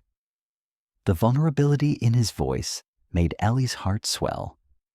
She knew that they couldn't both pursue their dreams without making compromises, but they could do it together.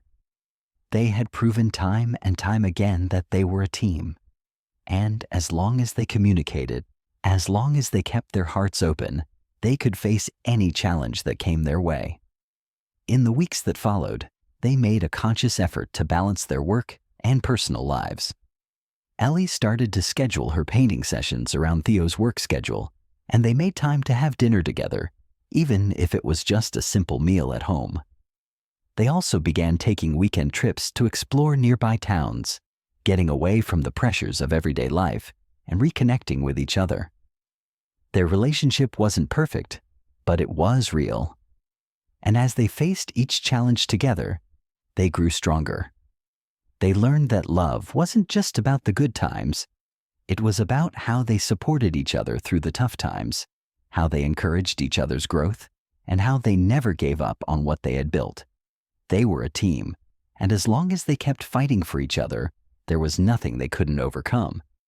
As the months went by, Ellie and Theo continued to evolve, both individually and as a couple. They didn't have all the answers, and they didn't have it all figured out, but they had each other, and that was enough. They had learned that love wasn't about perfection. It was about growth, compromise, and mutual respect. And together, they would continue to build their life, one challenge at a time. Celebrating achievements. Ellie had always dreamed of running her own art business, but like many dreams, it had seemed out of reach for years. There was always something that held her back: the fear of failure, the doubt that she was truly capable, and the nagging voice in the back of her mind telling her that she wasn't good enough. But now, with Theo by her side, things were different. The transition from being an artist who merely created to an artist who ran a business was not an easy one. It involved sleepless nights researching marketing strategies, figuring out how to build a brand, and most importantly, overcoming the imposter syndrome that had plagued her for so long. But as she took those first steps, Theo was there, every step of the way. He was her rock, the constant source of encouragement and belief. When Ellie doubted herself, when she second-guessed the worth of her work, or wondered if anyone would care about her art, Theo was there to remind her of her worth. "You've got this, Ellie," he would say, his voice full of conviction. "You're more than capable. You've always had it in you." His unwavering belief in her fueled Ellie's determination. She poured herself into her work, not just as an artist, but as a businesswoman. She set up a website, created social media profiles, and began networking with other artists and potential clients. Her initial sales were modest, but each sale, each positive comment, felt like a victory.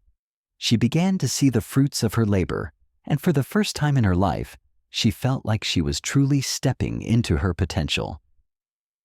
One evening, after a particularly successful week, Ellie stood in front of her easel, admiring the work she had just finished. The colors on the canvas seemed to shimmer, and she couldn't help but feel a sense of pride. It wasn't just the piece itself. It was the realization that she had taken her dream and made it a reality. She had built something from the ground up. Theo walked into the room, his eyes lighting up as he saw the painting. "This one's amazing," he said, his voice full of admiration. "You've really outdone yourself." Ellie turned to him, a smile tugging at her lips. "I don't know if I've outdone myself, but I'm definitely proud of it." "You should be," Theo replied, stepping closer and wrapping his arms around her. "You're doing it, Ellie. You're living your dream." His words filled her with a warmth that she couldn't quite describe. For so long, she had held herself back, unsure of her own abilities. But now, with Theo's support, she was achieving things she had once thought impossible. And the best part was that she was doing it on her own terms, in her own way.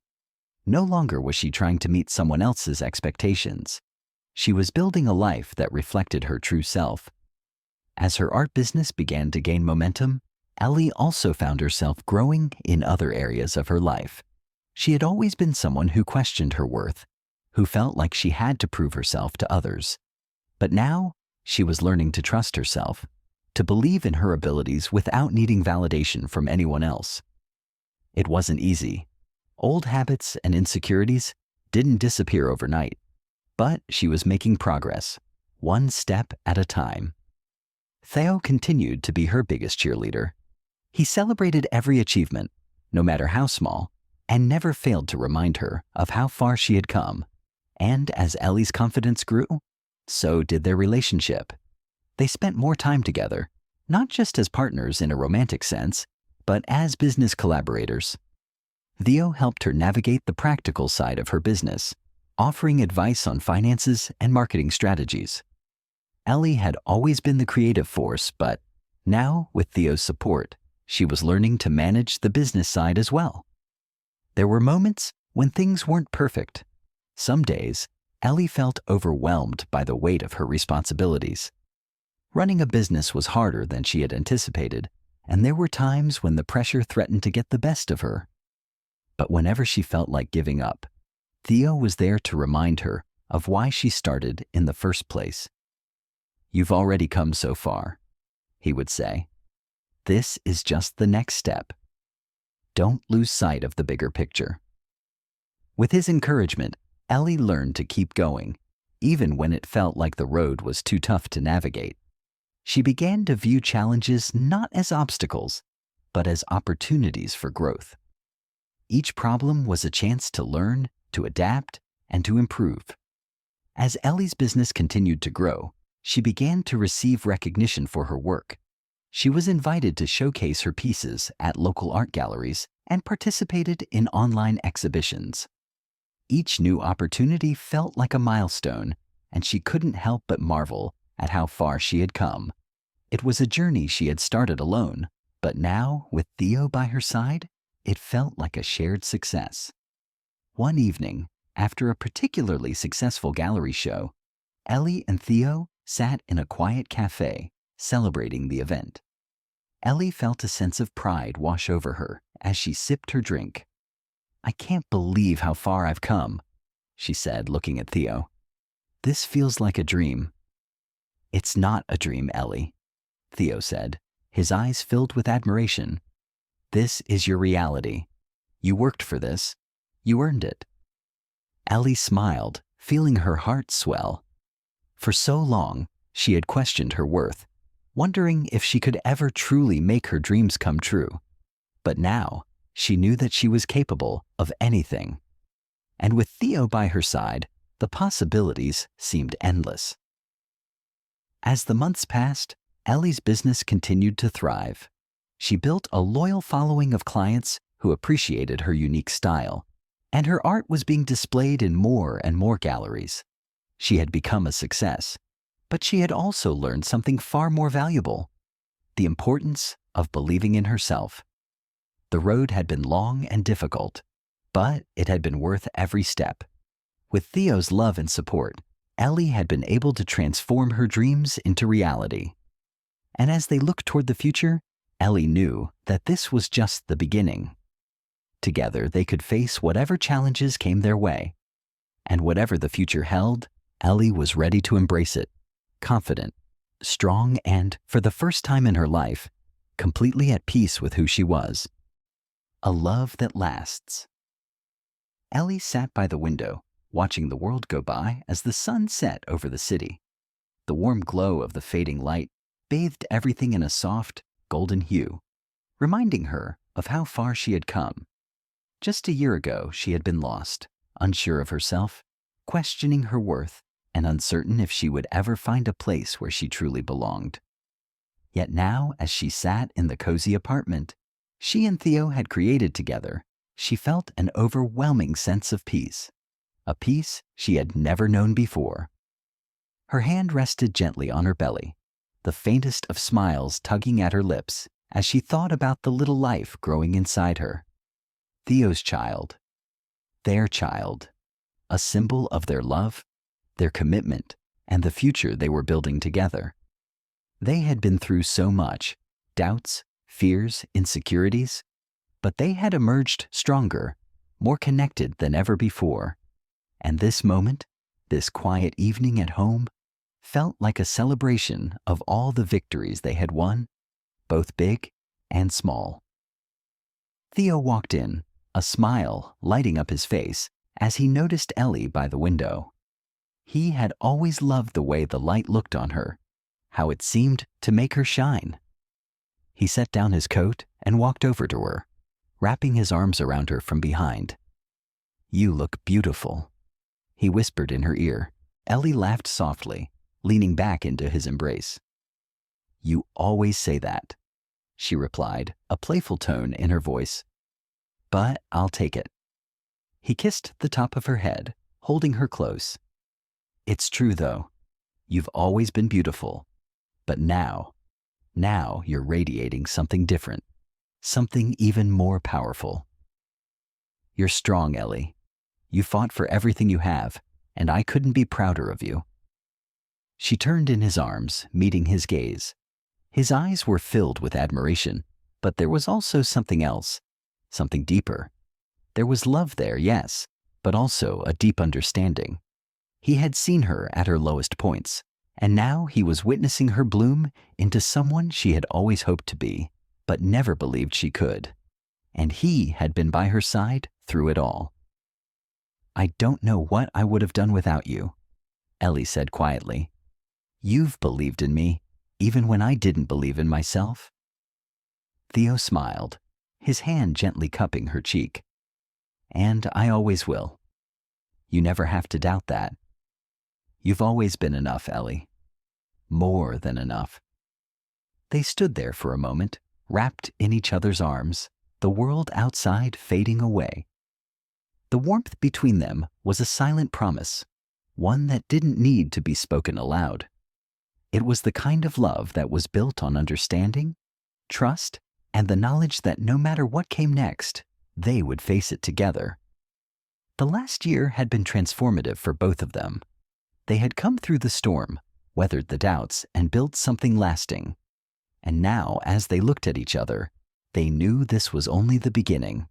Their love story had started in an unexpected way, through letters and conversations that had grown deeper with time. Ellie had never imagined that an online connection could lead to something so real, so tangible. But it had, and every day with Theo had proved that love didn't have to fit the conventional mold.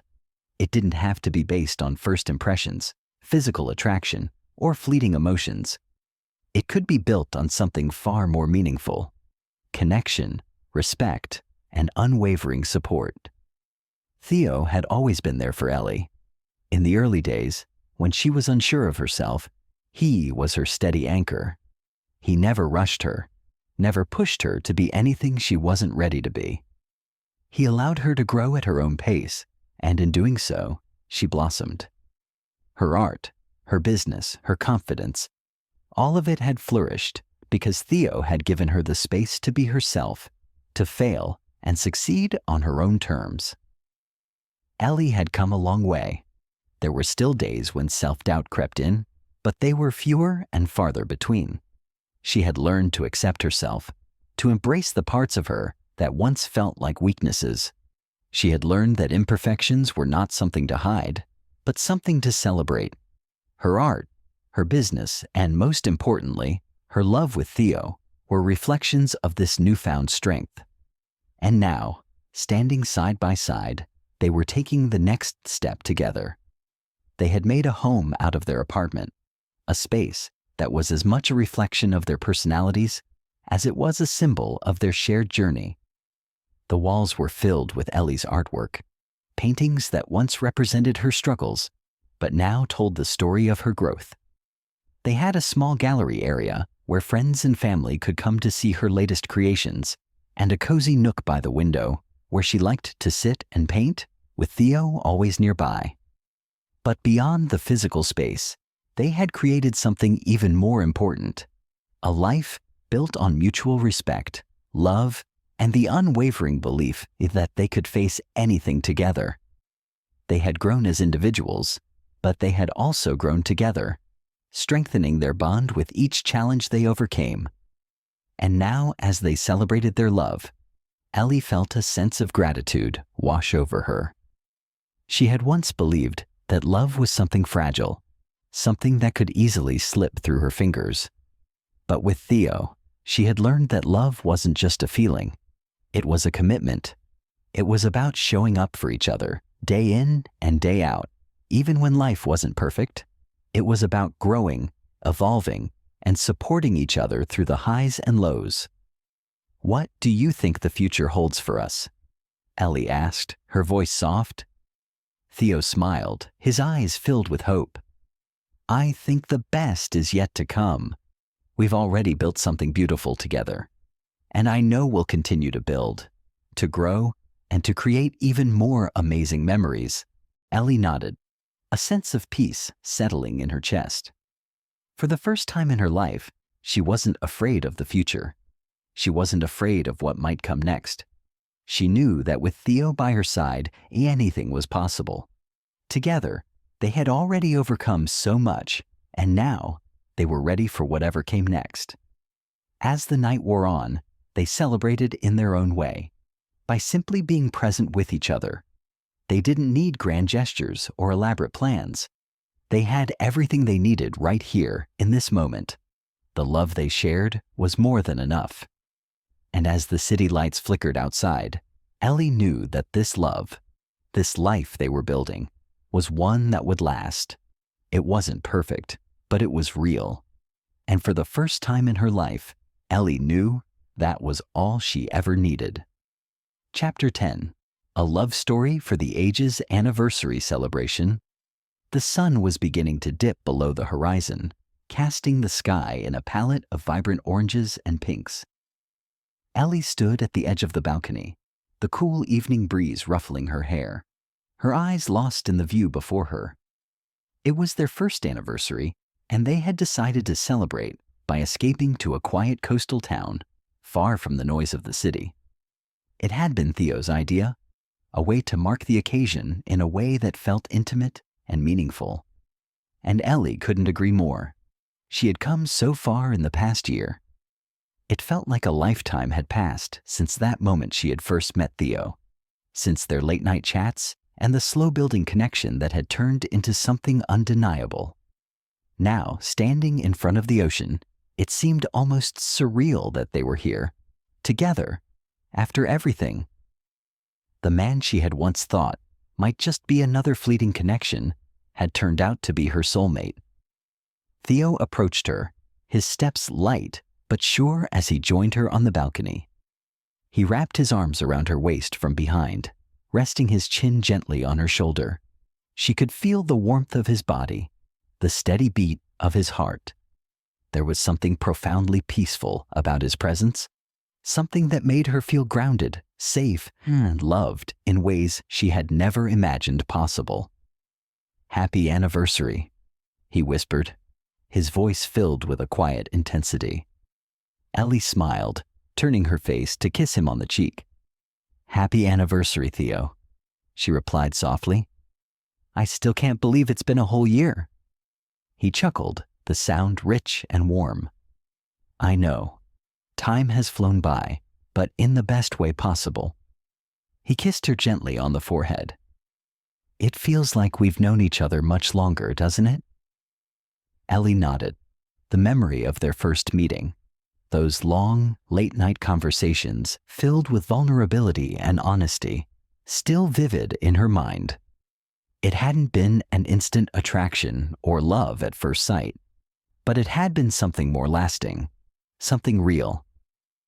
They had built their connection slowly with patience, mutual respect, and an unspoken understanding that this was more than just a fling or a fleeting infatuation.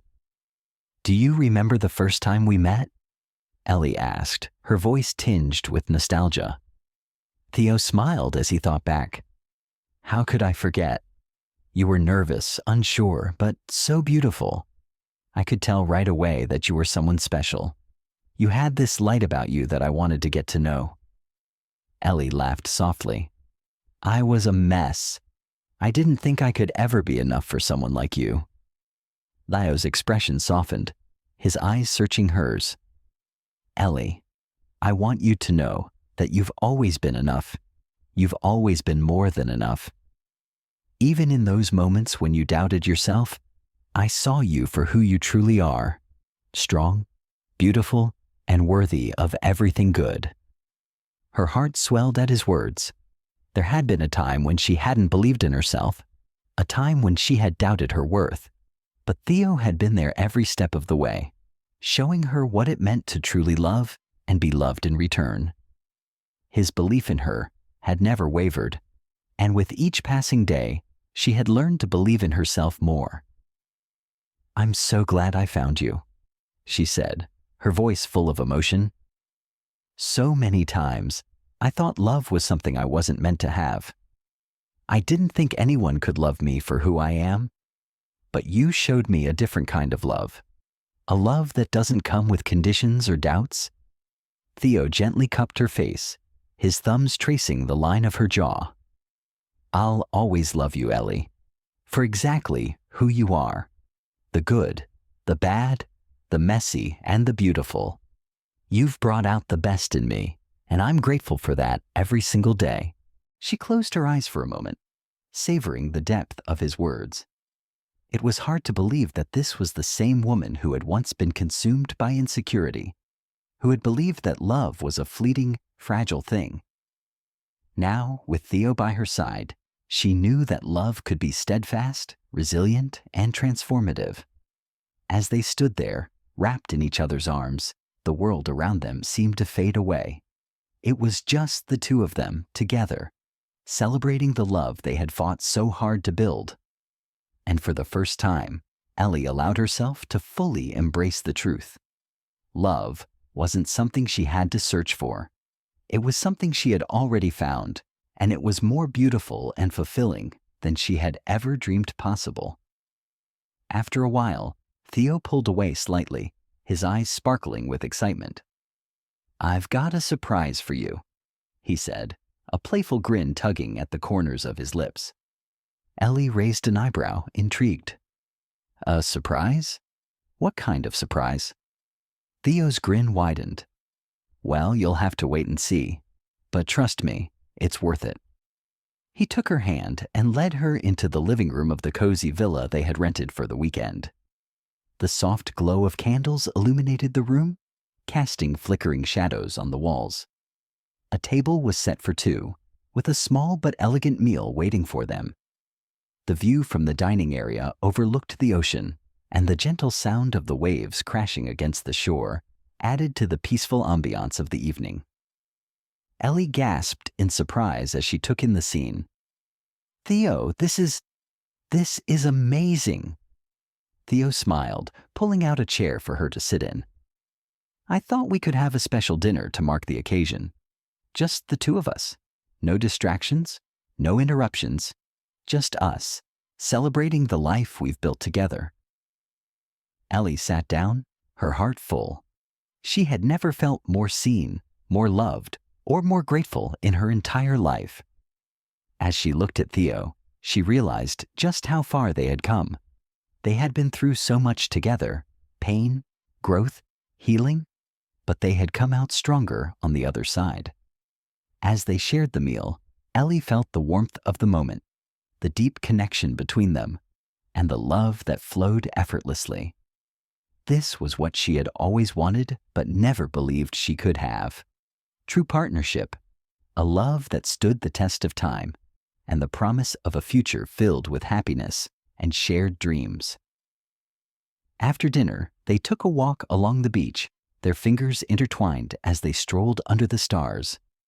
The air was crisp, the sound of the waves providing a gentle soundtrack to their conversation.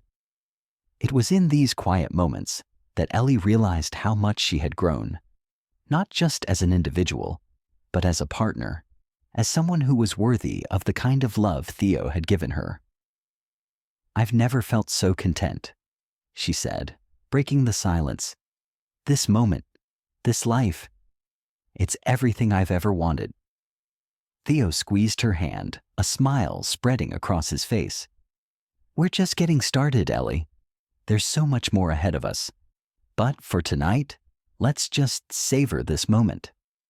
And as they walked along the shoreline, the night wrapped around them like a warm embrace. Ellie knew that the love they shared was something rare and special. It wasn't perfect, but it was real. And that was enough. As they reached the end of the beach, Theo stopped and turned to face her, his eyes filled with love. Ellie, I don't need a special occasion to tell you this, but I'm going to say it anyway. I love you. I've loved you from the moment we met, and I'll love you for the rest of my life. Ellie's heart swelled with emotion as she looked into his eyes. I love you too, Theo, and I'm so glad we found each other. With that, they shared a kiss, gentle, tender, and full of promise for the future, for the love they had built, and for the journey that lay ahead. It was a love story that was only just beginning. Ellie's growth. Ellie stood by the window, gazing out at the cityscape before her. The skyline shimmered in the late afternoon light, a perfect blend of golds and deep blues that signaled the end of another busy day. But today, there was something different about the way Ellie looked at the world outside. It wasn't the same feeling she had once had, where the world felt distant, almost unreachable, or like it was moving on without her. Today, everything felt connected. Everything felt like it had a purpose, and that purpose was, in part, the result of everything she had learned about herself over the past year. It had been a long journey, one filled with moments of doubt, fear, and uncertainty, but also with growth, love, and self-discovery. She had come so far from the woman who had once believed she wasn't enough, who had spent so much time trying to fit into someone else's mold. Now Ellie was someone who knew her worth, who understood that her value wasn't dependent on other people's perceptions of her. She had learned to embrace her flaws and strengths alike, and most importantly, she had learned how to love herself. As she stood there reflecting, her thoughts drifted back to the beginning of it all, back to the painful rejection by Max, the man she had thought would be her forever. At the time, it had felt like her world was crashing down. She had invested so much of herself in him, and when he walked away, it had shattered her belief in the idea of unconditional love. But looking back now, Ellie saw that it wasn't the rejection that defined her. It was how she had picked herself up afterward. She had learned the hard way that her worth wasn't tied to anyone else's acceptance. That was the first turning point. It was the moment she realized that her happiness couldn't be contingent on someone else's ability to see her value. She had spent so many years measuring herself against others, trying to fit a standard that had never really been hers to begin with. And when she stopped trying to please everyone, when she began to focus on her own passions, her own dreams, and her own healing, she found herself. She smiled at the thought of Theo. It was incredible how much had changed in such a short amount of time. If you had told Ellie a year ago that she would meet someone who loved her without condition, who accepted her completely as she was, and who didn't care about her appearance or the mistakes of her past, she would have laughed. It seemed impossible. Love, to her, had always been something fleeting, fragile, and conditional. But Theo had shown her a new kind of love, a love rooted in respect, trust, and deep emotional connection. When they first met, Ellie had been full of self-doubt, unsure of her own worth, convinced that no one could love her the way she was. She had hesitated to open up to him, fearing that if he knew the real her, flaws and all, he would walk away. But Theo had never given her a reason to doubt him. His patience, his understanding, and his unwavering support had helped her heal from old wounds and grow into someone stronger than she had ever been before. With Theo by her side, Ellie had begun to rediscover her passions: painting, cooking, traveling, and it wasn't just the activities that brought her joy. It was the freedom to be herself without fear of judgment. For the first time in a long time, she felt like she was living her life for herself, not for anyone else. She didn't need approval, validation, or even acceptance from others to know she was worthy. She was enough. And Theo had been the catalyst for that transformation. He didn't try to fix her. He didn't try to change her. Instead, he loved her through her insecurities, encouraged her to embrace her vulnerability, and helped her see the beauty in her imperfections. In a world that often pushed people to conform to an ideal, Theo had given Ellie the space to be authentically herself, and that was something she had never experienced before. But even with all of the growth she had made, Ellie still had moments where old insecurities crept in. She would catch herself in the mirror and momentarily doubt her worth, wondering if she was good enough or if Theo was really the one who deserved her. But those moments were becoming less and less frequent, and when they did arise, Ellie now knew how to combat them. She had learned to quiet the voice of doubt in her head, replacing it with affirmations of self-love and self-worth. Ellie had come to understand that growth wasn't linear. It didn't happen in a straight line.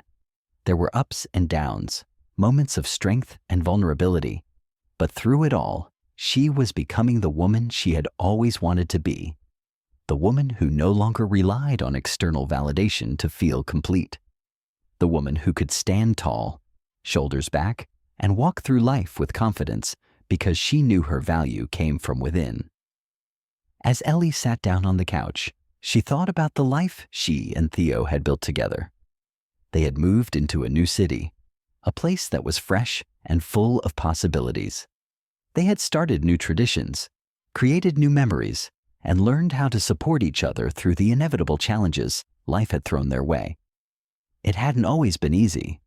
There were times when they had disagreed, times when Ellie had feared she wasn't enough for Theo, times when the old doubts would surface, but each time they had come out stronger, more united, and more in love than before.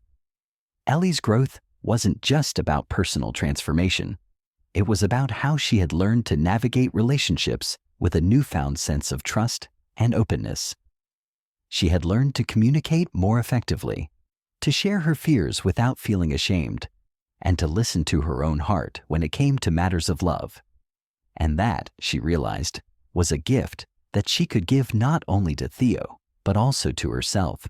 The Ellie who stood by the window today was not the same woman who had once believed love was conditional or fleeting. She had come to understand that love was not about perfection. It was about acceptance, understanding, and growth. It was about finding someone who would walk with you through the highs and lows, someone who would encourage you to become the best version of yourself while still accepting you for who you were in the moment. In a way, Ellie's growth wasn't just about her relationship with Theo. It was about her relationship with herself. She had learned to love herself fully and completely, to recognize her worth, and to stop hiding parts of herself out of fear of rejection. She no longer measured her worth based on the expectations of others or the mistakes of her past. She was worthy of love simply because she existed. As she looked at Theo, who had quietly entered the room and was watching her with a soft smile, Ellie felt an overwhelming sense of gratitude. "Thank you," she whispered, her voice thick with emotion. Theo raised an eyebrow, clearly curious. "For what?" Ellie turned to him, her heart full. "For helping me see myself. For loving me, even when I didn't know how to love myself. For being here every step of the way." Theo crossed the room and sat down next to her, taking her hand in his. "Ellie, you don't have to thank me for that. You've always been worthy of love. You just needed to realize it for yourself." Ellie squeezed his hand, her heart swelling with love. "I know that now, and I'll never forget it." With Theo by her side, Ellie knew that this was just the beginning of a lifelong journey, one where love, growth, and acceptance were at the heart of everything. She was no longer afraid of what the future held because she knew she was enough. She was worthy of every bit of happiness that came her way.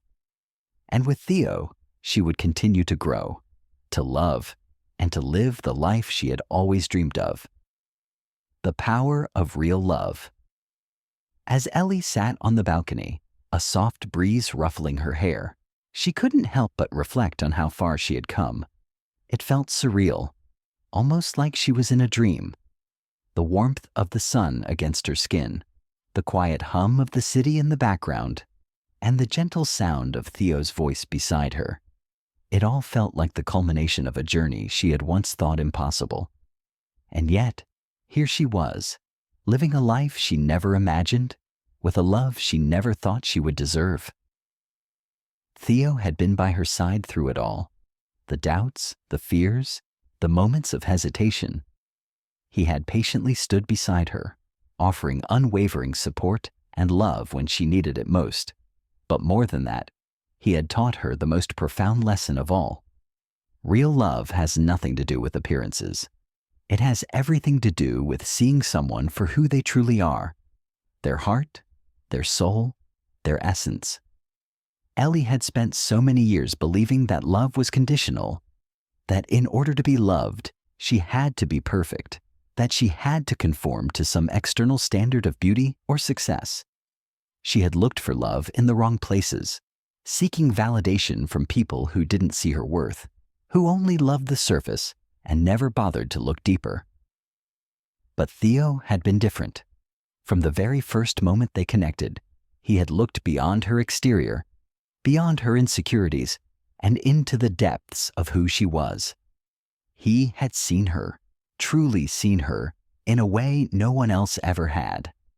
That was the power of real love. It wasn't about the way you looked, the things you owned, or the image you projected. Real love was about connection, an emotional bond that transcended the physical and the superficial. It was about finding someone who truly understood you, who respected you for who you were, flaws and all. It was about finding someone who saw your soul and loved it, even on the days when you couldn't love it yourself. Theo had never once judged Ellie for her imperfections. He had never made her feel like she had to be anything other than who she was in that moment. It was in the way he listened to her when she spoke, the way he looked at her as though she were the most important person in the world, and the way he held her when her insecurities threatened to overwhelm her. He didn't just love her for the good moments. He loved her through the tough times, through the messy, vulnerable parts of herself that she used to hide away from the world. He had shown her that love wasn't about seeking perfection. It was about embracing each other's flaws and growing together. In the past, Ellie had been afraid of love because she thought it would always come with conditions. She had believed that love would only last as long as she could meet someone else's expectations. But Theo had shattered that belief. He had shown her that love could be unconditional, that it could be a safe space, a place where she could truly be herself without fear of judgment. And in doing so, he had helped her heal from the wounds of her past, wounds that had once made her doubt her worth and her ability to give and receive love. Ellie had learned through Theo that love wasn't about finding someone who completed you. It was about finding someone who accepted you, even when you didn't feel whole. It was about having someone who stood by your side, not because you were perfect, but because they saw the beauty in your imperfections. And as much as Ellie had feared that she wasn't good enough, she now realized that the right person would never make her feel that way. The right person would love her even in her brokenness, even when she was uncertain of herself. As she looked over at Theo, who was now sitting beside her with a content smile, Ellie realized how much her perspective on love had shifted. He had shown her what real love looked like, one that was rooted in trust, respect, and genuine connection. It wasn't about the grand gestures or the fairy tale moments, although those were certainly wonderful. It was about the quiet moments of shared understanding, the small acts of kindness, and the unwavering support that formed the foundation of their relationship. Ellie had come to understand that true love wasn't something you could find through physical attraction alone. It wasn't about the superficial things that society often valued: beauty, wealth, success.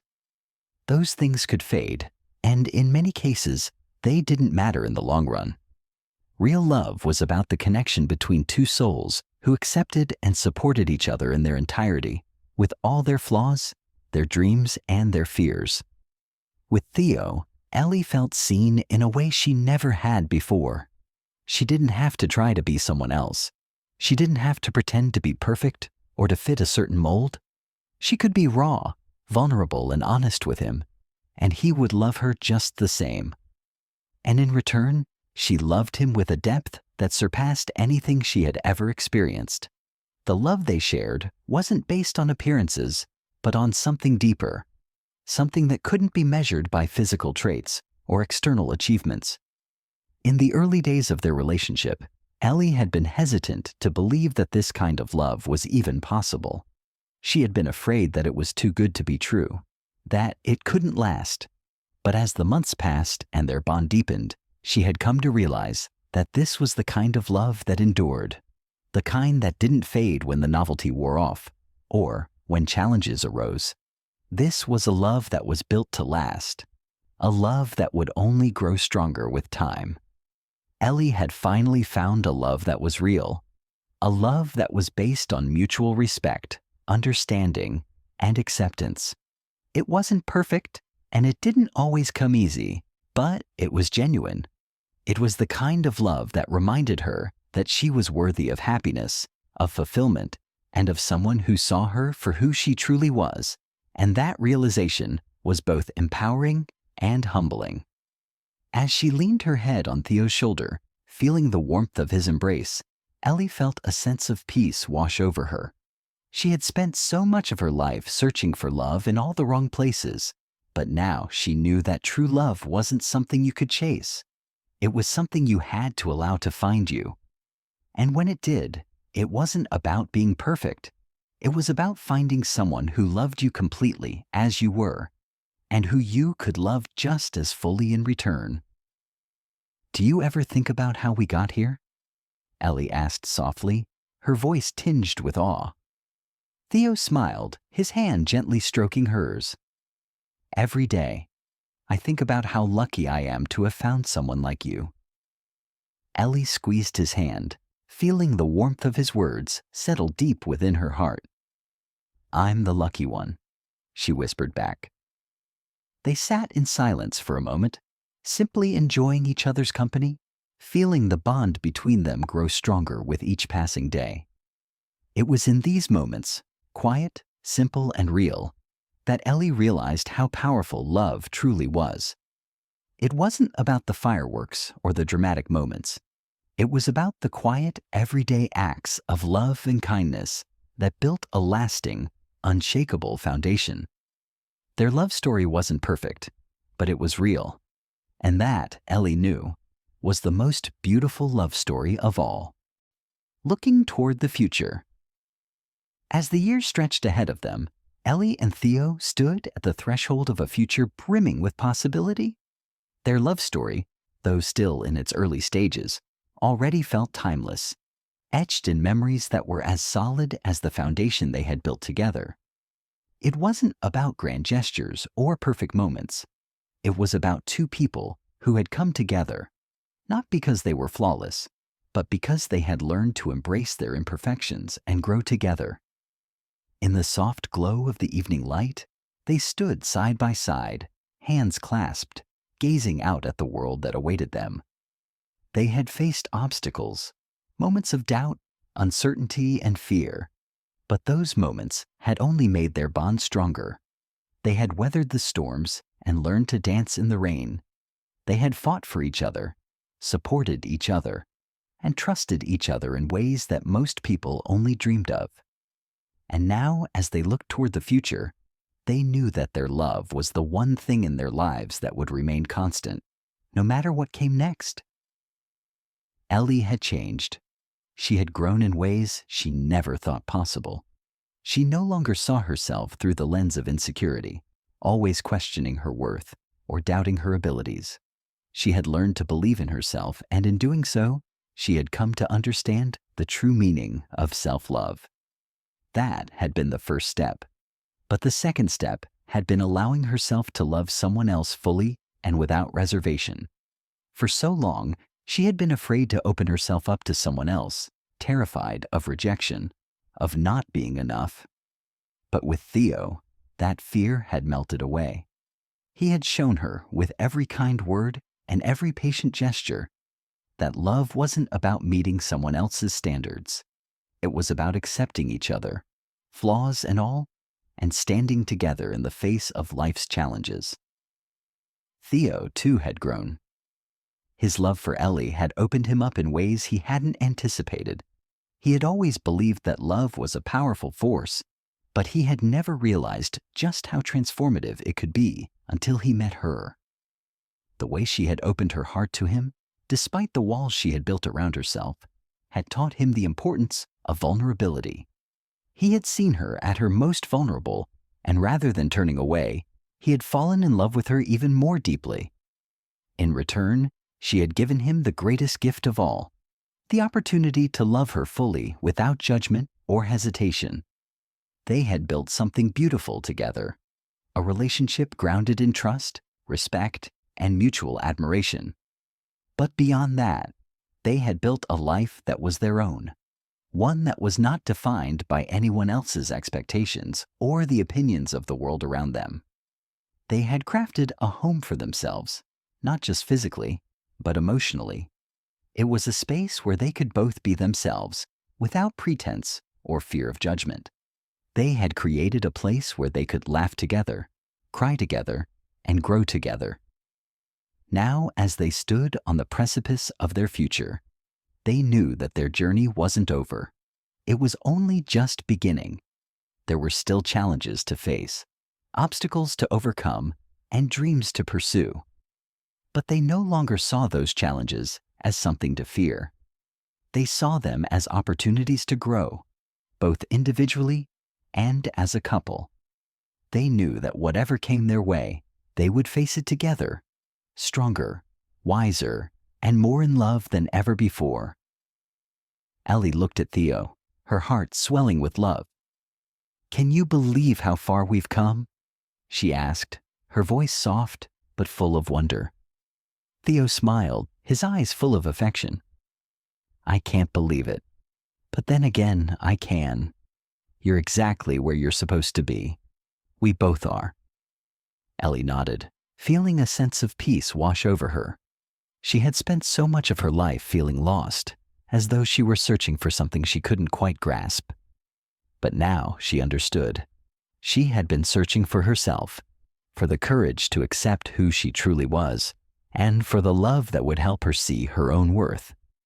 And now she had found it. She had found herself, and she had found Theo, a man who not only accepted her, but loved her for everything she was. They had each other now, and that was enough.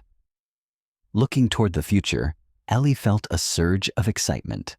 There were so many things she wanted to do, places she wanted to visit, dreams she wanted to chase, and goals she wanted to accomplish.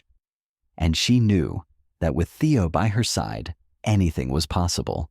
He had been her rock through every storm, her constant support through every doubt, and her partner in every adventure. Together, they were unstoppable. "I want to keep building," Ellie said, her voice filled with determination. "I want to grow in every way possible, and I want to do it with you. I want to keep dreaming, keep working, keep challenging ourselves to be better." Theo's smile grew wider, his heart swelling with pride. "You don't have to worry about that. We're in this together every step of the way. You've always had it in you, Ellie. You've just had to believe it." Ellie smiled back, feeling a warmth spread through her chest. For so long she had doubted herself, convinced that she wasn't enough or that she didn't have what it took to succeed. But Theo had shown her the truth, that she was more than capable, more than worthy, and that with love and support, she could achieve anything she set her mind to. She had found her strength in Theo's love, and now it was time to harness it and create the life she had always dreamed of. Their future was a blank page, and they were ready to write the next chapter together. There would be highs and lows, moments of triumph and moments of struggle. But through it all, they knew one thing for certain. They were stronger together than they were apart, and that, more than anything, was what would carry them forward. As the sun set on another day, casting a golden glow over the city, Ellie and Theo stood together, hand in hand. They had come so far, but the best was yet to come. They were no longer two people searching for love. They had found it in each other. And now they were ready to face the future, together side by side, with hearts full of hope and a love that would last a lifetime. Their story had only just begun, and the best chapters were still to come.